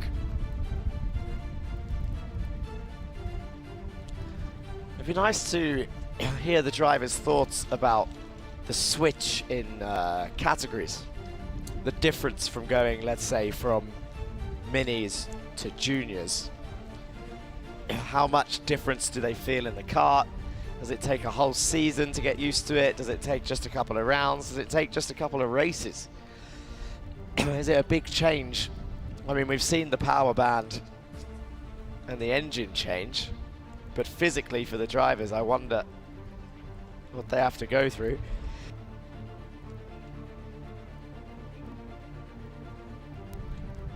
And there's Matthew in the pit lane. Are we passing over to Matt? And here we are now on the junior pre-final grid towards the end of the grid. And we have one person that I'd like to speak to in particular because unlucky in the first heat. And it is Predator Motorsport, Leonidas Peruzzi. Leonidas, what a shame what happened in the first heat. Could you tell us a bit about the accident and your plan for this pre-final? Well, yeah, it was very, very unfortunate. I just went too wide when Derek went for his move and slid into the barriers, but we'll try and keep going upwards from this. Yeah, so you are starting in 25th place, if I am not mistaken. Now, what's your target? What are you aiming for this pre-final? Because you have to consider to keep some health in the tires for the final. So what's the strategy going into the pre-final? Well, I mean, the tires, they're definitely newer from anyone in this grid because, yeah, I missed a couple of laps. Well, the goal is just to move forward as much as possible and, yeah, to have a good starting position for the final. Fantastic. Well, we'll wish you the best of luck here from 25th place. And let's have a quick interview. So, could you tell us your name? My name is Aham Siddiqui. How has your experience been so far? It's been all right. My first race of the season was the heat and managed to climb 3 positions. Fantastic. And as a novice, what do you think of the whole event, the interviews, the commentary, the live footage? Are you going to be showing your friends and family? I mean, it's fun. It gives you that exposure to the media, which you will need if you take this further. Fantastic. Well, best of luck for this race as we'll make our way back up to the front of the grid. Couple AK karts here, and there's some more karts in the background right now. Couple a Yas Heat kart over here as we have a bit of confusion going on in the background. As let's interview a Yas Heat driver. So tell us, how has your experience been so far and are you ready for the pre-final? So far, going so good. Just need some improvements there and there. But hopefully we can gain positions on the pre-final and final. So yeah. And what are you feeling now? Are you nervous? Are the butterflies coming in? Are you ready to go and attack? What are you feeling? Feel ready. Ready to attack? Yeah. Fantastic. Well, we'll see hopefully some more attacks over there as we keep going along. Some more AK karting drivers. Bit of a mess going on behind. We'll speak to one of these NM Motorsport drivers. Ange, how's the experience been so far? Yeah, I started the race and I got taken out, but then I caught up, I overtook, and I gained 9 places. So now, hopefully, I should be in the top 8. Fantastic. And how do you do as a driver to combat this heat? What are the secrets that you do? Do you drink a lot before? Do you pull some water? What are you doing to combat this heat? I drink a lot of water. Drinking a lot. Okay, well now, best of luck, Anshul. We will head back to the front of the grid and get ready.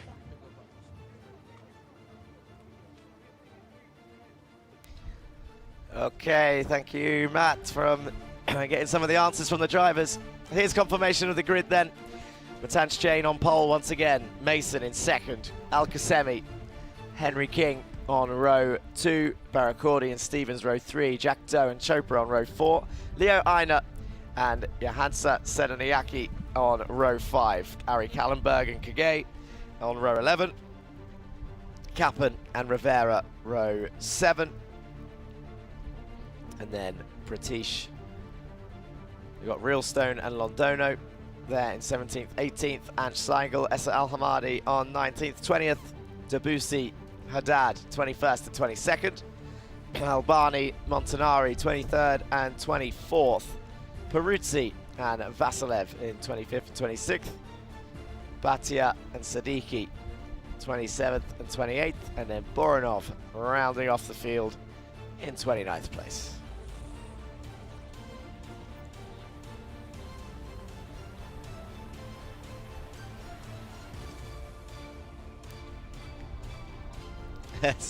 Getting his exercise in is Matanch Chain, warming up, psyching himself up. Look, shaking the head, jumping up and down, getting the blood pumping. And he is ready. I mean, they're not as ready as the others because they're all sat in their carts, but he is asserting authority, let's say, by standing at the front of the grid and just watching and waiting.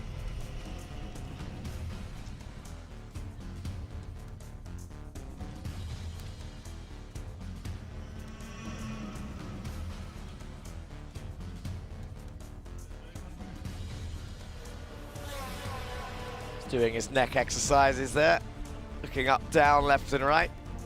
Actually, that's another thing that, let's say just non-drivers, because I'm sure all the families and the teams understand motorsport, but let's say people who don't watch motorsport that often or maybe haven't driven in high-speed environments. It's something that people often forget, especially if you don't watch Formula One. But the G-forces are actually the strongest, really, on your neck. Your neck muscle's quite important in this sport. That's why you see F1 drivers start their career with a normal sized neck and then it ends up just merging into their shoulders after a couple years in the sport. And karting, although not as quick, puts just as much force on the body, especially through the high speed turns.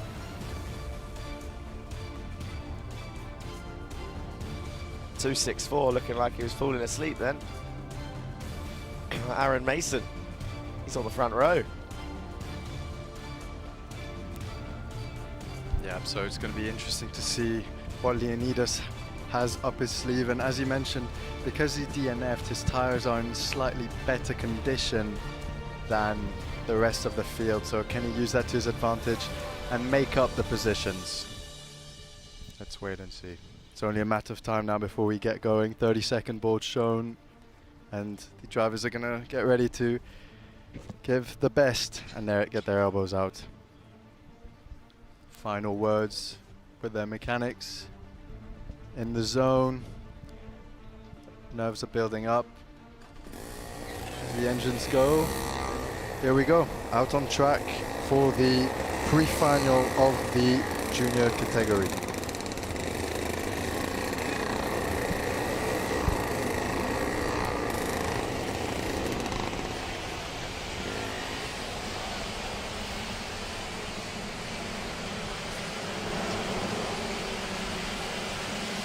Mitanj will try and keep the same order as he did in the first heat. Try and win just like he did, but it will be difficult.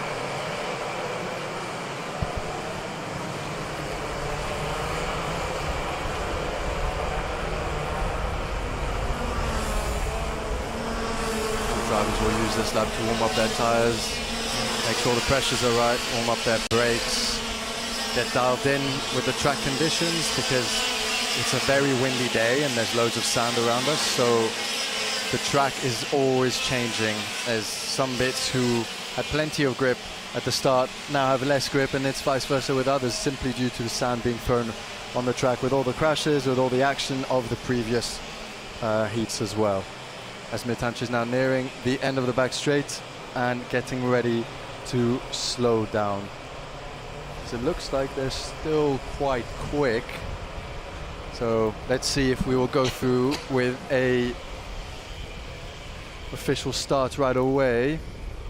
All carts seem to be in place, and the tram lines, as now the revs will begin to rise. So here they come then around the final turn and down the main straight, and the lights are out and away they go down towards turn one. There's no full start flag, so they are racing side by side, into two, into the right, flows into the left-hander of three. Try and avoid the curb if you can. It's fairly clean through the first section as they now head towards turn 4 and 5. A great onboard shot there from the P3 kart as we went through the high-speed section in towards turn 6, late on the brakes. And I think we got a move there, 218 or 216 that was. It's neither of those, maybe it was 219. It's not on my list. But now look at this, 264, I think they're going again. What? Some confusion there. A lot of confusion there between the drivers and the organization. Yeah. So I'm guessing it was a full start. Well, looks like it's going to be But no full start flag shown, but there we go. We're going to do another race start then.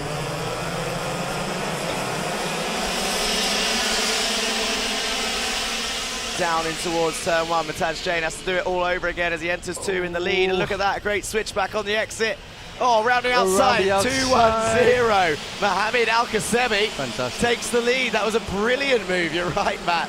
Down in towards turn 6, holds the inside line as Mitanj Jain has a quick look, and now continues down towards 7. He's going down the inside. That's a brave move. Late on the brake. That was amazing. And 200. Gabriel Barracordi gets involved as well. Tries to go round the outside of 9. Mitanj Jain has done exactly what he needs to do. He's made them fight, takes the lead, and he's pulled a little bit of a gap already. No waiting there from Mitanj Jain. Straight away, wanted to get that position. He just waited for one opportunity, and bam. That's a place where you typically will not see many moves, so very brave from Mitanj over there. Now Sakir has dropped back, and it looks like someone's been in the dust, but it looks like all carts are still intact. Yeah, saw the kick up of dust, but couldn't see any carts off, to be honest. So it's maybe just a dip of the wheel, as we see Jain and King fighting it out for the lead. I was wondering what I could hear, but it's all the supporters down below us telling their drivers to push and attack. As we see a spin there. That's Essa Al Hamadi, who I think you spoke to in the pit lane. And then a very frustrated 208 Antonius Haddad. And Essa Al Hamadi there, out of this race by the looks of it. But Mitanj Jain still leads. Henry King in second. Al Khaimah now in third, who sets the fastest lap. Is he going to go for a move into 2? Can't do it because of the yellow flags. And he signals to Barracordi, can you just push me as we go towards turn 6? Barracordi says no, I'll attack down the inside, thank you very much. But then it didn't come off because the outside line tends to be a bit stronger through 6.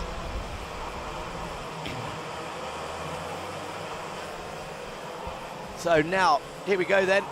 Barracordi is going to set himself up for another move. Matanch Jain might be on for a Peruzzi repeat here. If he could just pull away from Henry King, sets the fastest lap, shows that he has the pace. Well, then Chopra takes the fastest lap in P8. Strong lap from him.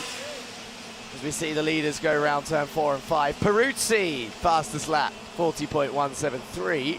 He's up into 18th, up 7 positions. Qureshi up 11 positions.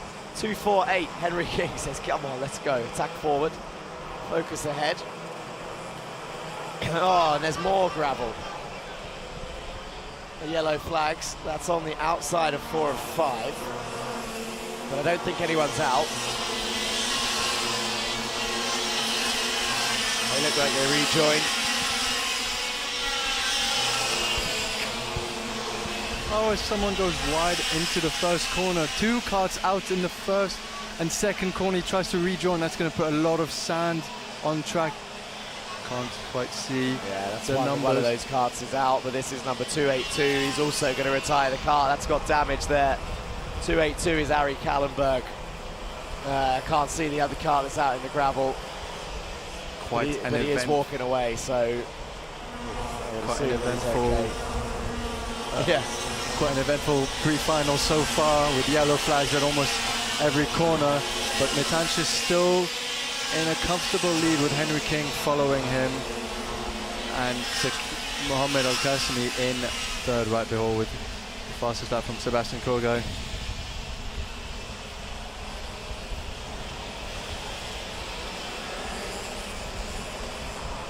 Yeah, so a second lead now then for Matanch Jain from King. Al-Qasimi half a second behind. Barracordi still right behind your P3 driver. And here we can see 251. There's your leader. So Al-Qasimi sets the fastest lap now. 39.737. They are flying at this stage of the day. Derek Rivera is up in P9 with Kappen right behind. Into Peruzzi 6. Up 10 places for Peruzzi in 15th. Still got 10 laps to go. Can he keep this going with the fastest lap at the moment right now? Let's see how far he can climb. Contact there as it just cut away from an overtake attempt from 260. And that's a 260 problem. Savaloka Gay not long set the fastest lap, but I think that car is done. Or was it just the curb that was bouncing up and down like that? Maybe he can carry on, we'll see. Will he come into the pits?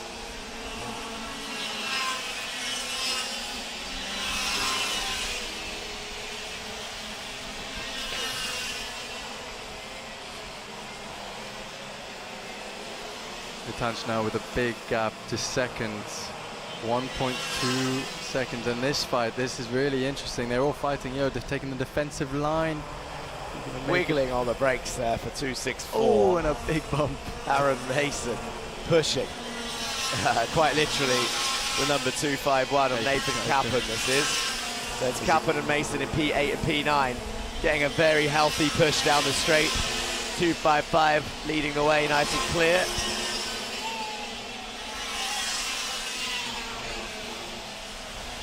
Kappen still defending there from Mason as we switch on board to the onboard camera. 202 of Leo Anya stuck behind Veer Chopra. Both of them have moved up 2 positions. See if they can keep going any further. Again, Kappen leading this train of cards, placing his car in the perfect place, making it extremely hard for Mason to go for the move. Look at this, 3 wide into turn 1. Just behind this fight that we're seeing on camera, they were 3 wide, but I think they survived.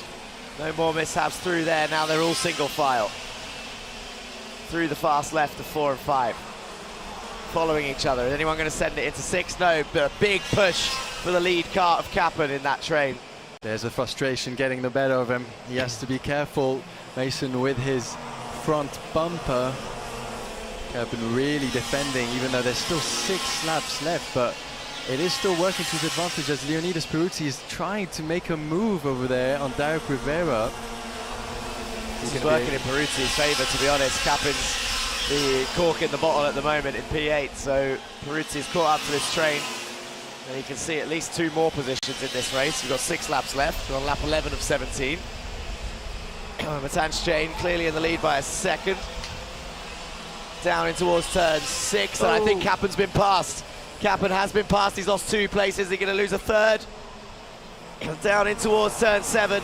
He holds on to it. So Peruzzi didn't pass him. But Rivera and Mason successfully got through as he looks for a better exit out of 9. Comes onto the main straight in 10, but no, look at the straight line speed of these two.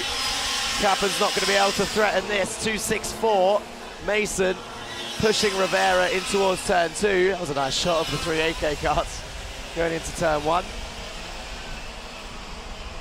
So now it's Rivera, Mason, Kappen, Peruzzi. Around the outside, he's going to try and go for the move. Oh, and he just gets shuffled out even more.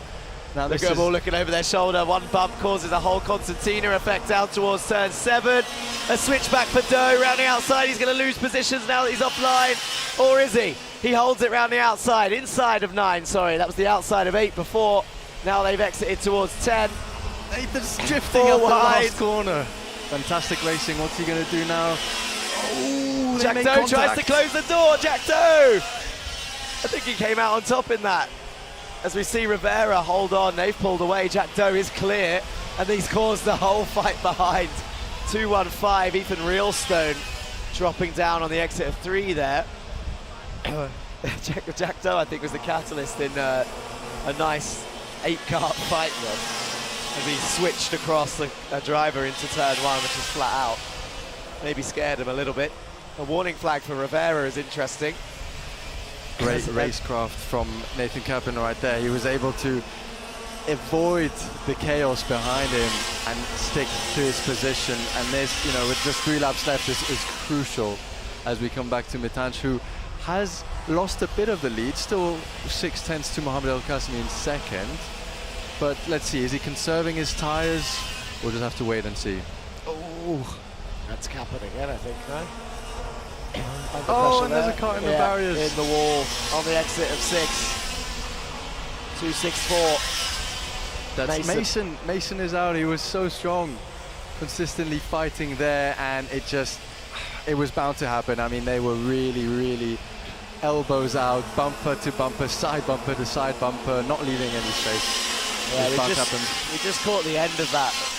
I think he tried pulling off a move around the outside of Rivera, and I think Rivera was actually the one that put Peruzzi in the wall in the earlier race, so maybe a similar situation.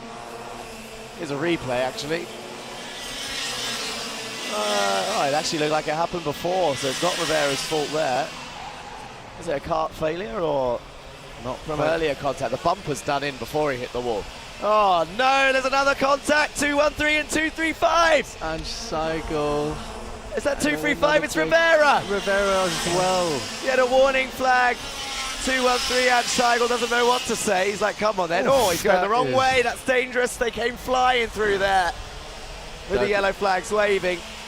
And he's now continuing on his way. And Seigel, but Rivera involved in that as well, which means he's going to drop down the order. Here's a replay of this one. Yeah, really tough place to make a move. Straight into the back of Rivera there. Yep. I think he has to take responsibility for that one. Rivera, come on. That's I don't know Derek Rivera's accent, but I felt like that one would have had one. The checkered flag is waved with Matanch Chain. Look at the gap between those two when they cross the line. Did he lift off? The gap was like a second, and now it's 0.047 seconds. Al Qasimi really gaining on Matanch there, but Matanch was able to retain the lead provisionally. Let's see, with all the penalties, and this has been a very busy session, but it looks like he's been able to as we see a driver hitting himself in the helmet. So a lot of frustration. Obviously this heat doesn't help, and these are all young drivers who want the same thing, which is to win. So emotions boil over. But yeah, that's right. We've seen it plenty of times in karting. Well, we see it in all levels of motorsport, actually. Just frustration with who thinks right. I mean, like I said earlier, we're not stewards, but I do think that was Schleigel's responsibility there as he hit the rear quarter of Rivera, and then both of them losing out. But one man's loss is another man's gain, and I think Peruzzi would have gained out of that. A couple positions after being taken out at the end of the race. There's Rivera pulling up in the pit lane now, straight out the kart, but walking away, folding his arms in disappointment. Looking back. Well, his frustration held very well.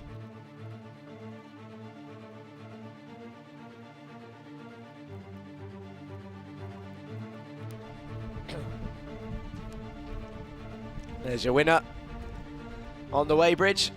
Very, very close at the end, but unsure with all the chaos at the end there. Two contacts, but he does take it again.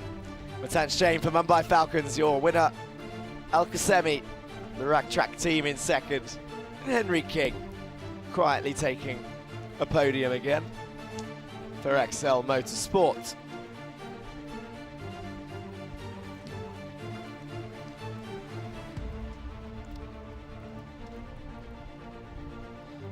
I do not envy the directors having to make a highlights reel out of this one. There's plenty of action to be found. And speaking of, here is the highlights reel. I believe they're done already.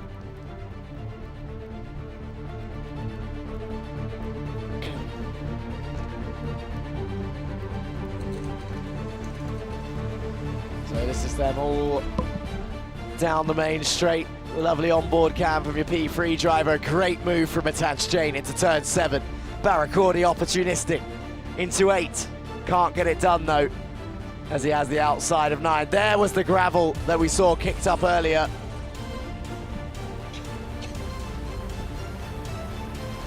Big contact for 237 as we see some cones flying.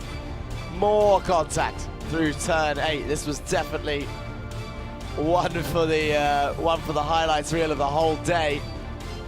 Action aplenty.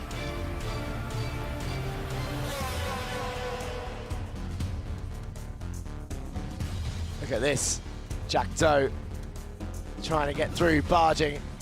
Oh, there it is. That's where the GGM car ended in the wall. There was the other one of Ange Schleigel and Derek Rivera. Come on, and look, he did the Italian hand signal. But let's cut to Joanna, see if we can hear from some of the drivers. We're here behind the scenes after the pre-final with the junior category. What a race that was. Jack, you got all the action up front here near the track, and with me is the third-time winner at this point. I mean, you're doing incredible, Matanj Jain. Tell me, what is your trick? What's your technique? My technique's sit in the car and drive. I love that. Love the confidence. There was quite some challenges, and you got a lot of pressure behind you. How did you keep pushing? Well, he came ahead of me in the start, so I'm like, I have to make a move now. Then at the end of the race, he came back at me, and I just defended last few corners, and that was it.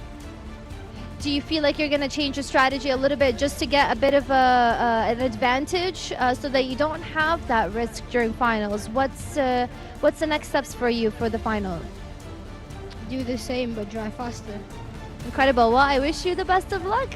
Thank you, Matanj. I do want to speak to our P2 winner here, Mohammed Al Khaimah. Congratulations, Alf Mabruk. How did that go? I mean, you went from P3 to P2. Talk to me about this. It went pretty good. I became P2. I was trying to catch up to P1. I overtook him in the last lap, but I didn't think it counted. Well, you're still doing an incredible job. What's your technique? I mean, what's the trick that keeps you pushing and you don't feel that pressure because you're headed towards the final? So I'm sure it's getting more stressful for you. But what are you doing to stay calm? Because I'm confident and I think I'll become P1. I'm very, very proud of you. I mean, I have no doubts of your skills. Anything you want to say to everybody watching you and supporting you online? No, thank you. I don't have anything to say. Okay, well, I wish you the best of luck. Thank you so much, Muhammad. And hopefully I'll see you again here at the finals. Good luck. That is it, guys. Back to you, Jack, as they get to prepare for the senior category for the pre-finals. Yes, thank you, Joanna. And like you said, plenty of action to cover in that junior race. But Matanch Chain as mature as ever in his responses and looking calm, cool, and collected. After winning another race today, 3 in a row. So now it's him and Peruzzi with the pressure, but let's look at the senior grid, senior 170s as well. 19 laps. It's Swan, Elbassioni, Kinua, Qureshi, Hartman, Darmadasa, Volung Vicious, Al Khaimah, Nathan Pope, De Troja, Martinez, Fedorovic. They round off your top 12 out of your 25 drivers. Then we've got K-Roos, then Mohan, Jose Nagoma there in the AK karting suit, Viren Piri, Max Dexter, Pope, Alarm, Gut, round off your top 20. And then entering the 170s is Bray, Curry, Anivas, Busanad, and Salama. 25 drivers then on the grid for the senior category. We will be awaiting all of the kart recoveries from the last race for now, before the seniors can head out onto the grid.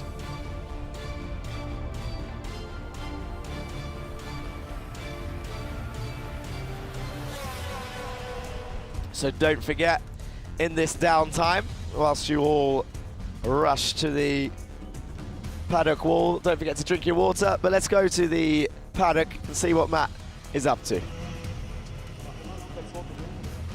Here we go now for the senior pre-final. The weather's just getting hotter and it looks like the action is just going to be even better. So let's walk through the grid. We have in first place Jeremy Montgomery Swan threw a fantastic move into the first and second corner, which secured him that P1, and since he has not looked back. Adam Albassoni in second, who will try to keep the lead this time. And then we have a few other drivers, Kunyawa in third, followed by Ryan in fourth. Now, if we continue down to the grid, there's a driver who has been getting loads of support on the live stream. So let's go and have a talk with him. Plenty of drivers all over here. We are looking for card number 3. Let's see, 3. Hey, Max. Number 373, Oliver Alam from Lebanon. So you have plenty of drivers who are watching right now, plenty of friends, family. You have a lot of support in the live stream. What do you say to them? I just want to say hello and thank you for supporting me. And I'm very grateful for everyone who's helping. And how has your experience been so far? It's definitely different than my home country. It's a lot more competition, a lot more professional. And how's the weather in Lebanon? I think it's a bit cooler now compared to these temperatures, almost 36 degrees right now. So how are you handling it? Definitely, it's really hot here. It's way different than Lebanon. And what's the mindset going into this race? I'm actually here just to gain experience more than I am here to compete and win. I want to, in the future, maybe become a better driver. Fantastic. Well, we wish you the best of luck. To Oliver Alam, 373 with Rack Track. Let's go speak to a couple of the senior 170s. Andre Houri from AK Karting. Tell us, how's your experience been so far? Yeah, it's been good, man. Just having a good time, racing, burning rubber and fuel, and happy days. Nothing better. Honestly. Apart from the weather, what's your take on the weather so far? Oh, no comment. I think that says it for everyone. Best of luck, and we'll be supporting. Another driver new for this weekend, 418. Yusuf, how's it going so far? It's going good. It's just really hot at the moment, obviously. I'm sitting in P2 in 170, so hopefully we'll get a podium today from one of the AK drivers. Fantastic. And how do you do it with these long sessions, 17, 19, and then it's going to be a 21-lap final? What's your mental preparation? How do you stay fit when it's the middle of the race to keep going and keep pushing till the end? I'd say staying hydrated, really. I don't stay on my phone for too long. I like to just kind of focus on the race ahead and having a few snacks in between. Fantastic. Well, I wish you the best of luck. Cheers. And now we will pass back to Joanna Bergen for an interview. We're back here. We've been thanking our sponsors all day long, but I think it's time to talk to one of our sponsors. Next to me, I have Oscar Lee, the founder and owner of Drivers Lab. You guys have just launched in January 2024, and you're already making a huge impact. Talk to me more about what inspired you to do all this. That's an excellent question. You know, we started January 2024, and the whole concept behind Drivers Lab was to help young drivers. You know, I was 7 seconds off the pace and then came within 3/10 of pole position in my last Super Trofeo World Final race. And, you know, that's when I thought it would be fantastic to have a facility here in Dubai where we have access to such a large community of drivers, very international. I thought, why not? I mean, what I love about you guys is you don't just focus on simulators, you also have coaching. It is mentally, you definitely have to prepare the drivers. So talk to me through some of the tools that you give those drivers to be prepared to do what they do today. Fantastic. So we have a chassis simulator, 182-degree projection, 4K, and we can run Motec, live telemetry, you name it. We have onboard footage analysis. We go through all the nitty-gritty. We even use Google Earth as well just to do a virtual track walk. We can do everything. That's incredible. And finally, I do want to ask you about this partnership with Iame Championship and Media Friends. I mean, what is the goal behind this, and how do you see it going forward? The goal of this is to inspire young drivers to come in. You know, we really want to connect with the grassroots motorsport community, and we figured that was a little bit missing from Drivers Lab, so we're very happy to continue moving forwards. We want more young drivers, more karters coming into Drivers Lab to prep for F4, F3 Formula Regional, and looking forward to their great success. Thank you so much, Oscar Lee. And if you guys heard that right, if you want to check them out, Drivers Lab is located in Motor City across from Autodrome. Thank you very much, Oscar, and thank you for your support with this championship. Thank you very much. That is it. Back to you, Jack, hopefully for the start of the next session. Thank you, Joanna. Hopefully, she said. Of course, I will be right with you, and we will get this race started. The last few cards you can see on your screen just being recovered now. I always enjoy this part because the driver normally, look at the driver sat in the car, just chilling. Number 237 on his way back. That's Ivan Boranov, the novice driver for AK Karting. Away he goes down the main straight. I wonder if that counts as an extra lap in the race. That finished already. So up next to follow on from Joanna and Matt, we have the senior and the senior 170s together on the grid. Another 25 kart grid. Who needs a more Let's flexible hear from our education. sponsors. We provide a full school curriculum including GCSEs and A-levels, mentoring support from ex-athletes, and the ability to study from anywhere in the world at any time. Welcome to MBA, the #1 school for athletes.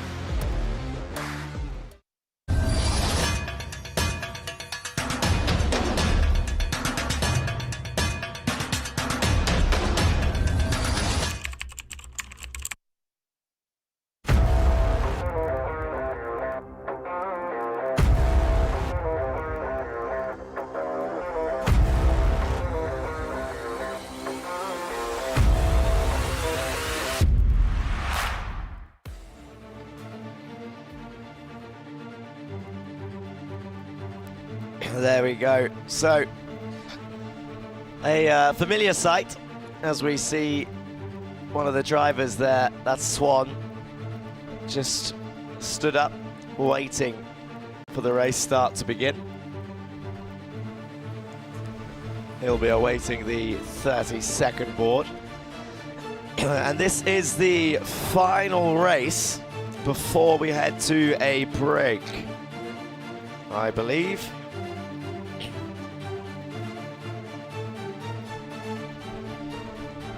So, just a recap of the day. We've had 4 qualifying sessions. We had minis, where Peruzzi took pole. We had Bambinos for the warm-up. Testa took the fastest lap. Then we had Matanch Jain pole in the juniors. And then the seniors qualifying. Followed by the first heats. And then the pre-finals, which is where we're at now for all 4 categories. And you can see the drivers now then exiting the pit lane.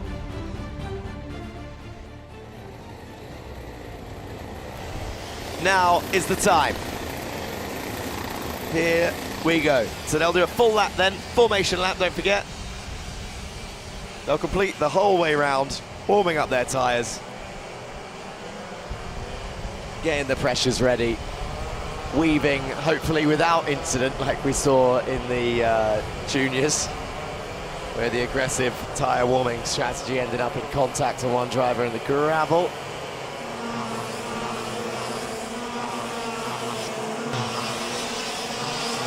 And here they come flying past me then, down the main straight.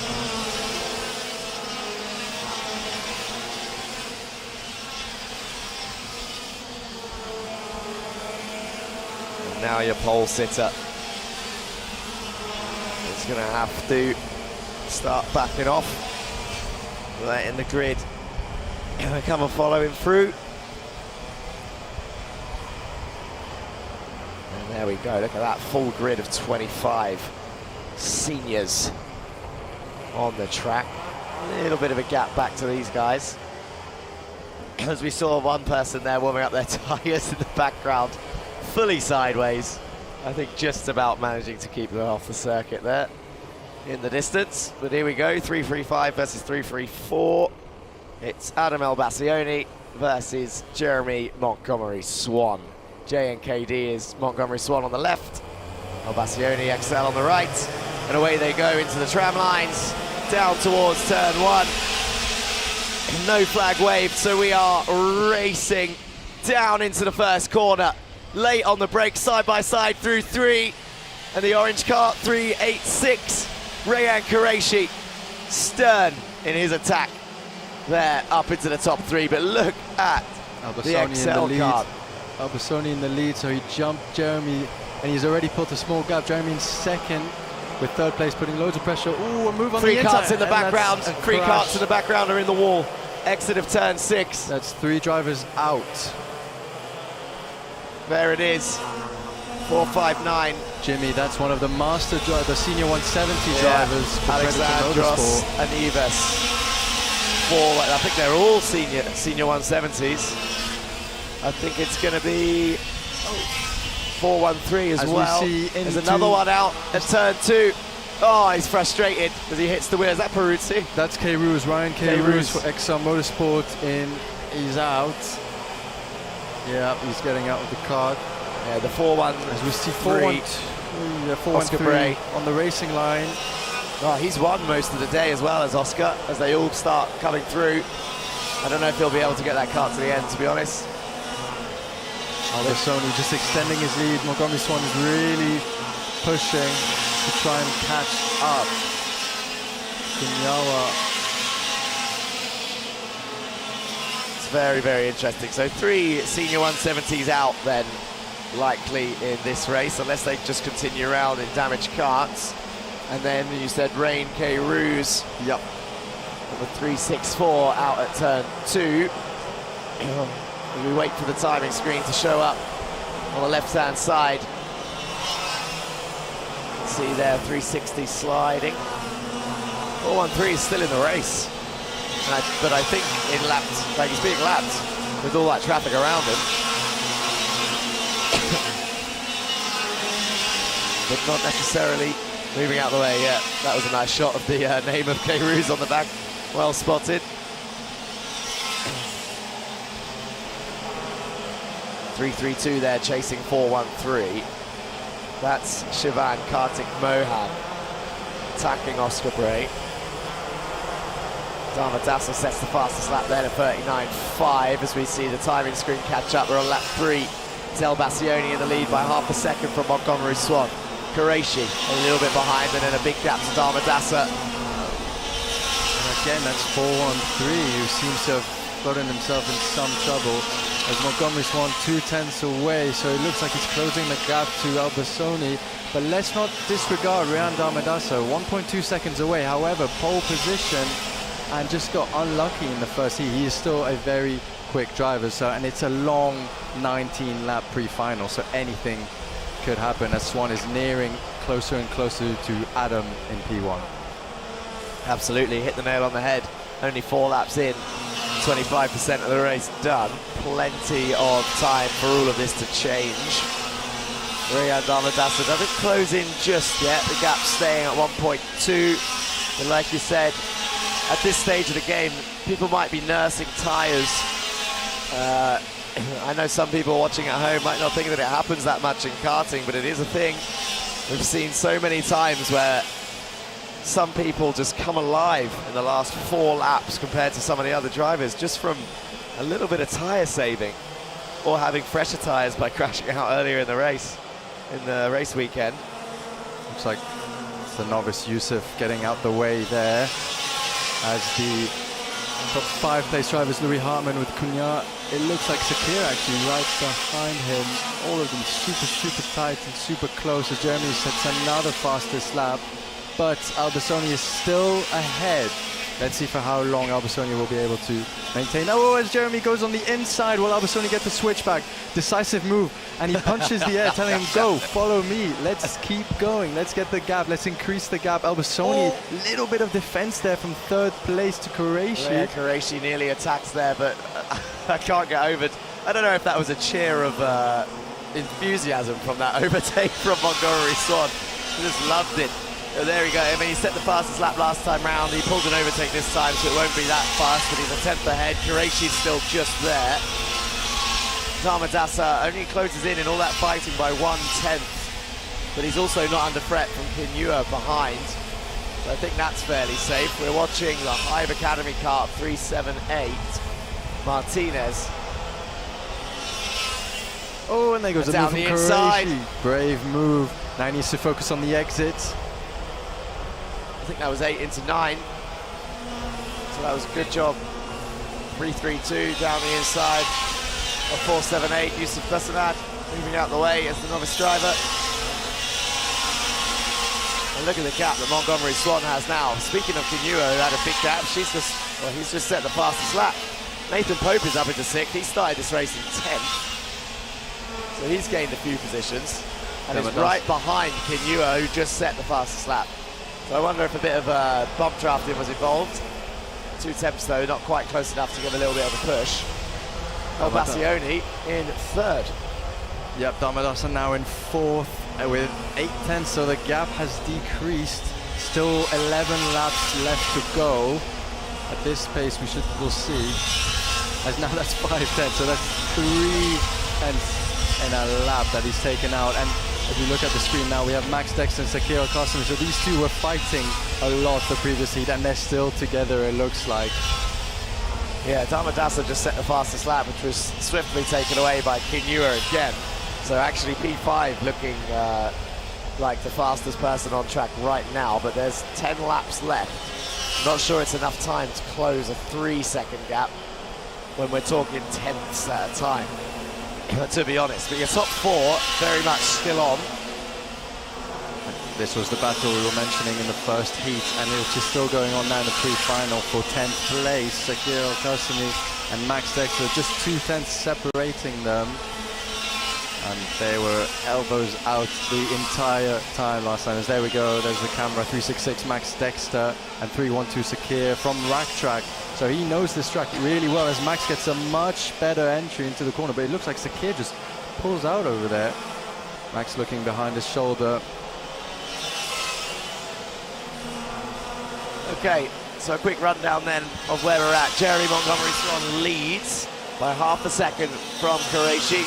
Elbassione now dropping back a little bit in P3 with Damadasa closing in on a potential podium here in the pre-final.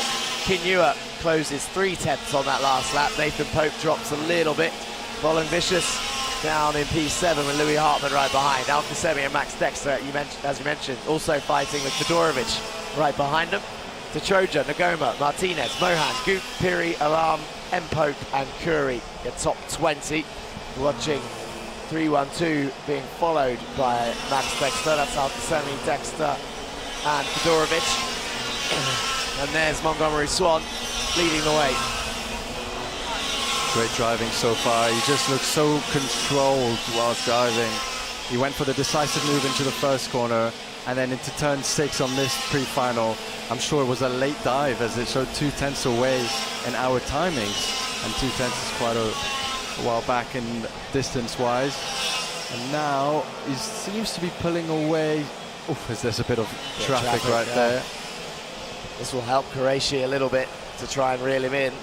But Swan has looked pretty much in control ever since the fist bump of victory on the overtake earlier on in this race. 3/10, so he gained a 10th or 2 as they pass back marker traffic. Adam Elbassione, though, was not as lucky with that back marker. He's now 1.2 back. Damadasa still right behind him. Kinyua, 1.6, has closed in 1.5 seconds on that last lap. I said it was unlikely. Well, that'll do it. If they can do that again.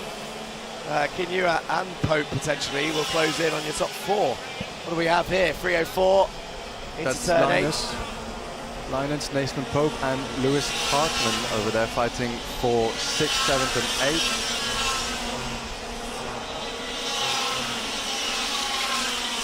Now, it looks like Damadasa has gotten out Adam Elbassione, so he is currently in the top 3 place positions and is looking for a podium place finish for the pre-final. Let's see how it goes. So he's quite far from the top 2, so now would probably be to save the tyres and maintain the position. Yeah, we mentioned tyre saving, and they've obviously got to use these for the final as well. So 3.86. Qureshi now chasing Swan, but Damadasa a little bit back. Elbassione will attack at some point, I imagine. This is 3-2-1 Damadasa, and that is Elbassione on his bumper right behind into 5, down towards 6. Looks to the outside later on the brakes. Going to try and get a better exit down towards 7. Here they go then, down the back straight, and now he has to defend from the car behind. Kinyua is involved in this fight, and there's Pope as well. All of this for P4. Elbassione under pressure from Kinyua. Pope in P6, round turn 10.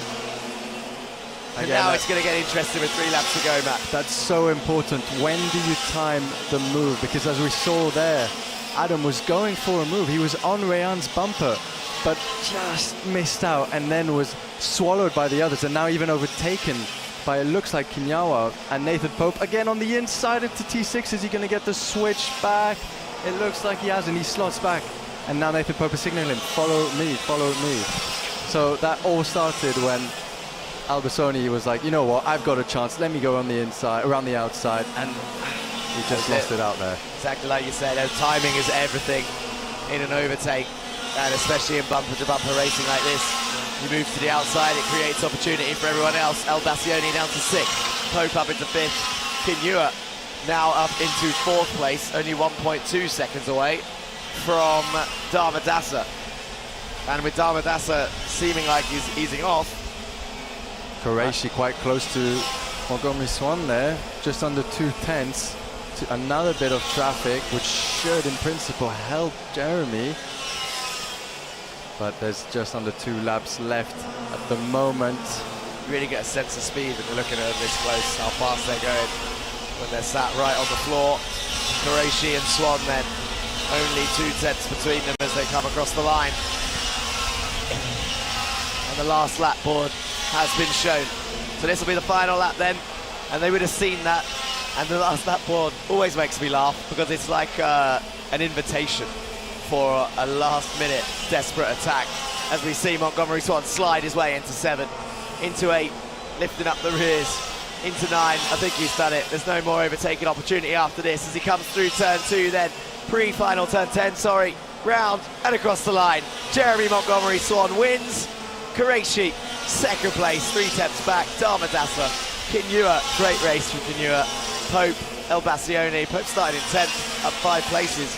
El Bassione, great driver, puts on many entertaining moves, but this time cost him a few positions. Following Vicious, Hartman, Kisemi, and DeTroja rounding off the top 10, which means Dexter has dropped down into P12. That's 2 wins out of 2 for Jeremy Montgomery Swan right there. Again, controlling the field. Once he gets into that P1 position, he just never looks back. And again, 19 laps, race winner Jeremy Montgomery Swan, second place Qureshi, and third place Darmadasa from much lower down as they head into the pit lane and do the final checks with the weights and the scrutineering for the top 3 cards. Fantastic racing so far. A lot more to keep going with the final 21 lap final for the seniors. So that's going to be very tough, very demanding on not just the kart, but equally the body itself. I mean, they've been racing for 3 days consecutively in this heat. It starts to add up, but it's the most important time. So now Jeremy checking the weight, making sure everything is okay, and it looks like it.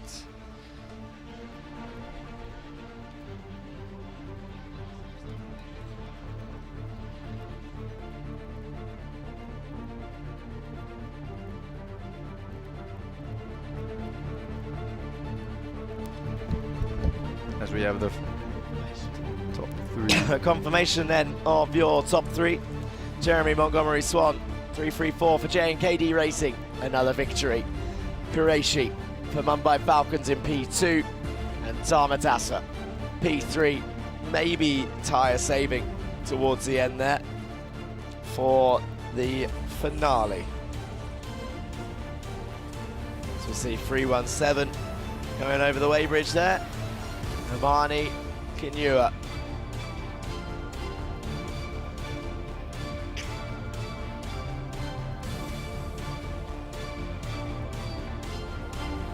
Here's a highlights reel from the senior pre-final then. A great start as one of the drivers there. 286 cuts across, 386, sorry. There's the pile up of the 3 senior 170s. Side by side there. The Hive kart, 378. There's Montgomery Swan attacking 335 of Adam El Bassione. And this is Montgomery Swan making his way through traffic. 335 under pressure from 317 behind Kinua.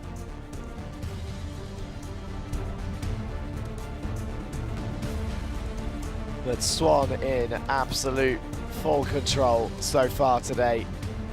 All to play for in the final.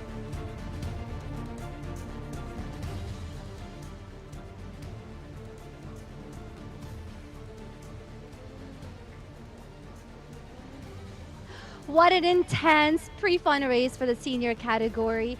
Next to me is the winner, Jeremy Montgomery Swan. I mean, you've had a challenging race right now. I know that you were heading and leading the race, and then you lost your position for a few laps, and then you got it back. Walk me through what was going on in your head and what made you lose your position for a few laps. Well, at the start, I just went way too hard into turn 1 and went wide.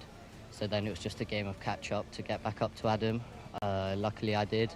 Took the lead again and then just kept my head down, went forward, won the race. So, does all the pressure from the drivers behind you affect you on the race, or do you just kind of keep your head straight and look to the finish line? Yeah, I just look ahead because otherwise you start to think negatively, thinking they're going to catch you and you're going to lose your position. And anything you want to say to your team? Wagwan General. All right, thank you so much, Jeremy. We want to speak to our P2 driver. Best of luck for the finals. We want to speak to our P2 driver who went from P4 to P2 winner. Let's see if he's ready for an interview. We would like to speak to Ryan. All right, let's just get a few more moments to see what's happening here behind the scenes. Sorry for the delay. We're just figuring out what we need to do. Just give us a few moments and we will be back with you. Thank you, Joanna. So Jeremy continuing to show his personality in the interviews with Wagwan We've built a General. school specifically for athletes and anyone who needs a more flexible education. We provide a full school curriculum including GCSEs and A-levels, mentoring support from ex-athletes, and the ability to study from anywhere in the world at any time. Welcome to MBA, the #1 school for athletes.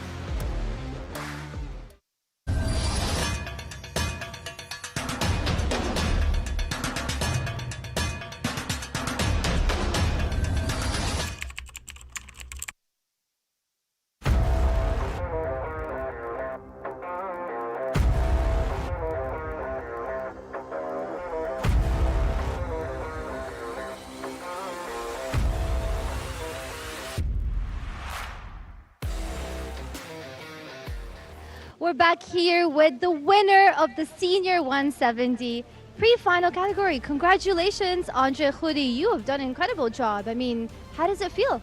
It was good, to be honest, but the heat's still the same. It's still going to be brutal, but it was a good run. It came into my fortune that there was a little collision between the top two guys. So took advantage of it, and here we are. Andre, can I ask how long you've been racing for? Been racing for a while. I come from a family that's very like car focused or racing focused. My dad's a rally driver. You have the likes of my brother as well. So professionally, I would say I've been racing for the past 8 years, maybe 8 to 9 years. That's incredible, and it's impressive that you're still maintaining the confidence on the track. Everybody can see it. Do you have any advice for other drivers that are watching you that would love to be in your position one day? Just send it and have fun, most importantly. If you're not going to have fun and you're just going to get angry every time, there's no point of it. The whole purpose is to have fun and enjoy yourself. I 100% agree. And you feeling more confident going to the finals? I better see you here next session. I can't promise that. It's going to be harder, 20 plus laps, but it's going to get harder as well. So we'll see how it goes on track. Well, best of luck, Andre. Thank you so much for that. All right, we want to speak to our P2 winner. He has been doing an incredible job winning our heat session. We have here with us Oscar Bray. Congratulations. I know this was a small setback for you, but walk me through what happened on this specific session. Yeah, so on the first lap, we had a bit of a pile-up with some other 170 drivers.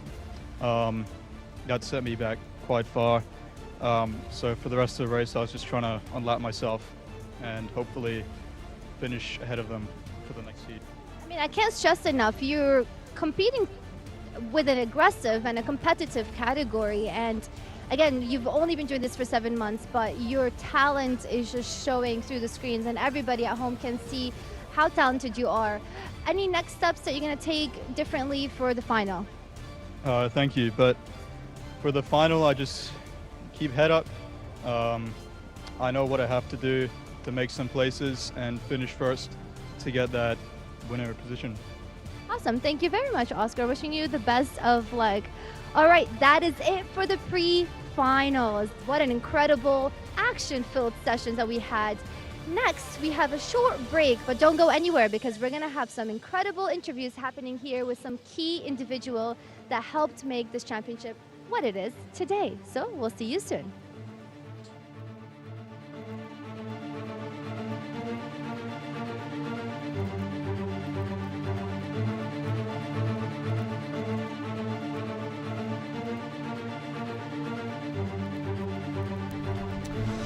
Okay, so the Senior 170 results. Montgomery, Swan, Qureshi and Darmadasa on your podium.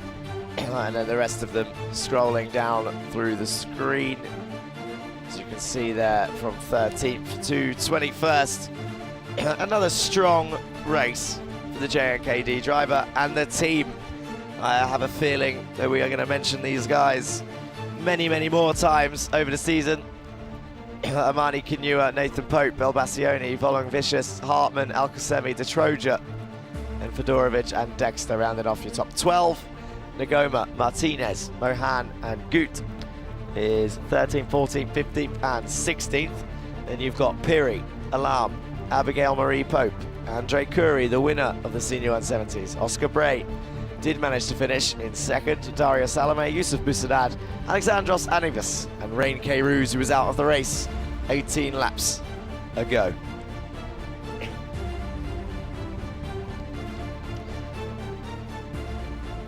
So, nice on board of a car underneath the umbrella. And we're going to go back to Joanna. I know we said we're going on a break, but we've located our P2 winner for the pre-finals in the senior category, Ryan Qureshi. How does it feel? I mean, you've done an incredible job from P4 to P2 under so much pressure. Tell me how you feel. Not much really. Like just after the lights went out, I just said I'm in a good position and just push, see what I can do from here. And then we managed to get into P2, so happy with that. Are you feeling more confident? Do you think you're going to change a little bit of the strategy going into the finals? We'll see. We'll see? Yep, we'll see. I want to see that confidence coming through. And do you want to say anything to your family, your team that's been supporting you behind the scenes before we send you off? Thank you for everything. It definitely means a lot, and let's see what we can do in the final. Incredible. Thank you so much, Ryan. Best of luck. Keep pushing, because I am sure you can get far in this competition. So thank you very much and good luck. And that is it. Back to you, Jack.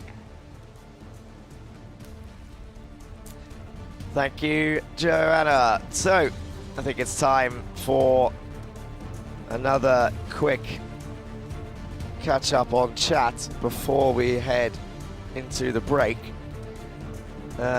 This looks like a load more fans. Kinua, do what you do best. Oliver Alam, well done Mitzi. Oliver, Biran Piri, Amani. Well done Sam, fastest lap, go Oliver.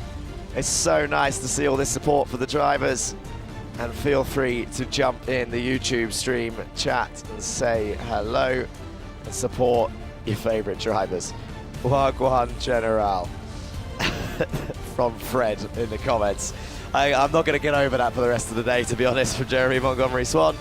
He said it in the chat earlier, he said it again in the interview, and I'm sure if he wins the final, he's going to say it again in the podium, and hopefully I'll be down there to see him and catch up.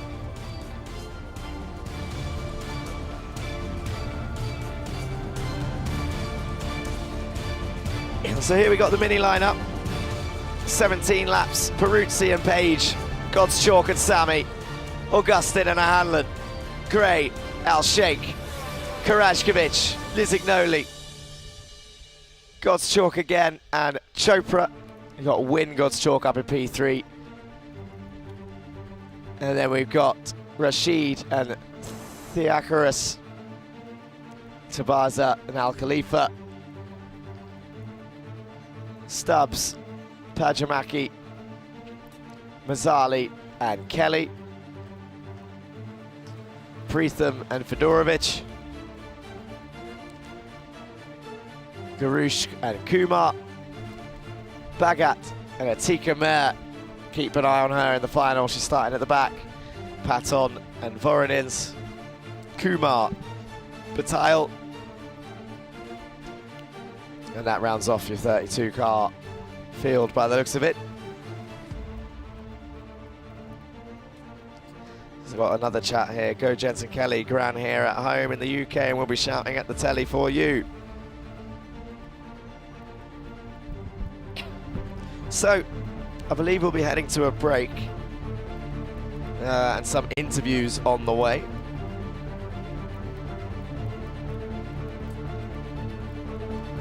Before heading to the all-important final then.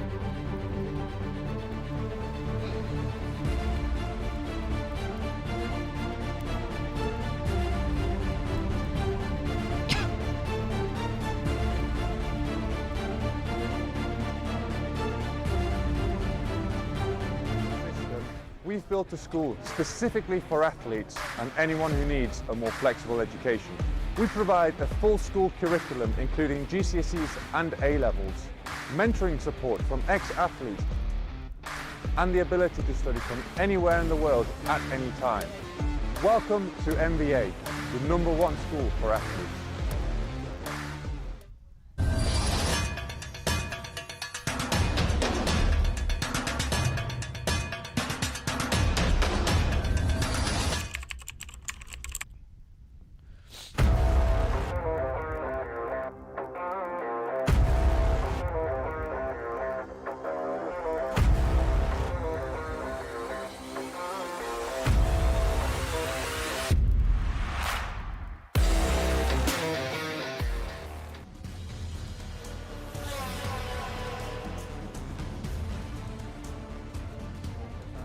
And here we go now for the mini final, the first final of the day.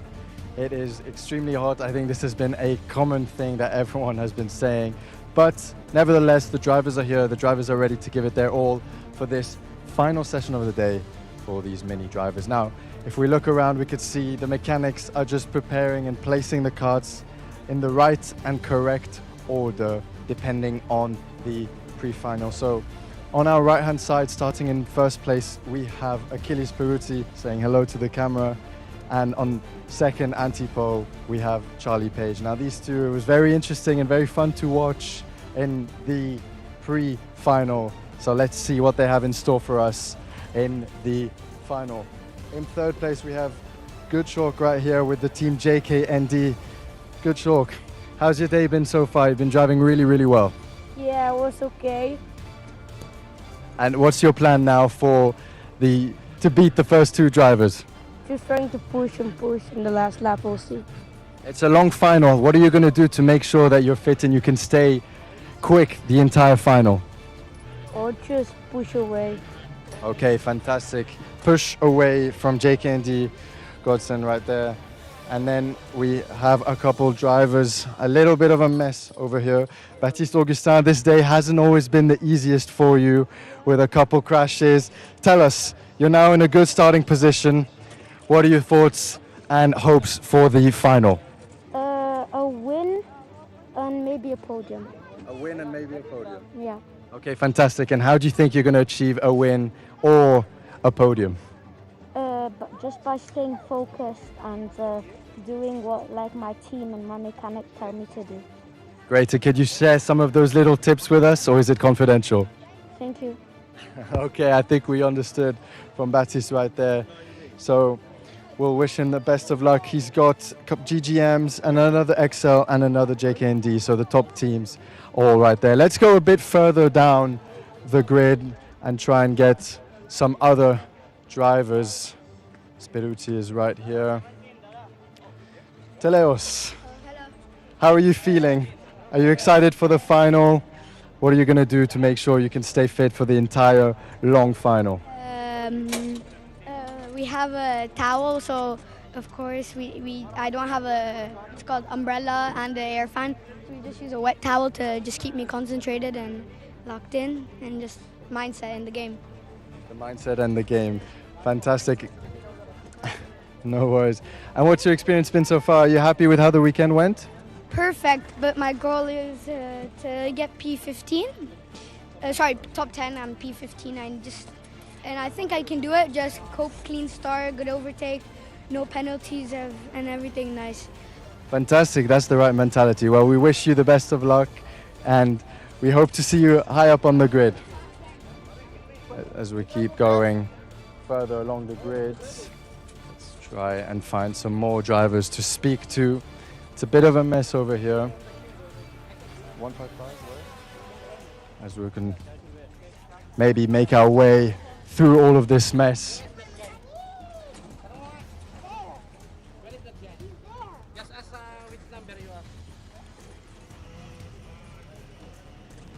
More and more drivers are coming, just getting ready, getting in the zone. It's a very, very hot day over here, and they're almost done. Just one final push for these drivers before they can have a well-deserved shower and some good food. We'll try and get Atika back on. Atika, not the way you wanted the last round, the last pre-final to go. What are you hoping for this final? To gain 27 possessions and win. That's my only goal, honestly. 27 positions, it's a big ask. And how are you planning to do it? Just overtake everyone I can, because last race was good. Just the incident, unfortunately, just caught me out. It wasn't what I looked forward to, but you learn something new every day, so yeah. Perfect. Well, we wish you the best of luck, and we hope to see you further high up the grid. Now we're going to go to the next kart, driver 152. How are you feeling, and how's your day been so far? Good. And what are your hopes for the final now? It's a very hot day, it's a long race. How are you going to make sure that you're going to stay fit and mentally motivated throughout the whole time? my racing line, try to take few positions, and maybe I'll move for the positions. And after the race, what are you most looking forward to? Maybe top 15. Top 16. And food, are you excited for food after or shower? What are you looking forward to once this is over?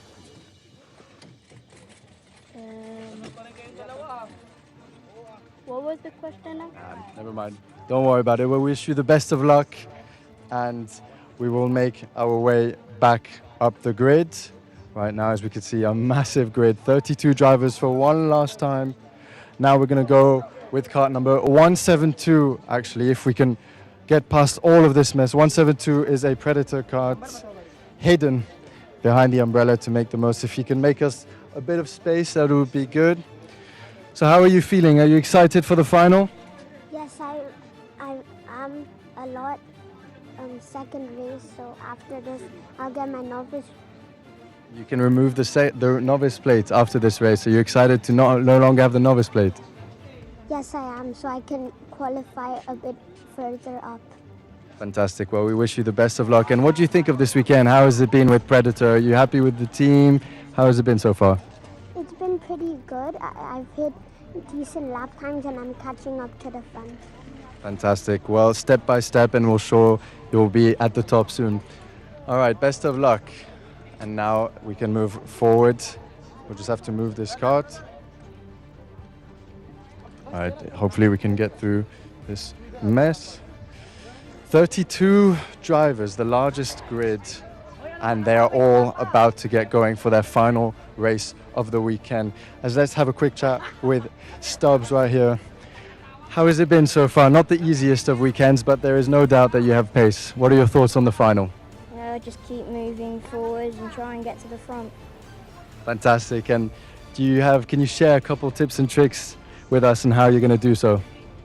I don't know, just as long as I can stay on the inside at the start and keep moving forward, I think we'll be all right. Fantastic. Well, we wish you the best of luck. And as we keep going along, one last chat with Giovanni Jr. over here. Giovanni, we can always spot you on the track with your amazing chrome helmet. How's the weekend been so far? Are you excited and ready for the final? Yes, I am very ready for the final, feeling very focused and confident, and the day has been going like lots of fighting, defending, overtakes. It's like very crazy. Fantastic. We like to see that confidence. What's your goal for the final? Many overtakes and hopefully finish in a good position. Fantastic. Okay, well, best of luck, Giovanni, and give full push for the final race of the weekend. This is it. All the drivers are ready to go in the zone, and we will make our way back to the end now of the grid and go through the top four one last time. So as far as I can see now, it's Excel, JK&D, and a mix of GGM at the top level of the field, all ready to give their best. And here we go. Let's have a final quick chat with Achilles Peruzzi if we can. Achilles, you've been dominating the entire weekend so far. How are you feeling? One last push for the final and then that's a win. I'm just gonna win. Just gonna win. This is pure confidence for Achilles right now. As the drivers get ready, well, best of luck to everyone. 30 seconds and we leave. Thank you very much. We'll pass you back to Jack in the commentary. Yes, thank you, Matt. We are up here awaiting the final four races of the day then. As we hear the carts leaving the grid, dummy grid, watching all the parents, teammates come out to the fence to support. Little mind game going on between 114 and 126 as they start their formation lap. I don't know, I think I just got hiccups. That'll be fun. It's okay, I can hold it. Here we go then. And this is going to be the longest race that they've had today. Let's not forget that. So it's going to be even more difficult for Peruzzi to try and get this Grand Slam.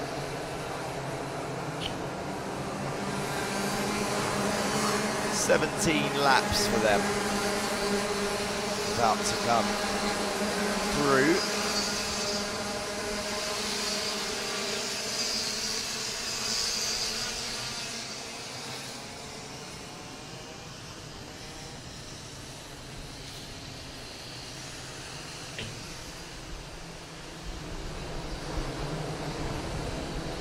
Okay, so they're going around turn 6, and this is it.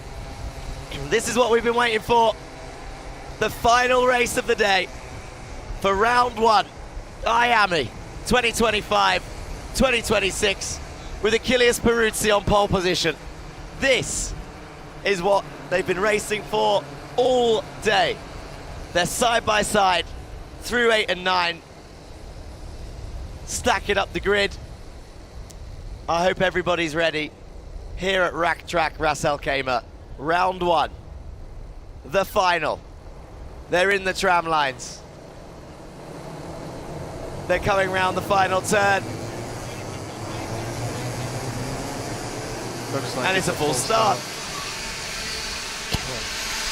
I think the third or fourth one today overall.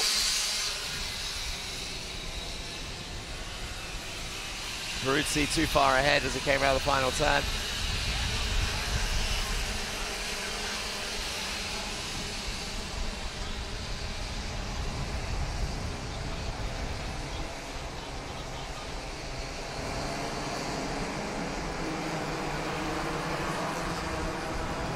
Peruzzi will need to slow down again because he's nearing the end of the track, but some drivers are still in turn 6 almost and taking it nice and slow, so he's gonna, it looks like if it continues like this, it's gonna be another false start, 2 false starts in a row, which is not good.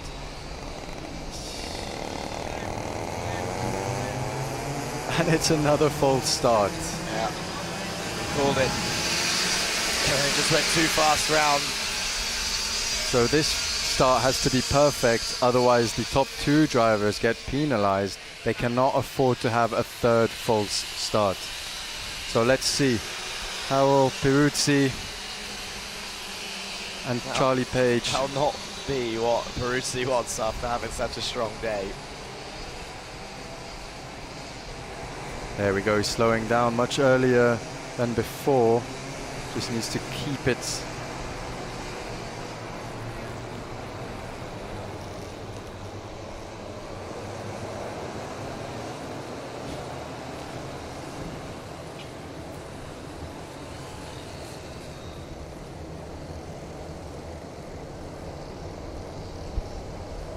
Okay, now's the time then.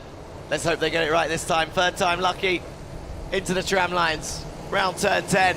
And the mini final is about to get underway as they come down the main straight. A couple of them dart towards the inside line. In towards turn 1 then. Round turn 2. And all the top end pretty safe through there. And the mid pack, and everyone's through turn 2 and 3. Now they'll edge out to single file into turn 4 and 5, into 6, and Peruzzi. A nice lead so far. A few people trying to take advantage of the braking zone at 6. Side by side down towards 7. In towards the fast right-hander. Throws it straight into the left of 8. And there is Peruzzi leading the way then. Exit in the final turn. And now you've got a nice long karting train. Charlie Page in 2nd, Baptiste Augustin. Just think not too long ago, he was at the back after crashing out earlier in the day. Peruzzi sets the fastest lap though, he's not messing around, immediately on the pace. Win, Gottschalk and Augustin right behind him. So far so clean between all the mini drivers. Peruzzi knows what he has to do. He's been quiet all weekend. It looks like he's just been focused on this and will want to show everyone that he is the deserving winner. Having pole position, won the first heat, pre-final, and now aiming for the final. It's all very tight, however. With Charlie Page in fourth with the fastest lap at the moment of 44.7. Yeah, they're all pretty much still bumper to bumper at the moment. You see some green flags being waved, but I don't see any yellows. Oh, there's the yellow on post number 4 in the background, and there's Uae, one of the drivers, out of the karts and out of the race. As they go down through 8 and 9 then.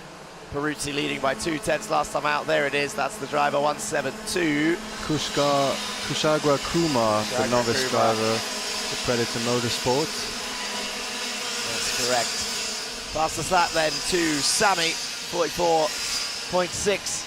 Currently in P6, chasing down Gray, Page, Augustin, Goschalk and Peruzzi.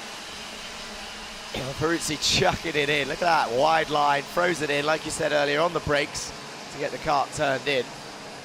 Now I wonder, that was a bit defensive from Goodchalk over there, as we see a move on the inside of the sweeping corner, and that goes through. He's able to keep that going.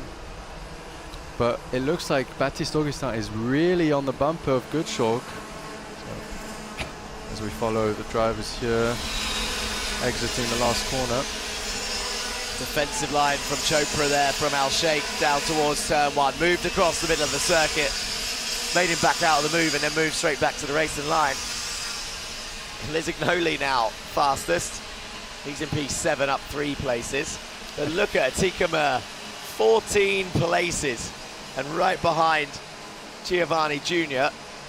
in P14. Number 113 has had a blinding start down from 28th place. Up 14 already. And it is to be expected after fighting in the top 5 in the last race. But can she catch this top 4 train? So the top 4 seem to have pulled away just a little bit.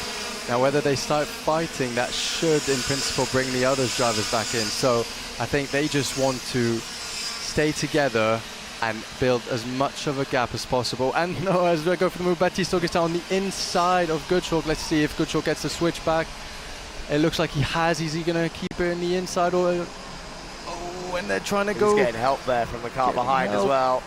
And 125 with Gottschalk. He's done it. He's done it. He's kept the place. Baptiste has also kept 3rd place.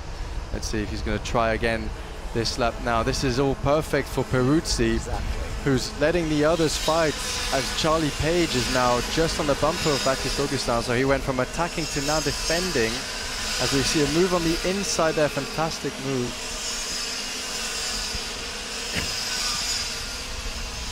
Really some bumper to bumper stuff there between the 126 and the 133. 126 of Sami.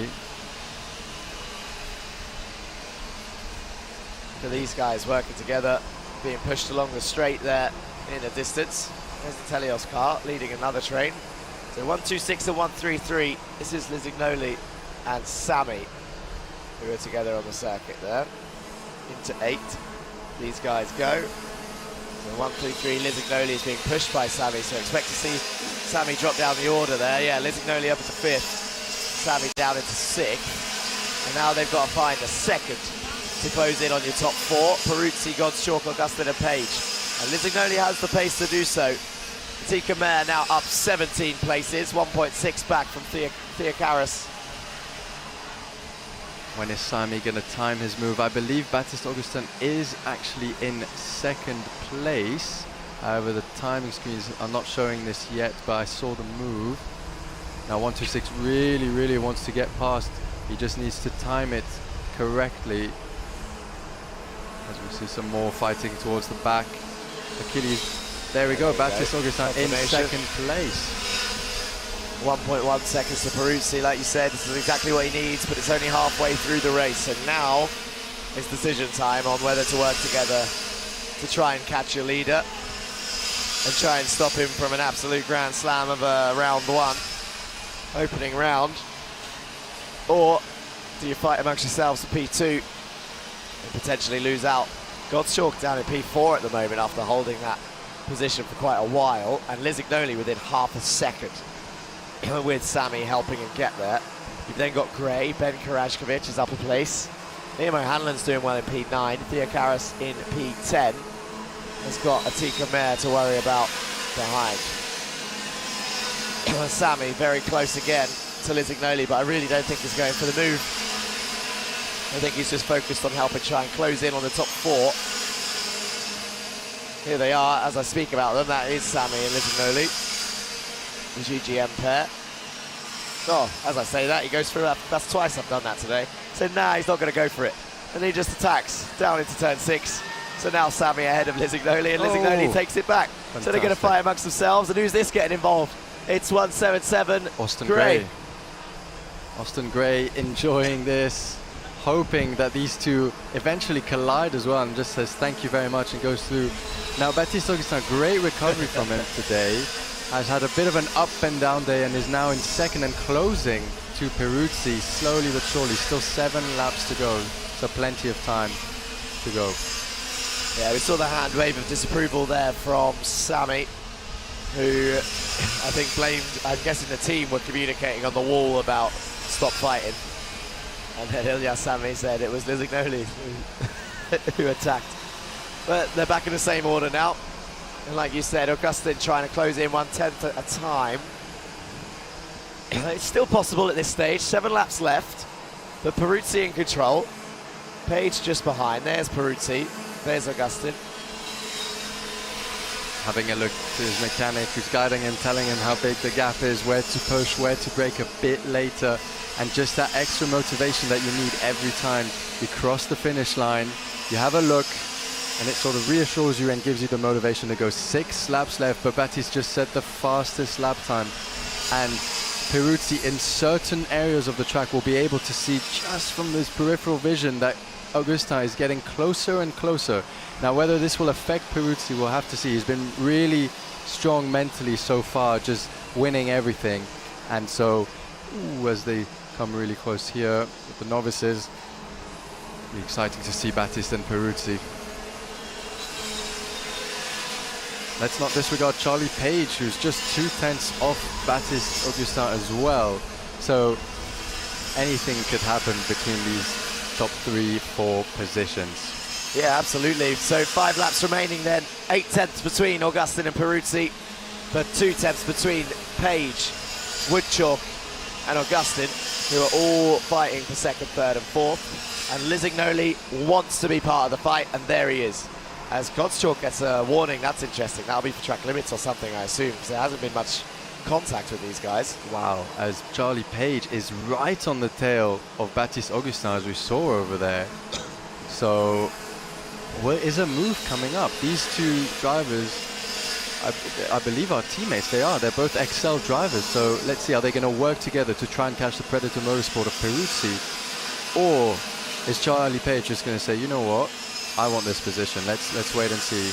Is a move going to be down on the inside over here? It looks like no, he's going to stick through. 7/10. Oh, 104. That's Magic Fedorovic for Synergy. Facing the wrong way in turn 4 and 5. Actually, that's a very dangerous place to be stopped. Pretty much on the, just on the edge of the racing line through there. But Augustin, 7/10. Closes in. Atika Mayer, 9/10. Keep an eye on her. Can she break into the top 10 and attack Theo Karas?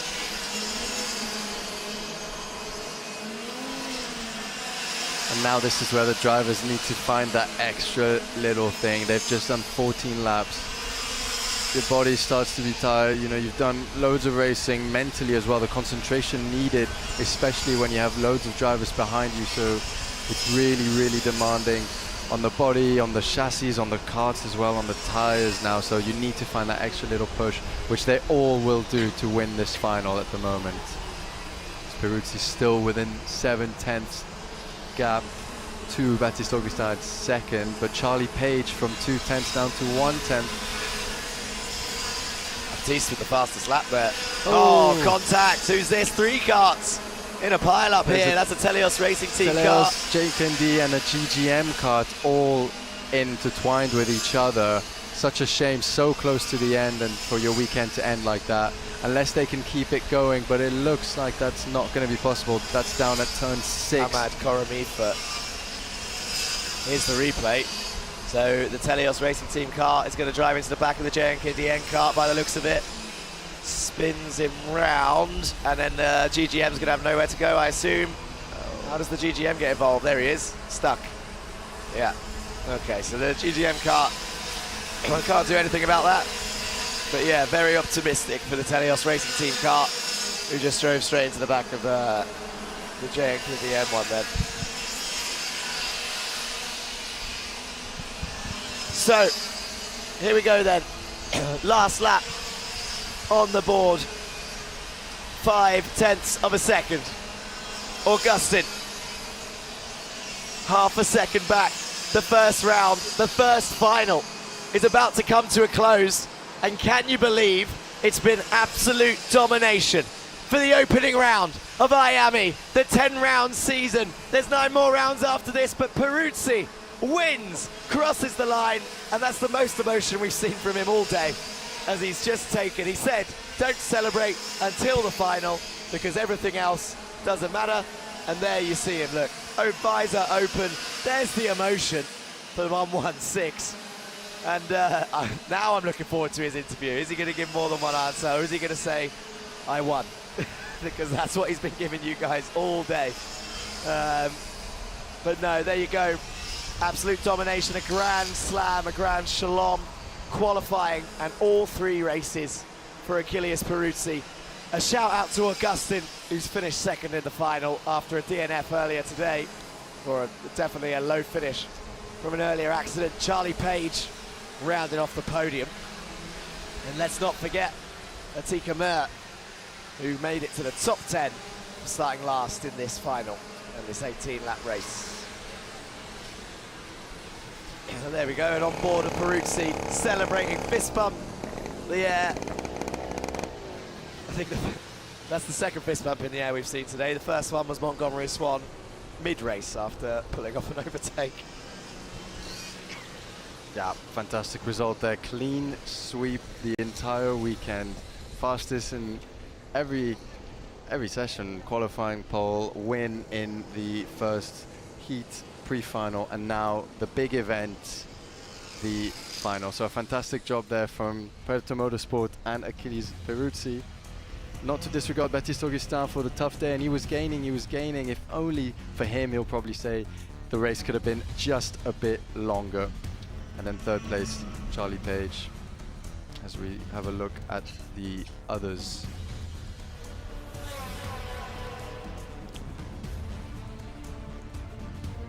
So 104, Magic Fedorovic getting back in his car, and confirmation then of the domination.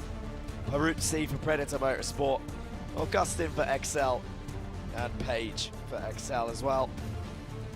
So 2 XL Motorsport cars on the podium.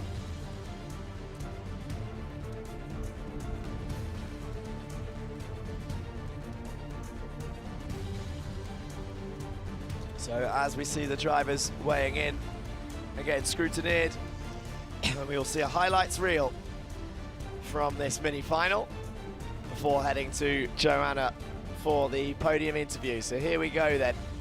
A feisty start as they went 3 wide into turn 2, and then all single file. This was when Peruzzi looked like he was being under attack. Side by side down towards 7, these two.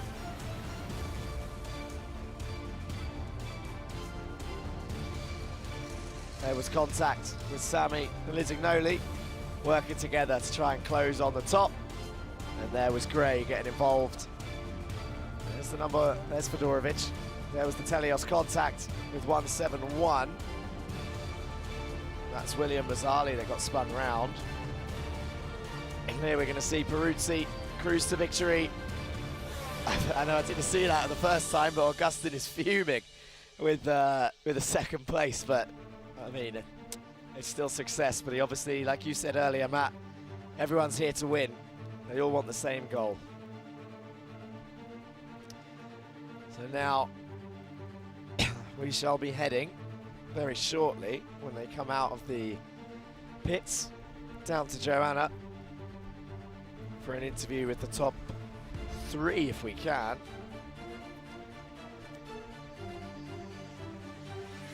Just seeing one of the drivers come back. I think that'll be the Fedorovic who was off. But wow, what a race, what a final for the mini-finals. And as I mentioned, it's a 10-round championship. We have got plenty more of this over the next coming months as motorsport season kicks off. Ladies here. and gentlemen, this is it, the finals for the mini category. What a session it has been today, filled with action, 32 drivers on the track. I want to start talking here with our P3 winner for today, Charlie Page. Congratulations. How are you feeling? Yeah, I'm feeling good. Like, Achilles just pulled away from the start, and me and my teammate tried to push, and yeah, so it was good. I mean, you still did incredible. I know you went from P2 to P3, but did you feel like it was a little bit difficult to keep pushing and keeping your pace with this race specifically? Well, yeah, obviously, like, everyone's really good in this class, and like, it's just hard to keep up, but still, it's like really good, and yeah. That's awesome. I mean, P2, P3 are both from the same team. You're teammates, so to me, that's a win-win for both of you. So congratulations again, and I wish you the best of luck. I can't wait to see you for the next races. Any final words for your team? Yeah, and like, everyone who supported me, and yeah, and I would like to say congrats to Achilles Poetsi. Awesome. Thank you very much. Thank you. And I would like to speak to our P2 winner for the mini category. Baptiste Augustin, you have done an incredible job. Came out of nowhere today. How did it feel? Are you satisfied with the P2 position? I'm satisfied, but it could have been better. What do you feel like could have been better? What's the next steps? What do you think you will change in your technique for the next race? Just like make less mistakes for the next race to come back stronger. And since you're ending up on the podium, what's going to be your celebration meal with the team? I'm not sure. Do you have any favorites that you usually eat after winning? No, not really. Okay, well, I hope you find something today. But congratulations to you and Axel team for the win. And best of luck for the next races. Thank you. Let's talk to our final winner, P1 position for the mini category. Let's have on here Achilles Peruzzi. He has been killing it today. I mean, winning for the heat, pre-finals, and now finals. Best and biggest of congratulations to you. Are you happy? I hope the answer is yes. Yeah, I'm very happy. It's, you know, as you said, now the job's done. I love that. And do you? I mean, I know that you're very confident, but did you expect this win today? Yeah. Do you want to thank anybody from the team before we head over to the next category? I want to thank Jimmy, my parents, my brother, all my teammates, media friends, of course, and Jimmy's rocket engines. Love that. I do have one final serious question. What's your favorite celebratory meal? Nothing. Ice cream? Nothing? Something healthy. Okay, I love that. Congrats to the parents for raising such an incredible kid with so much confidence. Thank you very much and best of luck for the next races. Congratulations again. We'll see you on the podium. That is it, ladies and gentlemen. The finals for the mini category. Let's stay tuned to see what's happening with the Bambino category.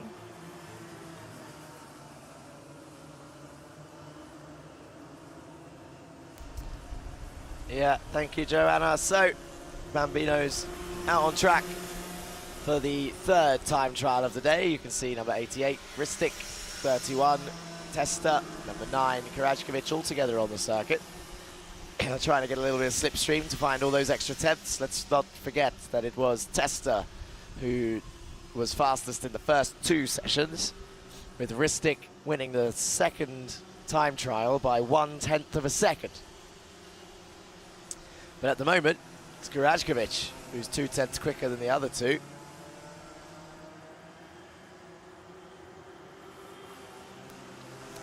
And as I was saying before the interview process, this is a 10-round championship, so all these points clocks towards 10-hole races across various tracks in the UAE, including Rak Track, Dubai Kartdrome, Sharjah, Sahara Amusements, Yas Marina Circuit, Al Fassan, and Rak again. Media friends will of course be there the whole time, bringing you the action to help propel the spotlight on these drivers who have been working for, some of them for years, some of them just starting to try and work their way up the motorsport ladder. And as we've mentioned a few times, this is where it begins. Learning your lines, learning what a loss of traction is, where to eke out every thousandths of a second as Karajkovic goes fastest again by 2/10.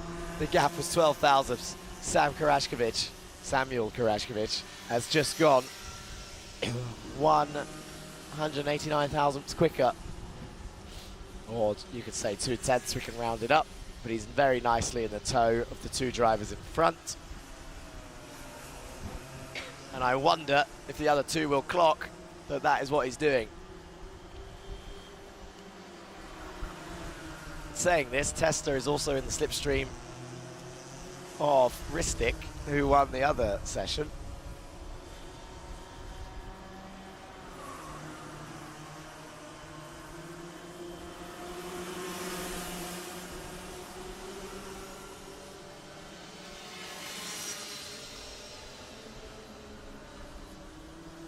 And there goes Samuel Karajkovic down the inside.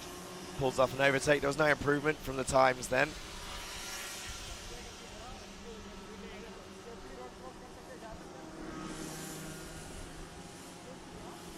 Let's have a quick look at the YouTube chat.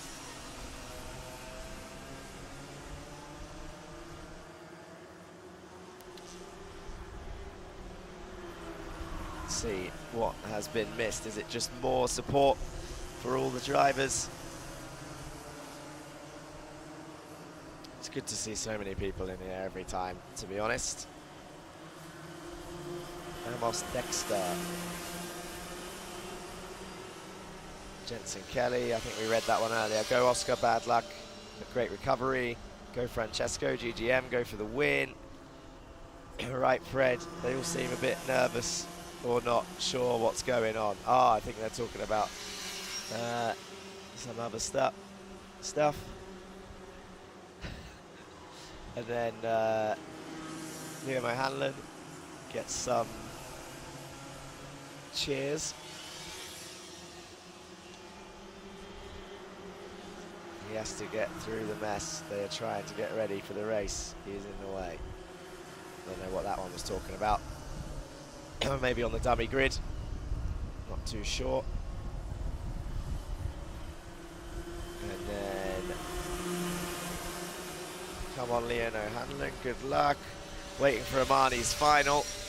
Waiting for Mark Ristic's final. You're a born karting superstar. That's from Alexandra. And as I read that comment, I look up at my screen, and Mark Ristic is first by 28 thousandths of a second from Samuel Karajkovic. Testa now down in third. And we know that Testa's got a lot of family in Malta watching. Karajkovic, I think, has a lot of family here watching. And then Ristic, we heard from earlier, I believe. Hasik says great coverage, Media Friends team.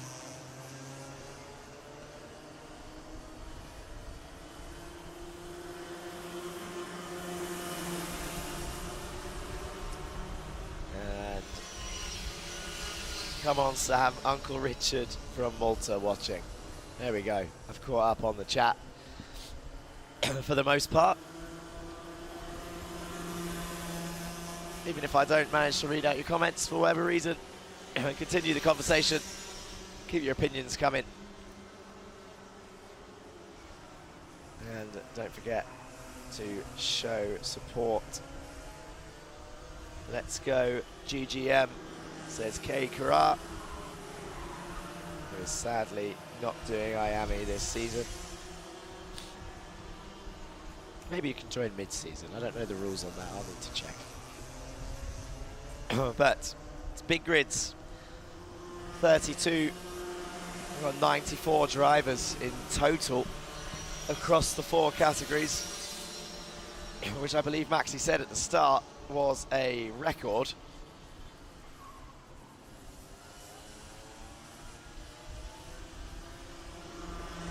For the circuit.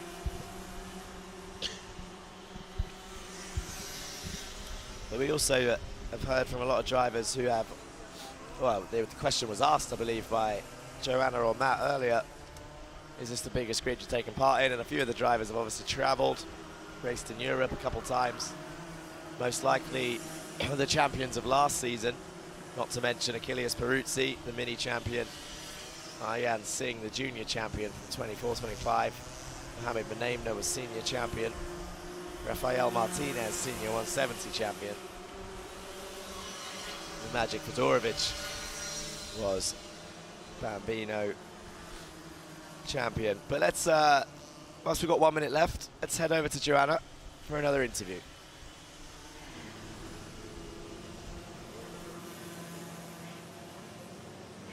Sorry to cut you off, Jack, but I've got someone very exciting next to me. Driver number 155, Adam Sheikh. He won his category of mini of under 10 years old. Congratulations. How are you feeling, Adam? Good, but I could have been top 5 overall. Tell me about your experience and how old are you? I'm 9 and how long you been racing? For micro mini, 2 years. No, 1 season. 1 season, and you're already this good. What is your trick? How do you practice? Who's helping you behind the scenes? My team, my dad, my mom. Yeah. Do you want to say anything to your team and your family on the camera before we get off? Yeah. Thank you for everything. And are you excited for the next race? Yeah. Awesome. Congratulations again, Adam. Thank you so much for being amazing out there on the race, and best of luck. That is it. Back to you, Jack, and they're going to be speaking to the Bambino winners of the final race. Thank you, Joanna. Yeah, so the checkered flag being waved now, and it is Ristic, actually, who's extended the gap in dominant fashion. So Mark Ristic, 1/10, nearly 2/10 ahead of Samuel Karachkovic, who manages to get P2 this time. Sam Testa should wait until they cross the line, really. There goes the number 44. And there we go. No improvement. So your top 3 is settled. Alan Sari and Vinay Kumar in 4th and 5th place. With Asgomi in P6. So we're going to wait for them to drive round, come back into the pits. Oh, Vinay Kumar actually taking P4 from Alan Sari there on that last lap as they tucked him behind in the slipstream.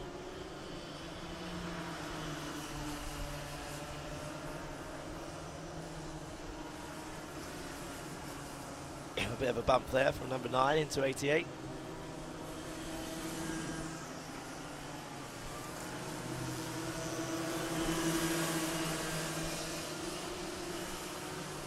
As we see the number 44 come flying into the pit lane. Let's go me, and there's the hand raise. Now they know. The session is over.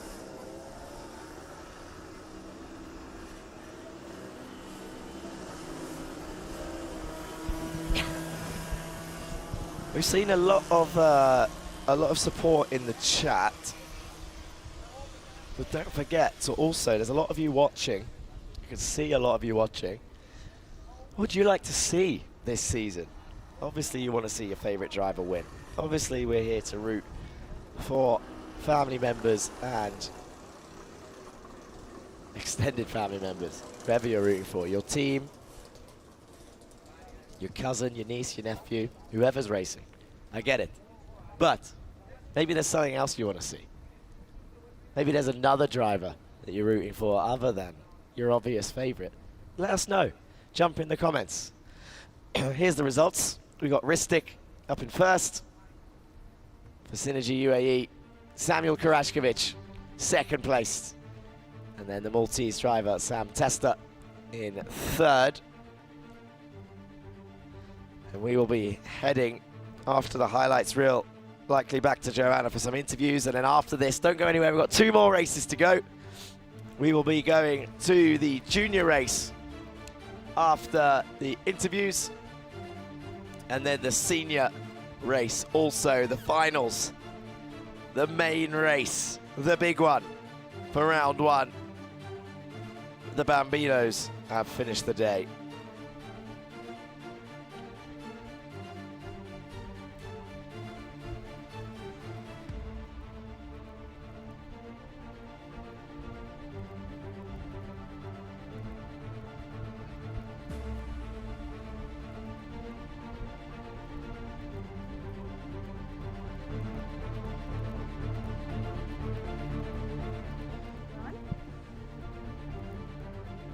Ladies and gentlemen, the finals for the Bambino category. I can't believe these small drivers are able to perform in such a way with this heat.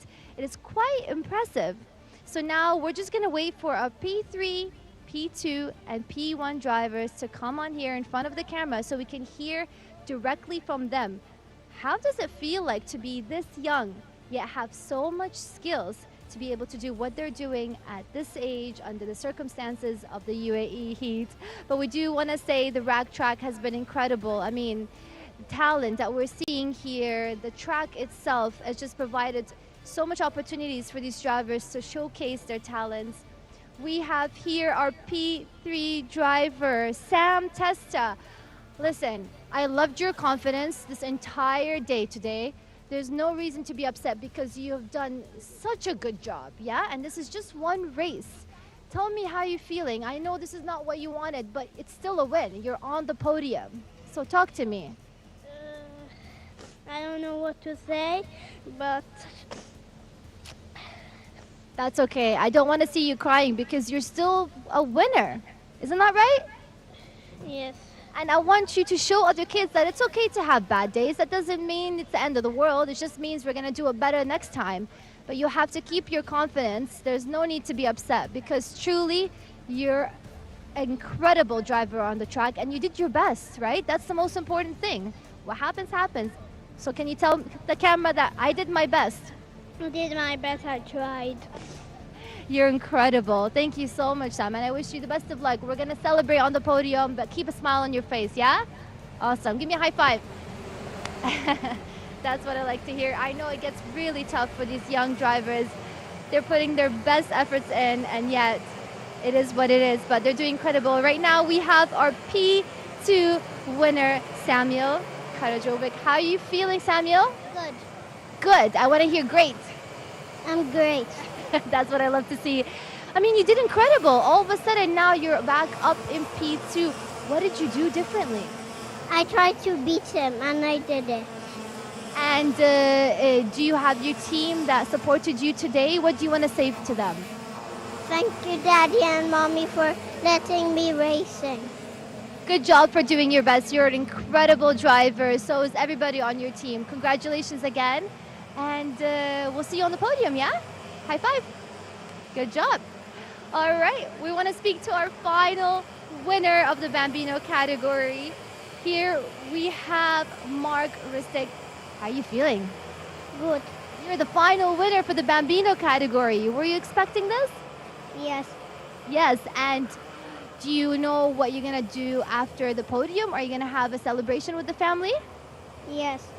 Do you have a favorite meal that you like to eat after winning a race like this? Yes. Pizza. Pizza, that's right. I hope your parents heard that right. Congratulations again. You are an incredible driver with so much skills. Keep pushing, okay? And I want to see you in the next race, hopefully winning again. Give me a high five. Thank you so much. We'll see you. That is it, ladies and gentlemen. The Bambino category finishing the final race. Let's go ahead and talk to Jack to see what's happening on the track for the junior category. Yes, thank you, Joanna.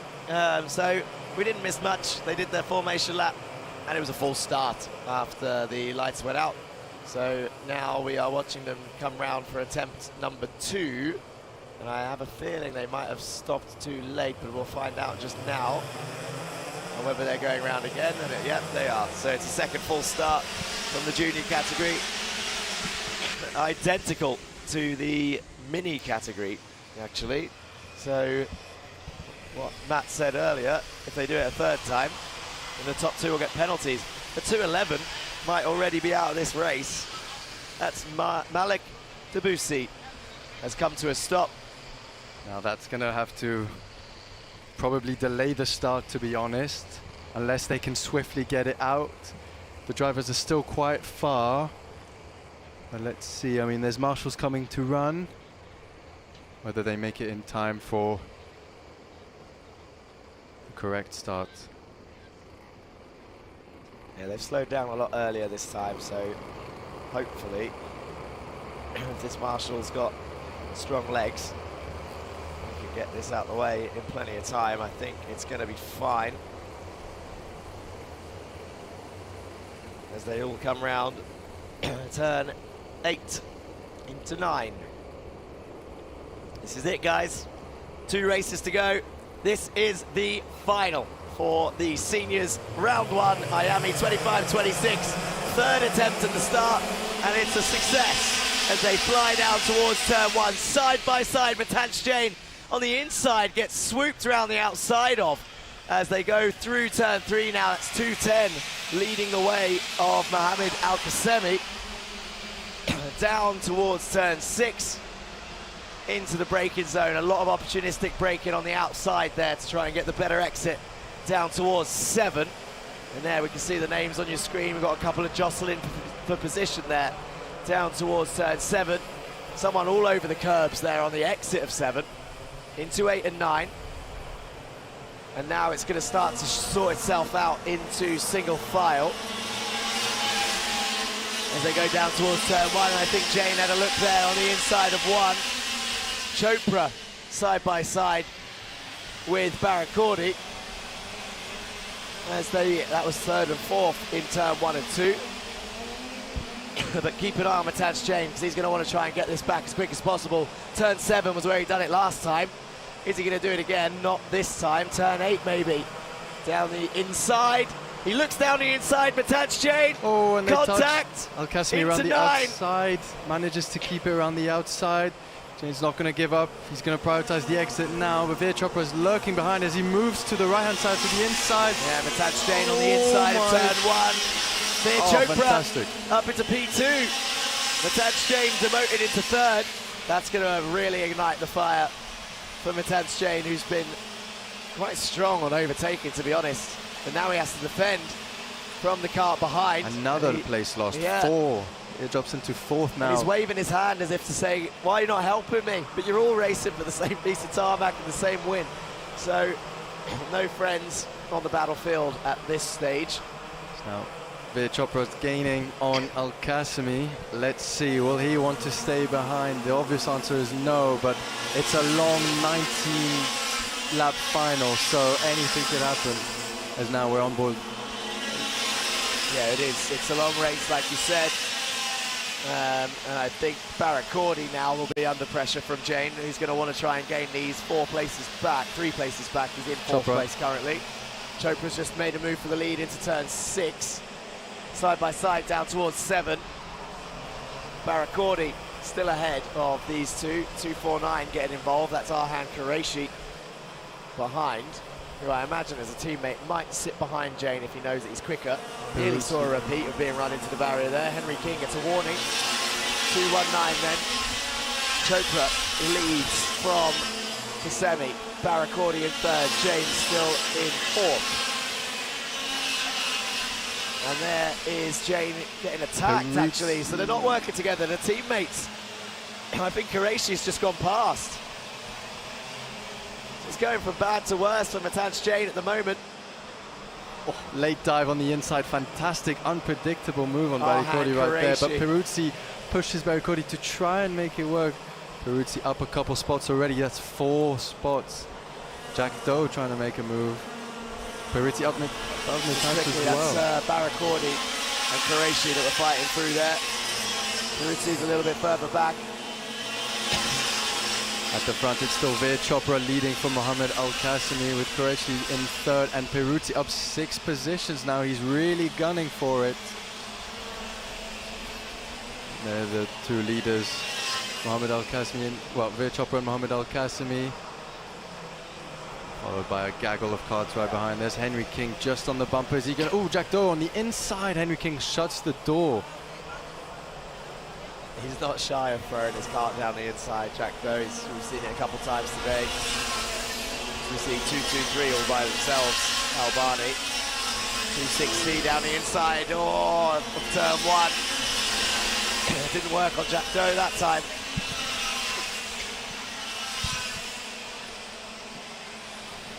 Oh, that's a better exit from Al Qasimi over there. Ethan Reelstone with the fastest lap, 40 seconds.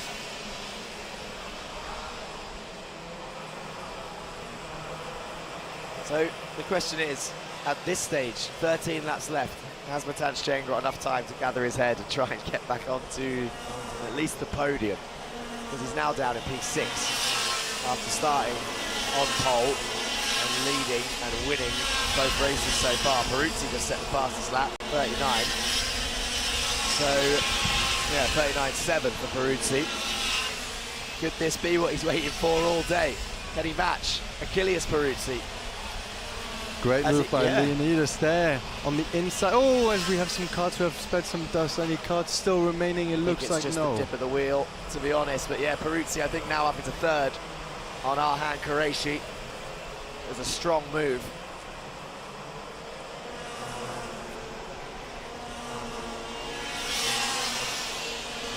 Here come the top 3.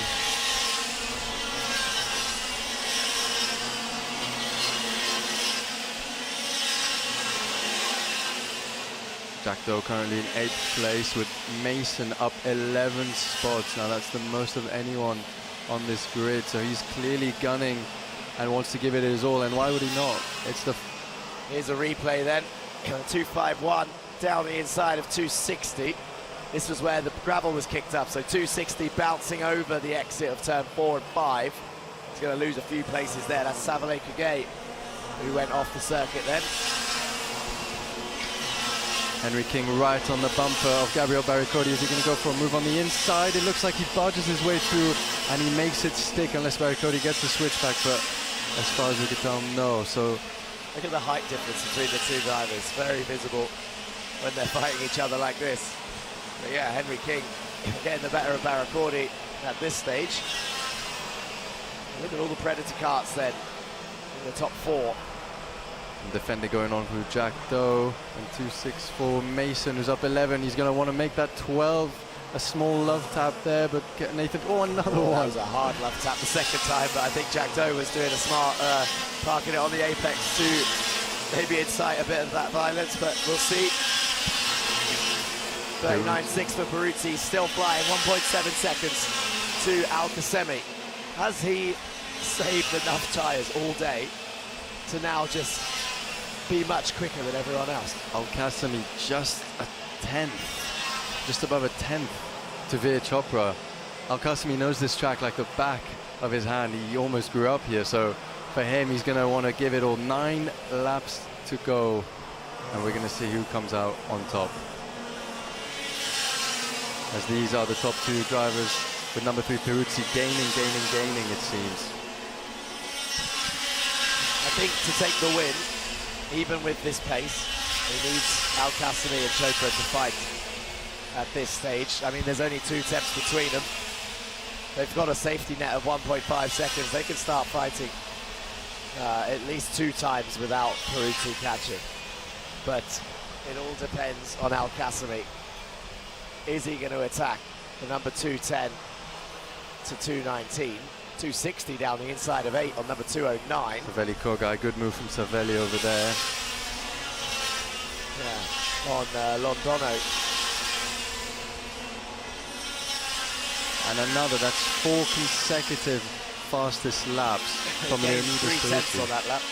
Yeah, 4 consecutive fastest laps, so he's really pushing. He's in the right zone. He's happy with the kart's performance. He's happy with his performance, and he sees these drivers getting closer and closer, and his mechanic must be pushing him non-stop to let him know he is getting closer. He is gaining on these drivers. All he needs now is for Veer Chopra and Mohammed Al Qasimi to make a move, for Mohammed to go on the inside of Veer Chopra, as we get a 5-second penalty for number 223, Ryan Albani. An instant decision as well, so I wonder what that's for. Haddad, a warning flag for number 208. Chopra managed to pull away a little bit. 209 and 228 there on the screens. That's Londono and Stevens. So Stevens looking to pass, and there is Peruzzi, 1.1 seconds back from your top two. You should break the second barrier in the next lap or so. There it is. Wow. 0.8 seconds for Peruzzi. Another 39.5. This is crazy stuff from the driver, Leonidas Peruzzi. 8 tenths to go and 5 laps to do it. And based on current form, he will be within overtaking range within 2 to 3 laps. As these two drivers now, Mohammed having a look on the inside. So if these two drivers start fighting, Leonidas is going to be ecstatic and is hoping for these two drivers to begin fighting, defending, and that will bring him right into the equation. As we cut back to some more jostling for positions in the midfield. Jack Doe again, as we're going to close the door off. This is for 10th place. Yeah, look at the gap between Al Qasimi and Chopra now. I think it's time to decide to start attacking, because Peruzzi's closing in. 7 tenths now, 4 laps to go. 2.72 there. 7 places gained for Peruzzi, but he wants 2 more in an ideal world. 2.48 up ahead of us. That's Henry King. We were on board with Barracordi. 4 tenths of a second, another fastest lap, 39.4. I'm going to have to stand up now, I think. I'm going to have to push through this sore throat and the loss of voice, because it's 4 tenths of a second on lap 16 of 19. Mohammed Al Qasimi just under a tenth as well. This is going to be a really exciting finish. As look how close Leonidas is on Al Qasimi now. My word, this lap is going to be interesting. We need to focus on his 3 for the rest of this, because look at this. Down the inside of turn 1. Out. He's waited for it, Al Qasimi, but look at Peruzzi down the inside of 2. Goes up into 2nd place. Fantastic 2 places move. Lost for Chopra in 1 corner with a couple laps to go. And now Peruzzi is right behind Al Qasimi for the lead of this race. Would you have said this at the start of the day, when Leonidas Peruzzi was out in the heat? Fantastic pace from Peruzzi all day, and mental strength to keep going, as he's just on the bumper of Al Qasimi. Al Qasimi knows this track by heart, so he'll know a couple tips and tricks in terms of where to place the kart, what to do best. He's signaling to Leonidas, come on, stick with me. It's the last lap board. He knows it. This is the last lap board now. He knows this is the final lap. Exits 3. Doesn't get quite the run through 4 and 5. Keep an eye on turn 6. This is going to be a braking zone. Is he going to get defended? He takes a wider line in. Knows to get a better exit, but they touched on the exit. So now, Al Qasimi gets a good run into turn 7. But Peruzzi, can he send it into 8? No. Through 8, into 9, final opportunity really, and I don't think he's going to do it unless it's going to be a run to the line. Al Qasimi comes around the final turn to take victory. Peruzzi, 2nd place, still a great drive. 8 places gained, and Chopra up 1 to finish in 3rd. Qureshi 4th, Jane. A feel for Jane down from pole into 5th place. King, Barracordi, Mason, Kappen, and Kage rounding off your top 10. What a race, Matt. Really good. Fantastic race. Left us wondering who was going to win till the final bit right there, almost to the final corner, but a great job from Mohamed Al Khaimah, followed by Leonidas with an amazing comeback, up 8 places, as Jack said. And there's the celebration from Mohamed Al Khaimah. Great job from these drivers. A long 19 laps, especially with all the pressure, with the heat. It's very tiring, so huge congratulations to all of them.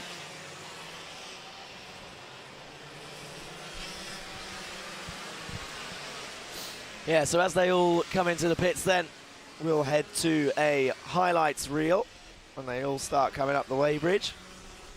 And then as before, we will also then head to Joanna for the interviews after the highlights of today's junior final. A relatively clean final as well, actually, not many incidents, which is great to see the standard of driving like this. Number 210 flexing there, I think.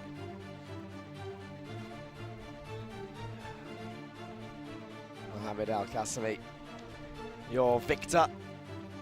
There he is for the Rack Track team. And Peruzzi, super strong drive for Predator Motorsport then in his Champions of the Future suit. And then Veer Chopra for MN Motorsport in 3rd place.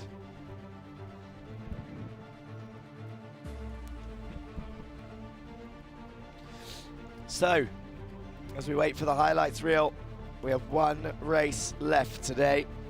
And here the highlights come.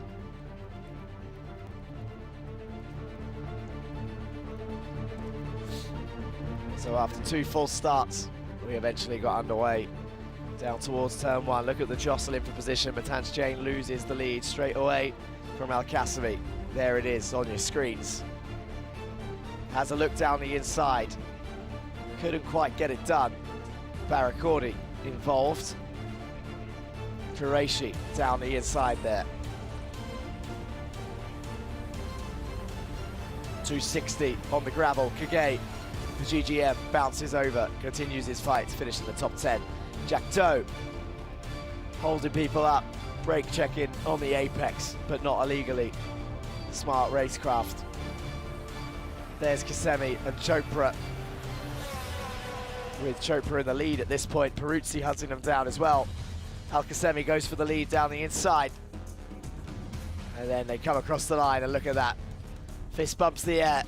Very happy with a strong result from Mohamed Al Khaimah. So now, when the drivers come through, we'll be heading over to Joanna to interview the top 3.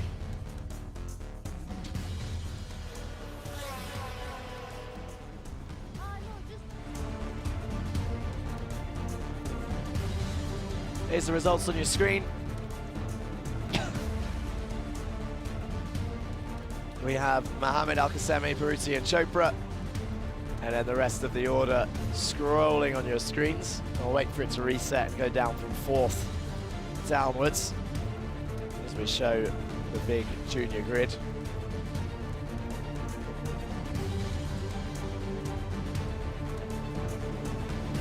Harry Kallenberg there at the bottom in 28th did not start. No lap from Alec Debussy as well. He was the one on the grid. So Arhan Qureshi, Matanj Jain, Henry King, Gabriel Barakordi, Aaron Mason, Nathan Joseph Kaplan, and Savali Kage. Leo Aina in 11th, Harrison Peter Stevens in 12th, Jack Doe 13th, Tarek Rivera 14th, Giuseppe Montanari and Johansa Senamayaki in 16th. Ethan Realstone with Kalyani Pratish in P18, Essa Al Hamadi and Anj Seigel, Antonio Sadat, Jasfir Bhatia, Iham Siddiqui and Rayan Albani in 23rd and 24th, and it's Brando Londono before getting to the non-starters.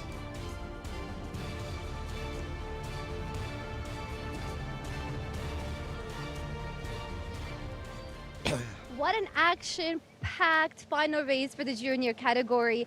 Next to me is our P3 winner, Veer Chopra. Congratulations. Great efforts there on the track. How are you feeling with the position that you got? Pretty bummed because I was leading the whole race, majority of it, but then I think tire pressures were a bit too high, and then I didn't go fast enough and then lost to P3. But I think you should still be happy because throughout the entire day today, you're landing on the podium, which is still considered a win. Any changes that you're going to do for the next race? Probably make better decisions and then just aim for the win. Awesome. Any final words for the team that's supporting you? Thank you to my team, Amen, and my family and my brother. Thank you. Awesome. Thank you very much. Congratulations, and we'll see you soon on the podium.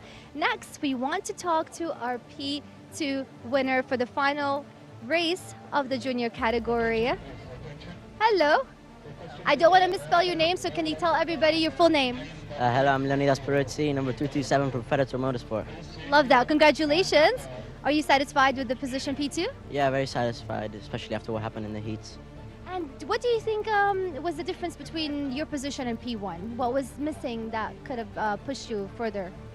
Well, I mean, obviously, you know, the Veer and Mohammed both got the advantage at the start, so it was hard to hunt them down. I guess that would have made it a bit easier. But yeah, overall, I think it was a good race. That's awesome. And can I ask, what position did you start? Tell everybody what position you started this race and where did you end up again?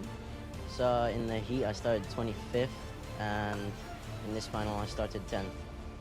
Incredible. Congratulations. We'll see you on the podium, and best of luck for the next race. Awesome. And now for the final winner of our junior category. For the final race, we would like to speak to Muhammad Al Qasimi. Muhammad Al Qasimi, if you want to stand over here so everybody can see you. This is your hometown, and you've won it. You're going to be stepping at the top on the podium today. How are you feeling? Tell everybody. Very great. Thanks to Paul and Jimmy for helping me with the cart and stuff. It's really brilliant and fast. Were you expecting this win today? Yeah. That's what I love to hear, the confidence. And stuff. And can you give an advice to everybody that would love to be in your position today? Keep pushing, believe in yourself. And any final words to your family? Yeah, thanks for supporting me in everything. They've been helping me with stuff, and yeah. Awesome. Well, keep being great. We can't wait to see you celebrating on the podium today. Congratulations again to you, Muhammad. Thank you again. That is it, ladies and gentlemen. That is the final race for the junior category. We can't wait to see what's going to happen in the senior race. So stay tuned, and back to you, Jack. Thank you, Joanna. Yeah, so we are back waiting for one more race for the day. We have seen plenty of action. We've seen multiple karts in either the gravel, the air, across the podium, winners, great battles through the field. I can't mention them all because we've seen so many. So let's have a quick show. We've built a school specifically for athletes and anyone who needs a more flexible education. We provide a full school curriculum including GCSEs and A-levels, mentoring support from ex-athletes, and the ability to study from anywhere in the world at any time. Welcome to MBA, the #1 school for athletes.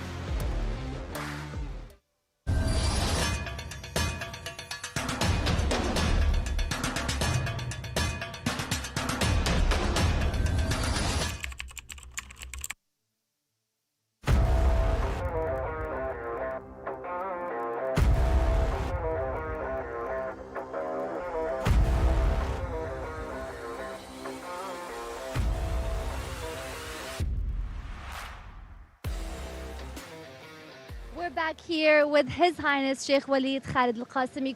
Alf Mabruk. Muhammad Al Qasimi did an incredible job winning his category today. How are you feeling? Well, delighted. Obviously, so happy. I'm relieved. Yeah, because it's a lot of pressure on him, mechanics, parents, everybody. I mean, he's representing his city, and again, he has all the thanks to you for supporting him throughout his career. I would love to hear from your perspective as a parent. How do you keep supporting your kid through the ups and downs? Honestly, just spend time with them. That's the whole purpose, is to spend time with the children. Kart is a great sport. The kids loves it. So just value time spent with them. That's what's most important really. 100%. I want to speak in Arabic بس شوي لنحكي للجمهور بالعربي. أي آخر كلام بتحب تحكيه لكل حدا عم بيحضرنا اليوم وكيف ممكن هم يشاركوا بالمستقبل بهاي الشامبيونشيب؟ والله طبعا البداية بتكون بسيطة على سيارات الرنتل، وبعدين الناس بتدور على مدربين، على فرق يعني تدعمهم فنيا،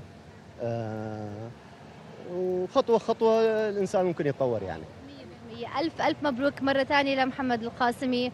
Your Highness, thank you so much. It is a pleasure to interview you today. And for everybody who wants to come check out Rack Track, it is an incredible space for everybody who wants to start their career in karting. So make sure to check it out. Thank you very much. Thank you. Thank you too. Thanks for all the mechanics, Jimmy, Paul, who did really a great job. That's right. Back to you. And his coach also, Romaldo. He did a fantastic job also. Yeah. Thank you very much, Your Highness. Thank you, and back to you, Jack. Thank you, Joanna. Perfect timing as we see the seniors going out on their formation lap.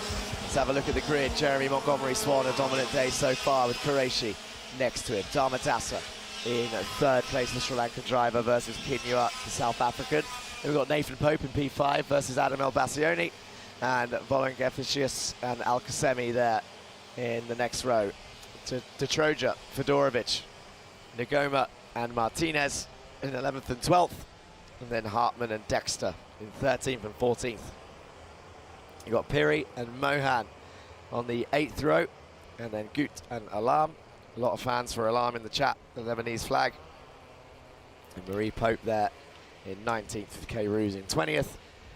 Andre Curry and Oliver Bray on the 11th row, and Alex and Salama on row 12, with Busanad on the final row.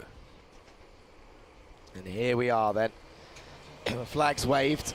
Final race of the day. Will we have a straight into the race? And I think we will. It's a great race start for that driver who's got a lead. I think that's Montgomery Swan, no? Yep. Yeah, 3-3-4, straight into the lead with a decent gap. As the rest start to shuffle round, Nathan Pope, dangerous position on the outside of 4 and 5, but keeps it on the track. The number 354, someone was up in the air then, down the inside of 6, just popped a wheelie in the braking zone. You want all 4 tyres on the ground to get maximum grip. That was not the way to do that.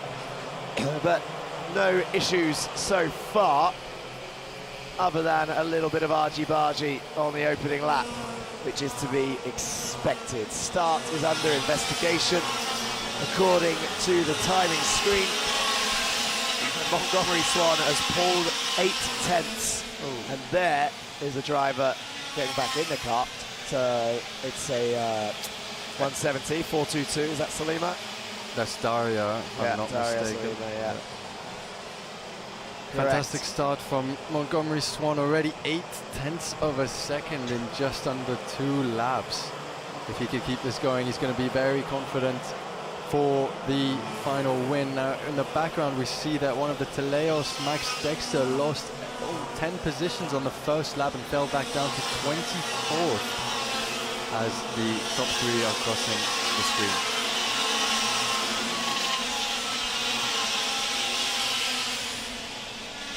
Rayan Dharmadasa again showcasing his speed with the fastest lap so far, in 3rd place. Yeah, so he's 8/10. The gap is the same between Swan and Qureshi as it is between Qureshi and Dharmadasa pretty much.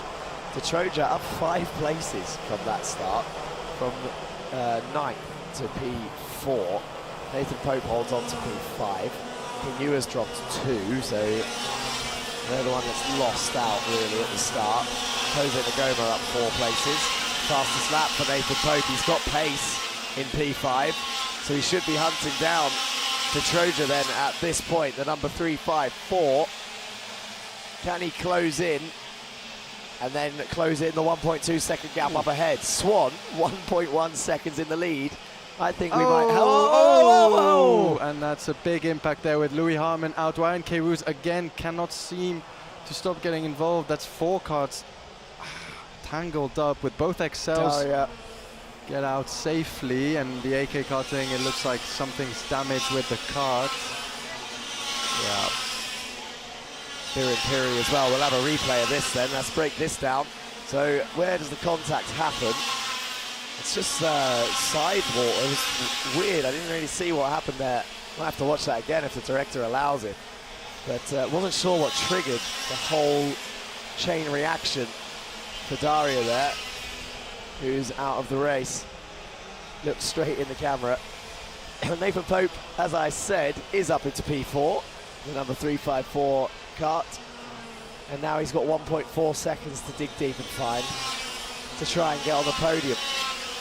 39.5 for Montgomery Swan, 39.4 for Pope. He's still the quickest driver on track.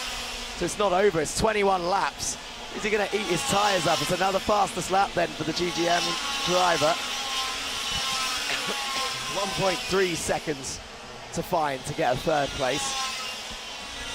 I think, let's be realistic, Montgomery Swan might be out of reach, so a victory unlikely, unless a mechanical failure plagues the strong JNKD driver, which I doubt, because he's had a really sterling day so far. Oh no, not again. 372 and 360. That's a turn 6. 360. Abigail Marie Pope. At turn 6, like you said, and 373 is that, or 340. As Sakir now gaining on Adamel Vassoni. And look at Pope's gap now, it's 1 second.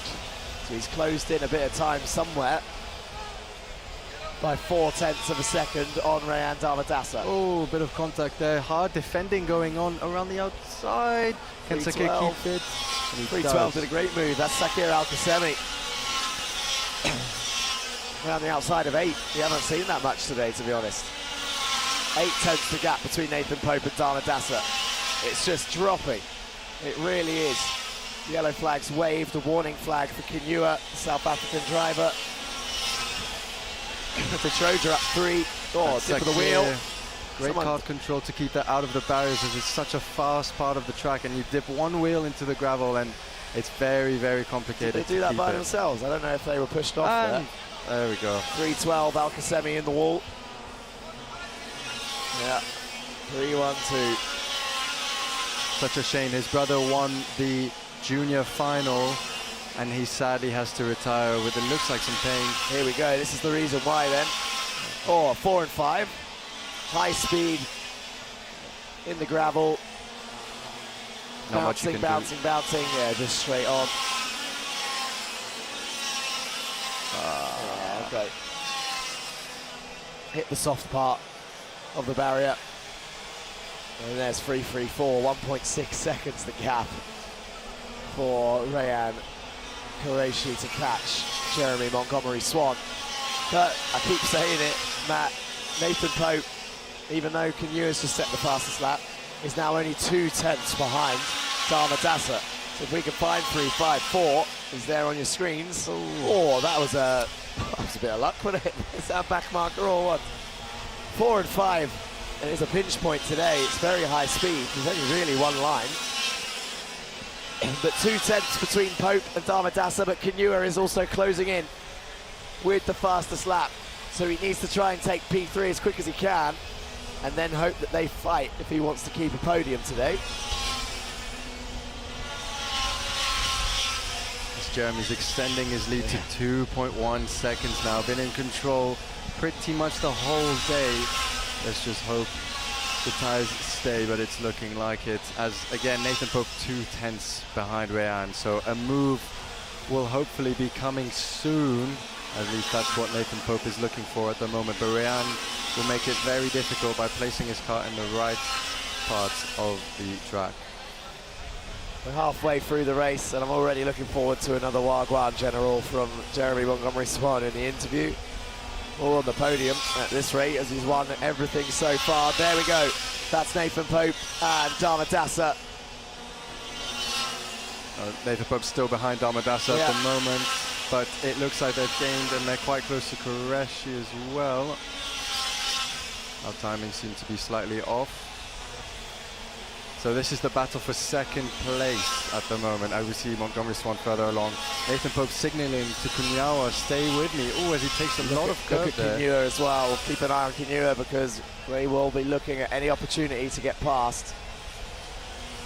And I don't think I've seen these guys much work together in the past. So I feel like any opportunity presents itself, they're just going to go for it. And as I say that, Kinua goes down the inside of turn 2. Nathan Pope shuffled down a position.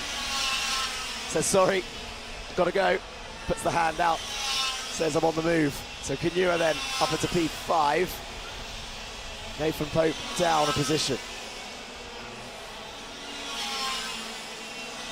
As we see the 4-1-3, Oscar Bray is out.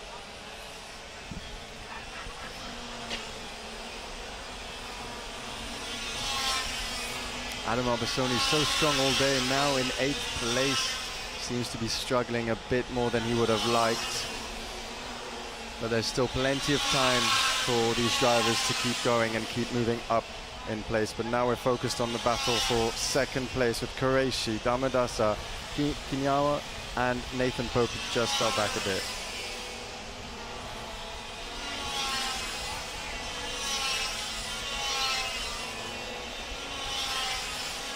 There we go. Rayan's got an issue, it seems like. 3-2-1 is dropping. Damadasa's going down the order. Spotted it, you called it. 3-2-1 is dropping. Is he going to come into the pits? Does Rayan have an issue? No, it seems like he's gone again. He's carried on. Has he gone off? Got some dirt on his tires? Slowed him up for a couple corners? We'll have to wait and see. Maybe this promoted Kinua up into the podium places then, and Nathan Pope back up into P4. I don't know if he's taken too much tyre out in the first half of this race, because the gap is now half a second, but he could just wait for Kinua to now fight Qureshi. And then maybe try and get a P2 out of this.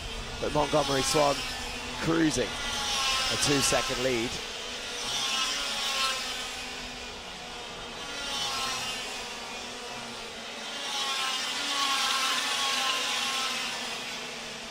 Kinua, less than a tenth between Kinua and Qureshi in P2 and 3.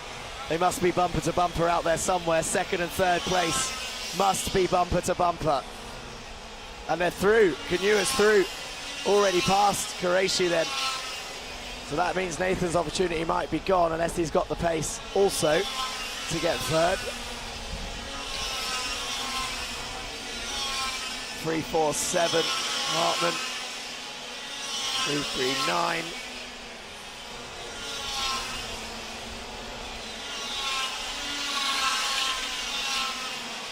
Adam Albasoni still in 9th there, defending. Not the final he would have wanted. Defending from Simon.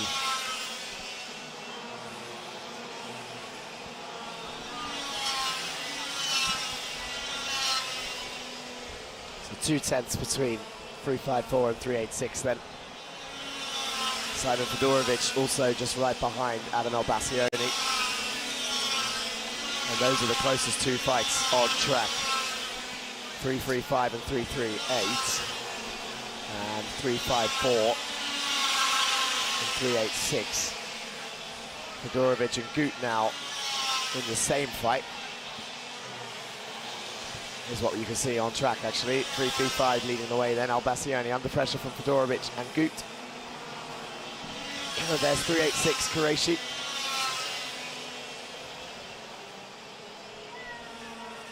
Just to get through the back marker cleanly. And we did, I've just noticed actually, so we didn't watch the overtake, but Nathan Pope is up into third at the moment. So Qureshi also struggling for pace here in the final. So Nathan Pope on the podium. Couple laps remaining. 18 out of 21. I can hear cheers from somewhere, but I don't know who it's for. I'm going to have to go down and speak to all these guys later and find out who's got the loudest cheers. But here we go then, getting ever closer to the finale of round 1. Iame There's a lot of support down there on the pit wall cheering.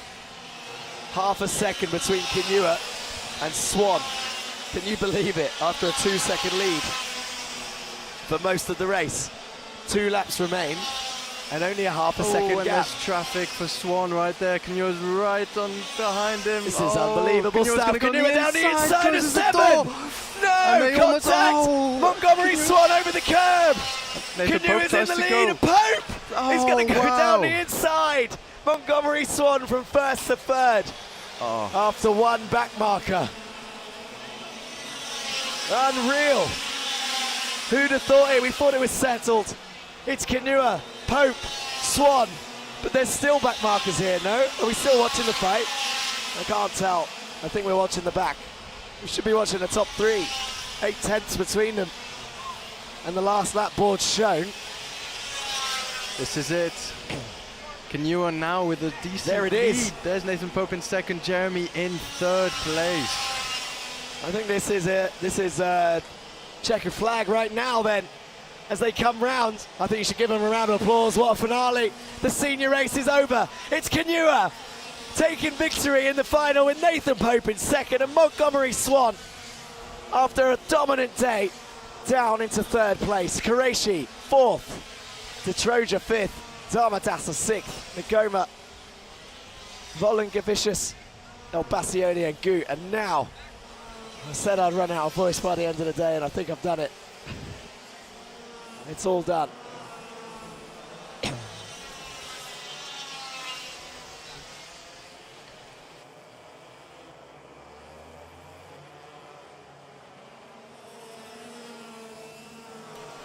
Oh, I need to sit down. I can't get over it. What a finale! And honestly, this doesn't put any detriment to any of the categories, to be honest. But honestly, seniors is normally,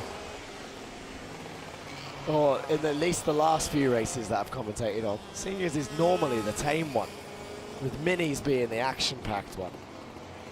Juniors being like somewhat in between. Today's been like the opposite. Seniors. What happened to Montgomery Swan at the end? Just lost pace, maybe used all the tyre. Kinua flying, and a dominant move because of a back marker into turn 7. Bounces Montgomery Swan over the curb, and Nathan right in a place to get P2, as we see number 369 just Biren Piri chilling on the straight, facing the wrong way. I don't know if something happened after the checkered flag there. There's 4-2-2. Let's have a replay and see what happened. Yeah, here we go. There we go. So this is Montgomery Swan over the curb. Pope on the outside, back marker on the outside. Inside, switchback. Yeah, so the red suit, number 4, 7-8, getting in the way of the lead fight. But they're not going to complain. Montgomery Swan might have something, a few words to say about that, but Kinua and Pope, first and second. What could have been, huh? Who'd have thought when they were fighting for P3 and 4 that they were actually fighting at that time for the victory of this race? This is your highlights reel, huh? For the senior final.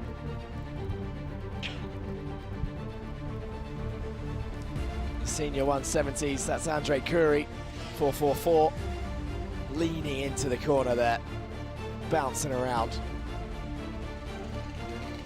And then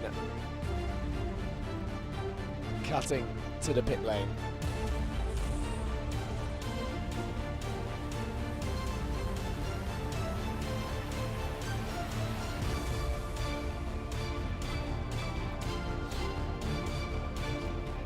Four, 7, 8 getting weighed.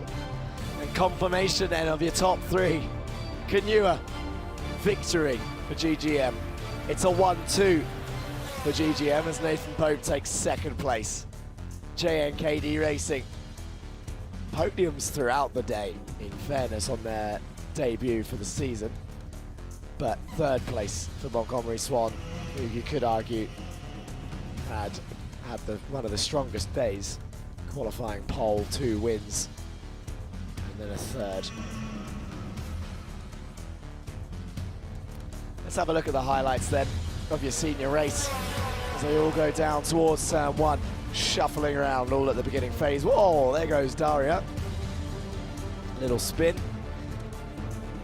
The back there on the brakes, maybe too hard. This was what we saw. Still don't know what caused that concertina effect. Little bit of contact there. This was all fine, just hard racing.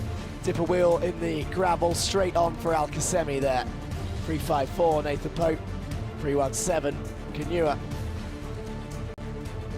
There was Darmadas's issue. As he slowed down. Look at this, decisive move for Kanua. Bounced Jeremy over the curb. 6-7. I got it. I'm not, I mean, I still don't fully understand the reference. I'm going to say it again, it's a TikTok reference, but he done the 6-7 sign over the line, did Amani Kanua. Pope, Montgomery Swan, Qureshi, Detroja, Darmadasa, Nagoma, Villon, Vicious, El Bassione, Goot, Martinez, Mohan, Hartman, K. Ruse, Piri, Dexter, Petelios Racing Team in 16th. Then you got Busanad, Andrei Kuru for AK Karting, Anavas, Alam, Fedorovic, Al Khaimah, Bray, Pope to round off the field.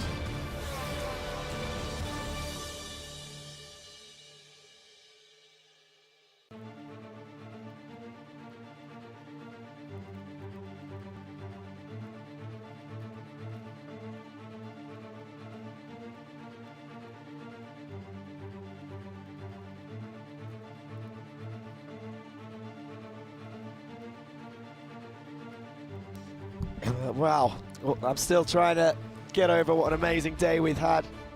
Let's cut to Joanna. Ladies and gentlemen, that race was filled with surprises, action, and some excitement. Right now, I want to talk to our P3 winner. He's been our winner this entire race day today, Jeremy Montgomery Swan. I understand it can be frustrating. You were leading the entire race up until the last lap. Just talk to me about what's happening with your mind right now. What are you thinking about? I mean, I don't understand how I can be 3 seconds ahead with 3 laps to go, and then back Marcus just ruined my whole race and I lost. Second, the guy who took the lead just fully removed me and made me go on the gravel, and I lost another position, so. It's unfortunate. I mean, you've done an incredible job though so far, so I don't think you should lose hope. You're still ending up on the podium, which is a big win. Do you want to say anything to your team that's been supporting you today? Thank you. Sorry I didn't get the result we want. All right, keep your head up, Jeremy. You've done an incredible job, and congrats again for your win today. Congrats. Let's talk to our P2 winner for the final race. What an exciting and unpredictable result, honestly. I mean, I'm hearing Jack and Matthew screaming from the commentary room. I can see the action on the track. I would like to invite our P2 driver from the senior category, Nathan Pope. Congratulations. Was that expected? Honestly, after qualifying, not really, but then in the heat we brought it back, and then pre-final we kept going forward. So honestly, the final, I just had to drive, honestly. I mean, look at your team supporting you behind the scenes. You must be loved all around. Honestly, congratulations. Everybody's so happy for you. Tell me what was missing just to push you that extra gap between P2 and P1. What's the difference? Well, honestly, when I was trying to pass Jeremy because of the blue flags, I got a bit stuck, and that allowed Amani to just drive away. And I couldn't really close the gap because there weren't just enough laps, that's it. Awesome. Do you want to say any final words to your team? Just thank you to them. Even after the transponder issue we had, which was not really on them, but I just wanted to say thank you for the setup, for everything. Awesome. Congratulations, and congrats to GGM Motorsports. What an incredible race it was. Let's talk to our final winner of the senior category here in Rack Track. Give us a give us the biggest introduction, your name, the driver number, category, everything. Let's hear it. My name is Amani Kanua. I'm from South Africa. I came P1 in the senior category. From P8, because I had a bad start, and then all the way up to P1. South Africa should be proud of you. Representing an incredible job done from P8 to winning first on the podium today. Any words of motivation for people watching you? I mean, how did you do it? I just had to try as hard as I can. Even if I got a bad start, or my team was saying P1, P1, P1, P1, and it happened. That's incredible. Congratulations. Are you doing any big celebrations after the podium? I think I will. Yeah. That's right. Does he want to come and join in and say something? Oh, look at the celebrations. Oh, woo! Congratulations.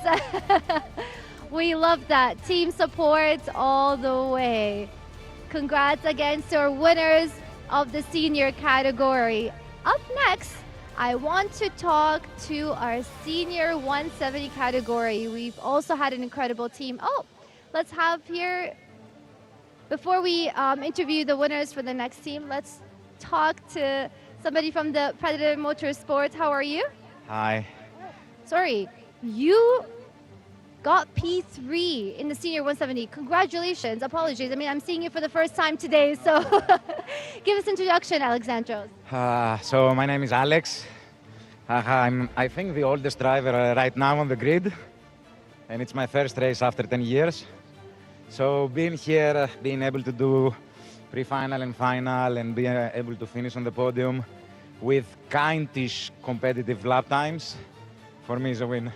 That's incredible. I mean, you're a mentor for so many drivers on your team. Do you guys want to come in? Just show some support here. I love that. I'm sure they can see you as an incredible mentor. Do you have any advice for the young drivers on your team? To tell you the truth, I used to coach them until last year, until the summer when we decided that I will go racing. So I hope that they see that all the fighting and all my sacrifices, what we can achieve, and as drivers and as teams. So yeah. Amazing. Congratulations. I can't wait to see you on the podium for the biggest celebrations. Congrats to the entire team. Love the happiness and the energy behind the scenes here. All right, I'd like to talk to our P2 winner, Andre Khoury. Can we have you here in front of the camera? Andre's been doing an incredible job racing for so many years. How are you feeling? Congrats. Hot day, super hot day. I don't know who came first or second, but I believe my teammate over here, Yusuf, came out first. I think I came out second, with the veteran himself, Alex, coming in third. So just want to give him a round of applause because he actually deserves it. It was a hot race. It was just hot. Yes, I can understand. I can see you guys. I mean, the skills you have to be able to even withstand this weather is absolutely incredible. I want to learn from you guys one day, but I don't know if I can do it on the track.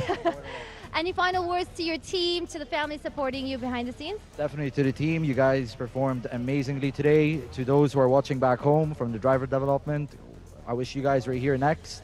And then we'll see you guys racing in the championship itself.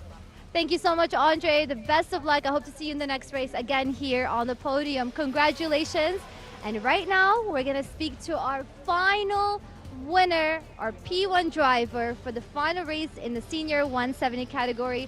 Please welcome, in front of the camera, Yusuf Busanad. Welcome and congratulations.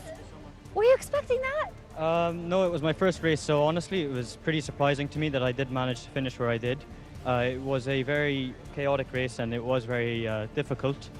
So I'm happy with the result I got, and I can't wait for the further rounds in the Iame season. How long have you been racing? So I started in January this year in 4 strokes, and my first 2-stroke race was this one, like I said, but I started 2 strokes back in around March. I started practicing around then. Do you have any advice for everyone watching you today? They're watching a winner who's on the podium for the final race of the Iame Championship Round 1. Any advice you want to give everybody watching you? I would say, honestly, nothing is impossible, even for your first time, and the best thing to do is always aim for the best you can. I love that. I hope you're all listening. Congrats again. Can't wait to see you celebrating on the podium. Best of luck for the next race. Thank you. Ladies and gentlemen, this is it, round 1 of the Iame Championship on the rack track. My name is Joanna Bergan, and it was an absolute honor showing you behind the scenes, interviewing some legends that hopefully one day we'll see on the biggest of the biggest screens. Thank you, and let's go celebrate on the podium. Yes, thank you, Joanna, and what a fantastic day it has been. Round 1 for Iame 2025-2026 season has come to a close, but we're not finished just yet. Yes, the racing may be done, But we've got a highlights reel to show, and whilst that highlights reel is being shown, I will take this time to thank our sponsors one last time, because it has been an absolute highlight for me to commentate on this first round of the season for you. So a quick shout out to 800 Sport, Key Soul, Align Pilates, Drivers Lab, Dan Wells Driver Management, MVA Minerva Virtual Academy, DIA Design Helmet and Care, K-Roos and Associates, DrakeCart.com, and of course, Iame themselves, Emzo, Rack Track, Media Mania for the technical support in the streaming and graphics, and of course, Media Friends for bringing you all of this entertainment today, as well as all the drivers, families and teams who have taken part in a very, very entertaining opening race for this 10-round season that we'll be bringing to you and to your screens. Fantastic highlights of the day being shown on your screen with the minis racing wheel to wheel, the Bambinos trying to set their fastest lap times, and of course the juniors and the seniors. We've had people in the gravel, we've had overtakes, contact, airborne karts, and what a day it's been. On boards, really nice overtakes. Fantastic. So one more time, thank you everybody for watching, thank you for tuning in. I've been Jack Johns. I'm going to go and head down to reception, and I'll be right back with you very shortly, and I'll let you enjoy the rest of the highlights of the day.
Hello everyone and welcome back. I told you the day wasn't done yet. I know my voice is, but we've got some more action to bring to you. We are going to do a quick hot lap challenge with some of the drivers today. We've got them all here watching to see who's going to come out on top by this lovely sim provided by one of the sponsors, Drivers Lab. They're here watching as well. It's an F4 car around Spa, is that right? Okay. I'm going to call up Gio Jr. Tazani. You ready? It's your time to shine, sir. Do you mind if I talk to you whilst you do your outlap? I'm going to explain to you. It's very easy. You've driven sims before, I know this for a fact. But you're going to do an outlap and then a timed lap. Okay? So the outlap, learn what you can. And then on your time lap, I'm going to commentate on you. All right? That's okay. On the outlap, I'm going to talk to you anyway. And you can talk and drive at the same time, huh? Yeah, you sure? Yeah. Okay. How was your day today? I mean, like, on the qualifying, I had lots of traffic because my engine didn't start quick. So all the slow people went before me. And so I had lots of traffic, so I came 18th. Then on the first one, lots of battles, ended up 20th. And on the second one, again, lots of battles, lots of contacts as well. I'm going to be honest, I'm impressed with how much detail you remember. But are you going to remember to brake earlier for that corner on the next go? Yeah. Okay, that's good. So you're about halfway round. It's quite a big lap, Spa. Is this one of your favorite circuits? Probably. What do you prefer, Spa or rack track? Say rack track. Spa. No. Right, come on, where are you? You're going down the hill into Blanchimont. Is this flat out or do you have to brake or lift? Brake a bit. Brake. Do you have DRS in this car? I know. Before. Perfect. He's ready. He's got a couple more years and then he's going to be in an F4 car, I'm sure of it. So, getting around, still completing the outlap. You're going to go against a couple more drivers. We've also got Atika Mer and Matanch Jane, who will be competing as well. I will talk to them about their days. Just entering Sector 3 around Spa, Francorchamps. I'm going to let him focus as he goes towards the final corner. Final corner is very important on a qualifying lap because you need to set up your hot lap. Achilles Peruzzi will know all about that. You got pole, right? You won every race today, right? Yeah. Okay, here we go. Braking into the bus stop chicane, chucks it in to the final turn and starts his one hot lap. Crosses the DRS line, but as he said, we don't have DRS in a Formula 4 car.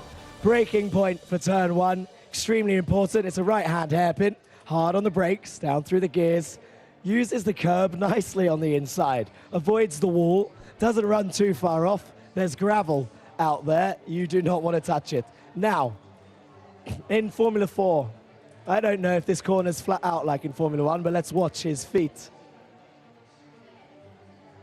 It is flat out for him. He did it. And I don't think he cut either. And now we got a long straight. You can have a break, a cup of tea, a bottle of water. He's good, huh? Is he on this leaderboard? Not yet. Ah, okay. Braking into this chicane then. Now this is like a link of 3 corners. Right, left, right. Hugging it to the left to open up this right-hander. Back on the power. Over to the left-hand side. Good. Downhill braking zone now. This is where it gets tricky. But he's kept it all together. I don't think I've seen an even slight snap of oversteer, but he went a little bit wide there. First mistake, I think. Everything else pretty much spot on. And now, down into Pouon. He said it's a break into the corner. Back on the power. Doesn't run too far wide. Keeps it to the left. Back over to the right. Back over to the left. And he's got another link of a couple of corners coming up now. Hard on the brakes. Gets it turned in. Keeps it nice to the apex. Is he going to cut the curb on the left? No. Uses curb on the exit, only a tiny bit of white line over to the left, into this corner. By this point, your tires are overheating. You've put a lot of stress into the car. And now you can have a breather, relax, rest your voice before the final braking zone. The bus stop chicane. It's been a good lap, actually, for Gio Jr. Flat out through here, easy. Back over to the left-hand side. And now, final braking zone. Here's where the most pressure is. Hard on the brakes. Get it turned in. Into the right, into the left. Back on the power without losing the rear. Great. Good traction and across the line. Do we see a lap time? 2:25.783. 2:25.783 for Gio Jr. But it's all right. You've done it. You can pull over. Stop the car. You got it. Well done. Give him a round of applause, guys. Well done.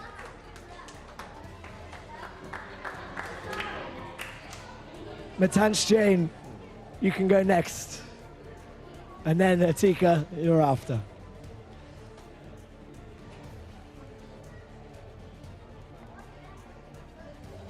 Okay, so we had Gio Jr. Desani from Predator. Now we've got Matanch Jain from Mumbai Falcons. You've had a tough full day of racing. I want to speak to you. You've had a tough full day of racing. Go, do your outlap. We'll talk and drive. Oi! It's all right, it's the outlap. It's my fault, right?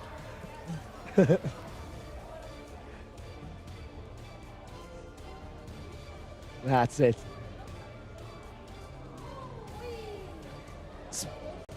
Your tires are too hot or what? What's going on? Oh, changing the brake bias, or was that accident? That was an accident. Okay, so after a full day of racing in the heat, you just want to do some more racing? Yeah. Do you have a sim at home? Yeah. What's your favorite game? KRP. Huh? Kart Racing Pro. Kart Racing Bro. Okay, my bad. What about LMU?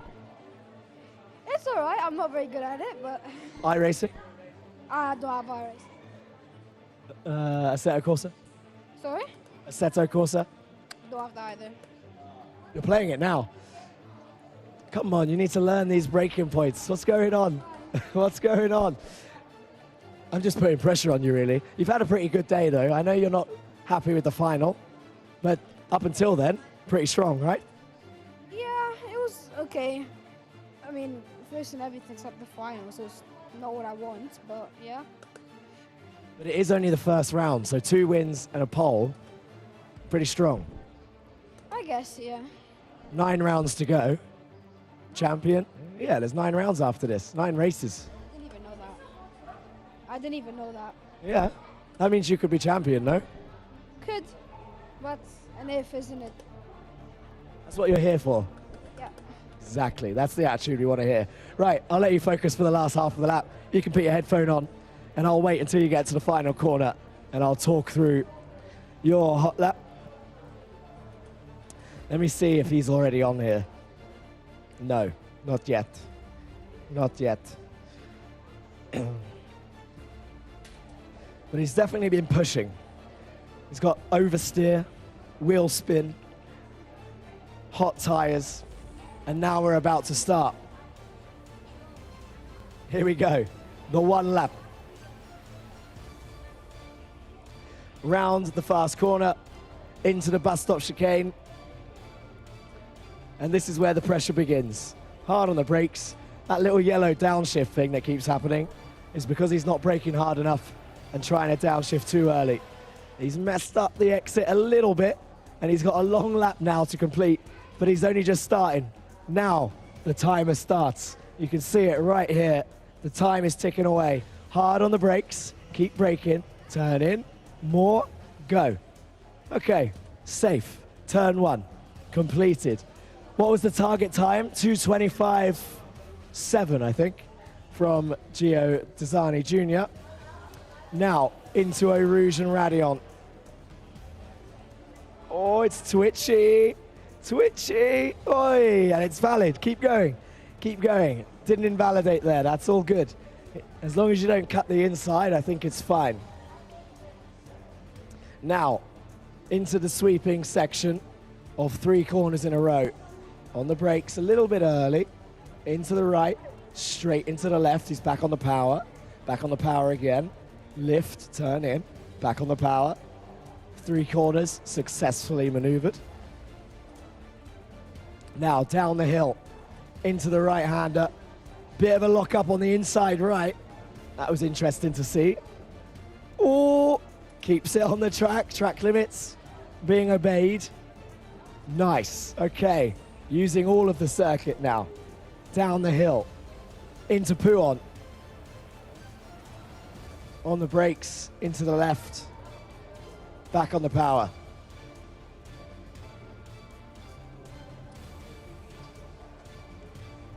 Hard on the brakes.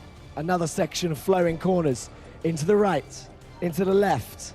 Use some of that inside curve. Back on the power. Use some of the outside curve. Over to the left. Hard on the brakes. Get it in. Tires overheating. Go, go, go, go, go. Now it's a home stretch. Home stretch for the final corner. Oh, thought he was going to go in the gravel then. Maybe not. A little bit close. Okay. Flat out now through this left-hander. Keeping it under control. Final braking zone. Hard on the brakes. Down through the gears. Oh, he's missed the apex, but he's still on track. No! Too much pressure on the final turn. Invalidated. Chuck it. Go on, turn left. Finish the lap. Finish the lap anyway. 2:35, 37, 38, 39. There you go. Come to a stop. Give Matanch a round of applause. So, the final corner is what got Matanch Chain. Are you ready, miss? Come on, Atika Mer, it's your turn.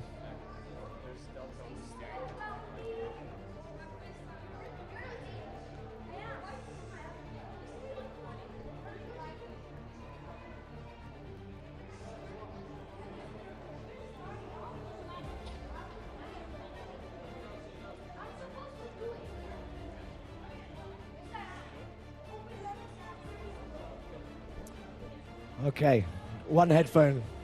I'll speak to you whilst you drive. Yeah? Okay, go for it.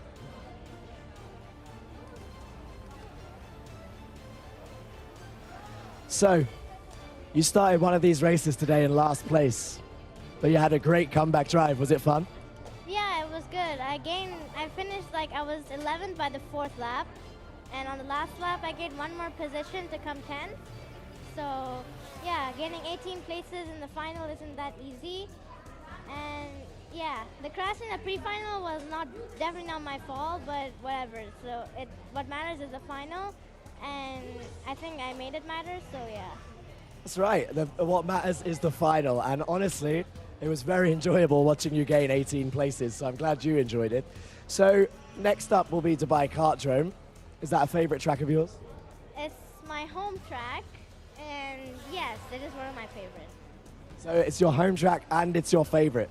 Now, I was commentating most of last year as well, and I feel like I see you up on the podium quite regularly. Is that a good feeling?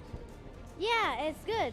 I think I've improved a lot from last season to this season, and that's what you really want to see at this state of your career, which is just improvement. And I think I'm showing that right now, which is pretty good. But you've done very well to handle my questions on your outlap, so I'll let you put your headphone on so that you can learn the second half of the circuit. And then we'll commentate on her lap.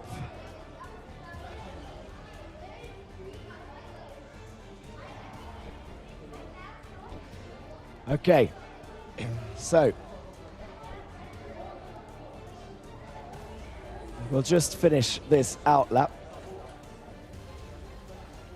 And then I believe after this sketch, We'll have a quick chat with Oscar Lee from Drivers Lab. And then from there, I believe we'll be heading to the all-important podium ceremony, which is what everyone's waiting for. Achilles, are you waiting for the podium? When you were asked questions by my colleagues, you were very good at giving one-word answers. Can I get more than one word? Yeah, sure. Nah, I'm coming down to the pit lane next time.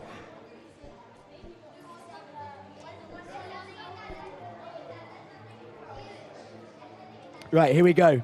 Start of the time lap. I'm going to look at the steering wheel. Apparently there's a delta on the steering wheel. Into turn 1. Nicely does it. Back on the power. Okay. Currently a little bit down. She can find the time later in the lap.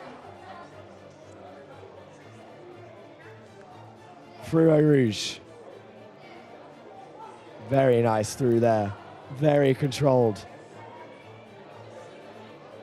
Into the left-hand side. Up next is the flowing section. Right, left, right. Let's see Atika's pedal control on the brakes. A little bit early again, like Matanch. Turns in. Back on the power. Nicely controlled. Nice and smooth. Yes, very good. Stays on track, down the hill.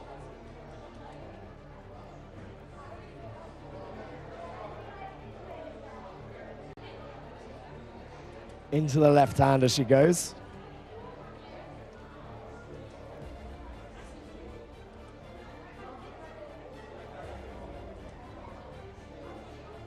Currently got a second to find, I think, in this last section of the track.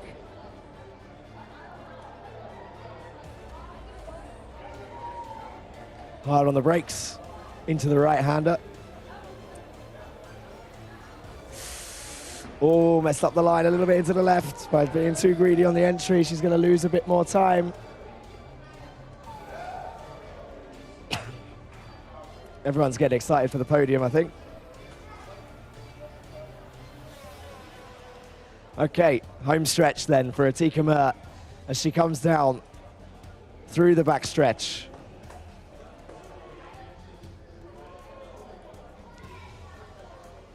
Flat out into this left.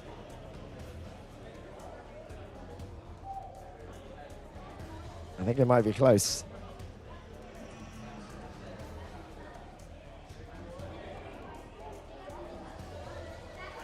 Oh no! The same thing. Maybe there's oil on that corner. Did you put oil on that corner? Because they both spun. I think you put oil on that corner.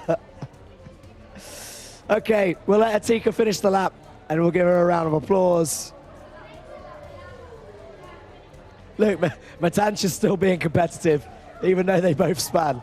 There you go. There you go. Well done. Give her a round of applause, guys. Well done, Atika. Okay, before we go, I want you to introduce you to someone from Drivers Lab. They're going to come and give you a quick chat. Hello, sir. How are you? I'll give you this. Hi, Jack. How are you? Very good. I'm a little bit sore, but we're fighting through it. How are you? All good. Thank you. A pleasure to be here. Pleasure to represent Drivers Lab with Iame and the series, and to be a proud sponsor with the whole series. Lovely to see the kids perform on our simulators and on the track. So yeah, been a splendid weekend all in all, and it's really great. Yeah, it's huge fun. Oh, glad to have you a part of the series, to be honest, and I'm sure we'll see you at many more of the rounds coming up. We've got 9 rounds coming up. I believe now we're going to head, thank you for talking to everyone, by the way, and thank you for being here. But now we're going to head to the podium ceremony and try and get through the final part of the stream. So thank you all for joining us. I'm sure many more of the drivers are going to have a go at this, but come and join us at the podium.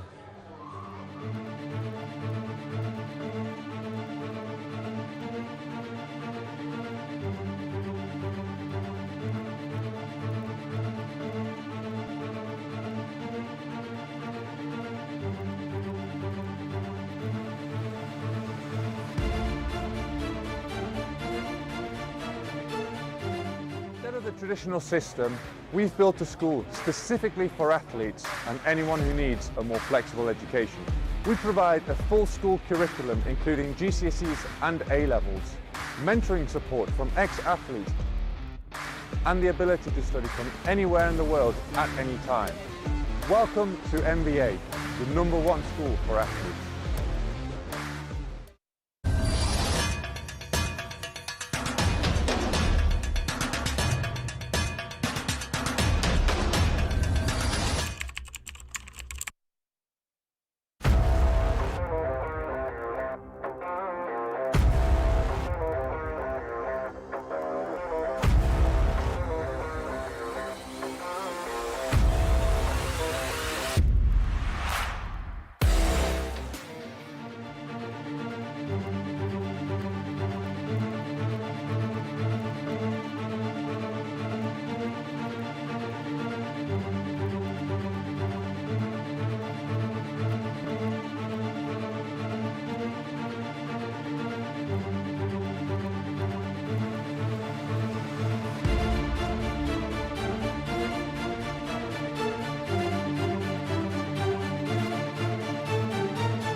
Hello, everybody, and welcome back. We are here for the podium of round one, Iame 25-26 season here at the Rack Track. Sorry to keep you waiting, but we are ready to go. So if I can have all of your attention, please, for those of you here and those of you that are watching at home. We are going to start off with the Bambino category. All 6 participants will receive a medal, with the top 3 receiving trophies. So, Bengt, you are going to be giving the awards for the Bambino. If you want to come up and get ready to give a medal to 6th place, a round of applause for Cheyenne Asgomi.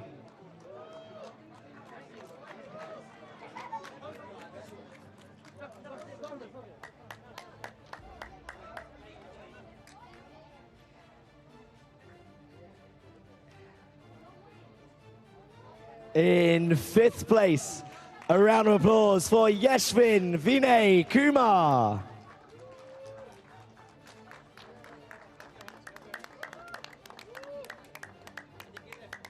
He left? Okay, we'll move on to 4th place. A round of applause for Zayed Al-Ansari.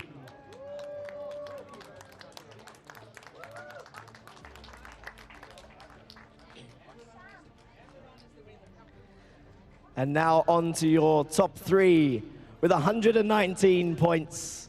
In 3rd place, a round of applause for number 9, Samuel Karajkovic.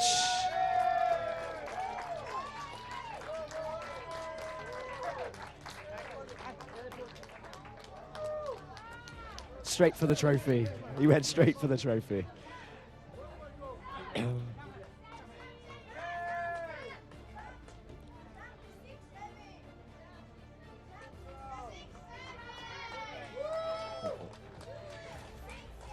In 2nd place with 136 points, number 31, Sam Tester.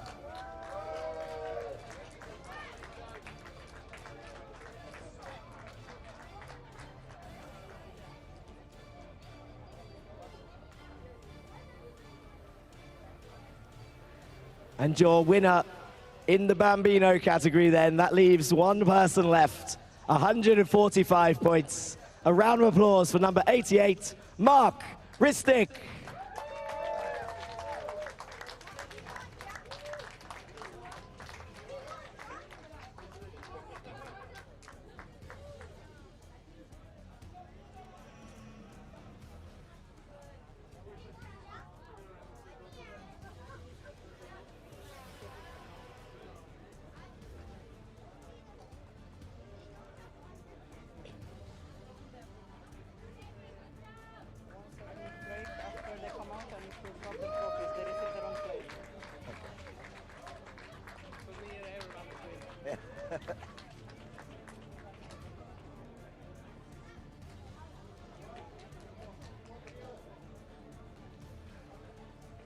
Okay, guys, once you've got your picture, everyone got their photos. If you want to come this way, please.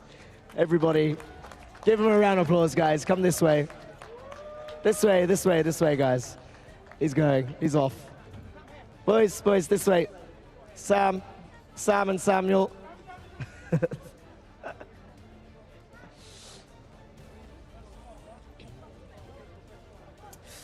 Okay.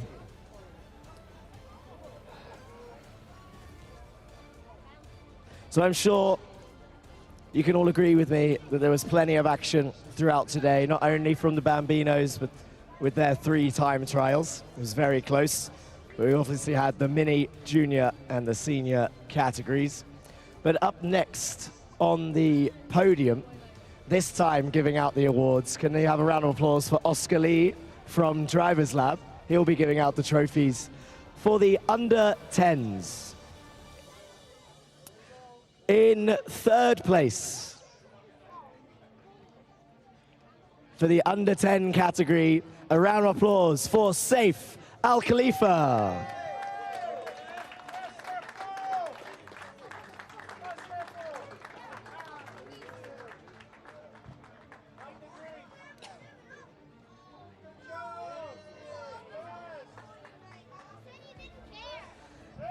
In 2nd place, a round of applause for Samar Chopra.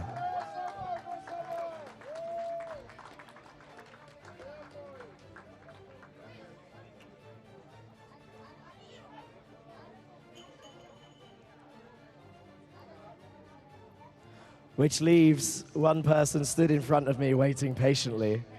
Your winner for today, a round of applause for Adam Al-Sheikh.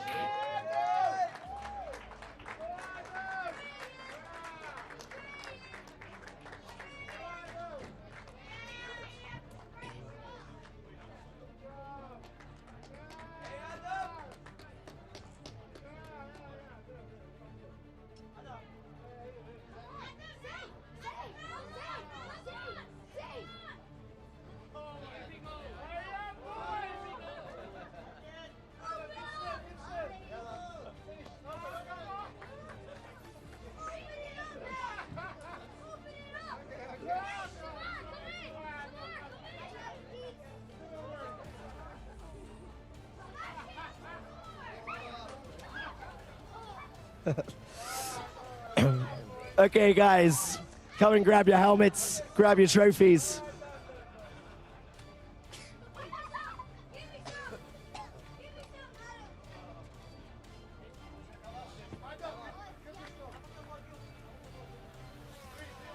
Top step, guys, top step.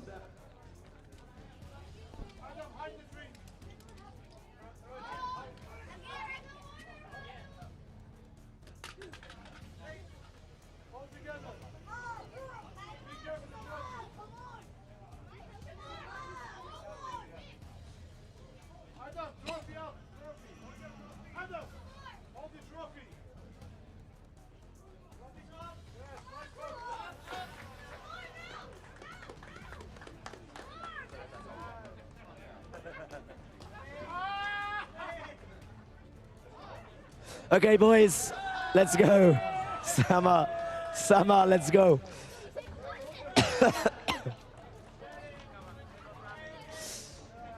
Come on, Adam.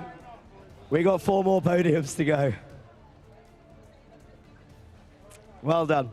Okay, next up in is mini category. So we'll start off with 3rd place, and then we'll move on to 2nd and 1st, and then the novices.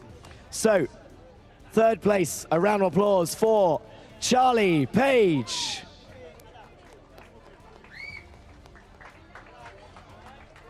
And the award presented again by Oscar Lee from Drivers Lab. 2nd place, a round of applause for Baptiste Augustin.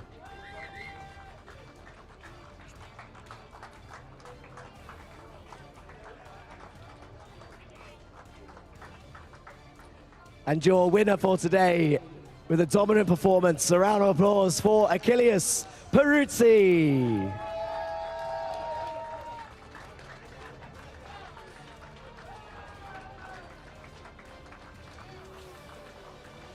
He wants that trophy. He wants it.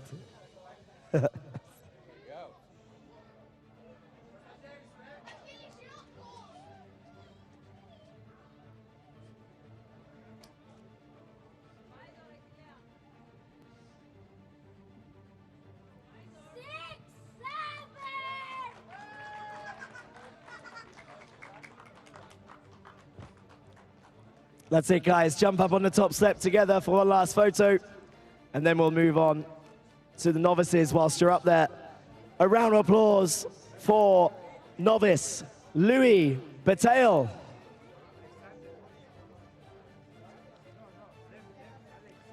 Louis Patel. I'll move on. Another round of applause for Ivan Veronins. No, Ivan. We'll try the last one. A round of applause for Kushagra Kumar. Left. All the novices are left. It's okay.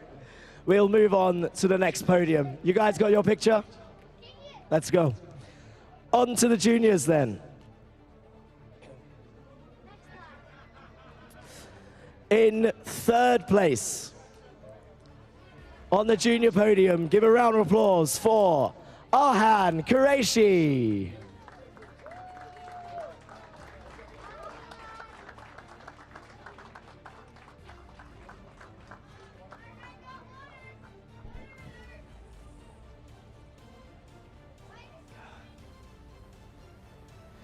In second place, a round of applause for Via Chopra.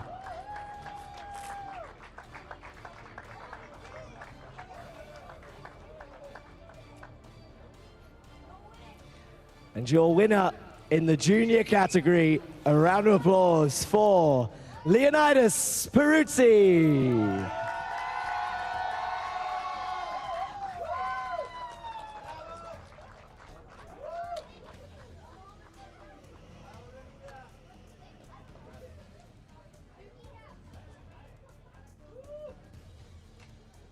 That's it, guys. Give them a round of applause. Jump up on the top step, guys. Get your podium photo together.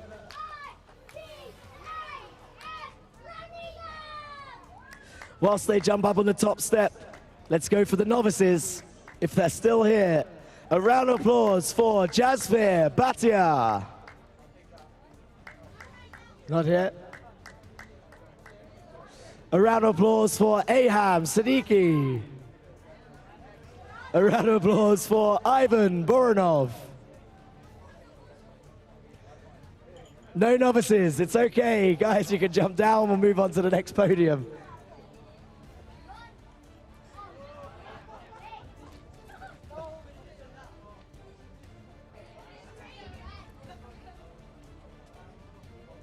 Okay, on to the seniors. Sorry, the senior 170s first, senior 170s. So, in third place, for the oldest man on the grid, a round of applause for Alexandros Anivas.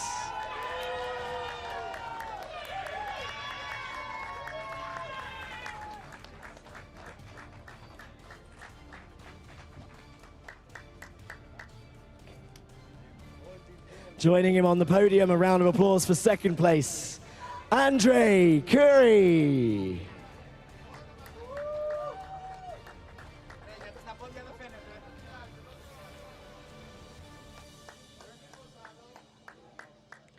And your winner for today, a round of applause for Yusuf Busanad.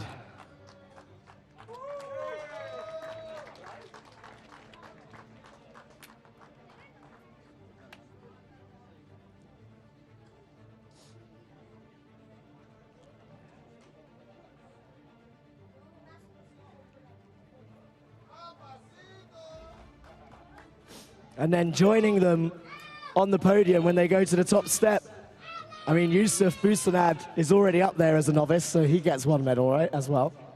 So Yusuf Busanad, novice, but also joining them, Daria Salama.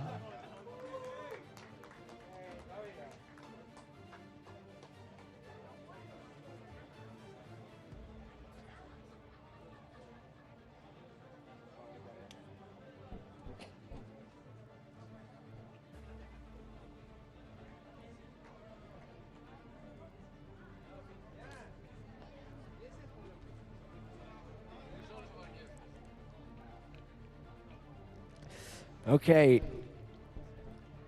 got your pictures? Done. Let's move on to the final podium then. The senior podium. Let's start with third place.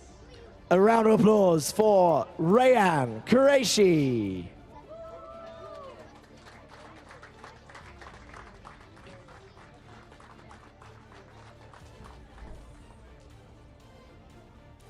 In second place, joining Rayan will be JNKD driver Jeremy Montgomery Swan.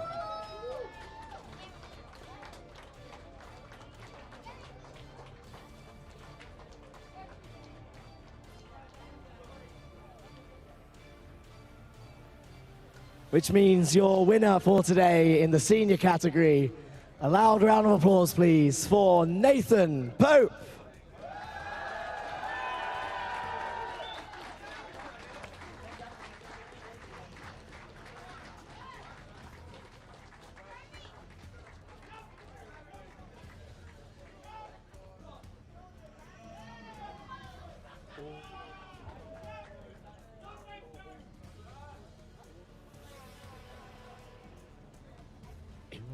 Okay, guys, everybody that won a trophy or a medal, please come up and join them. Let's get a picture of all the winners today.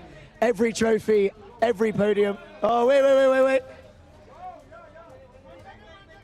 Adam, wait.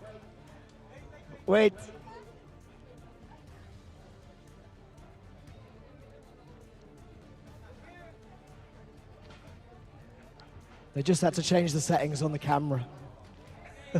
Turn the flash on. Right, now go. Everybody that has a trophy, everyone that has a medal, jump up on the podium.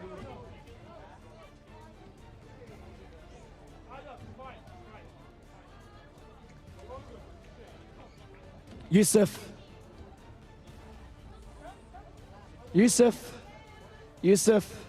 Daria, everybody that has a trophy and a medal, come and join them.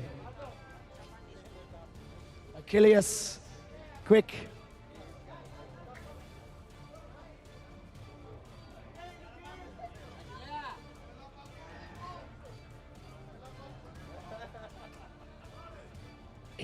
Quick on track, but not in the paddock, apparently. That's it. Give your podium sitters a round of applause one last time for today, guys. Well done to all of the winners. One last thank you to all of the sponsors here today. Well done, you. Congratulations. Every sponsor that's here, Iame, Emzo, Rack Track, Media Friends, Media Mania, Drivers Lab. It's been fun. We'll see you in round 2 and 3 in Dubai Kart Room. Thank you.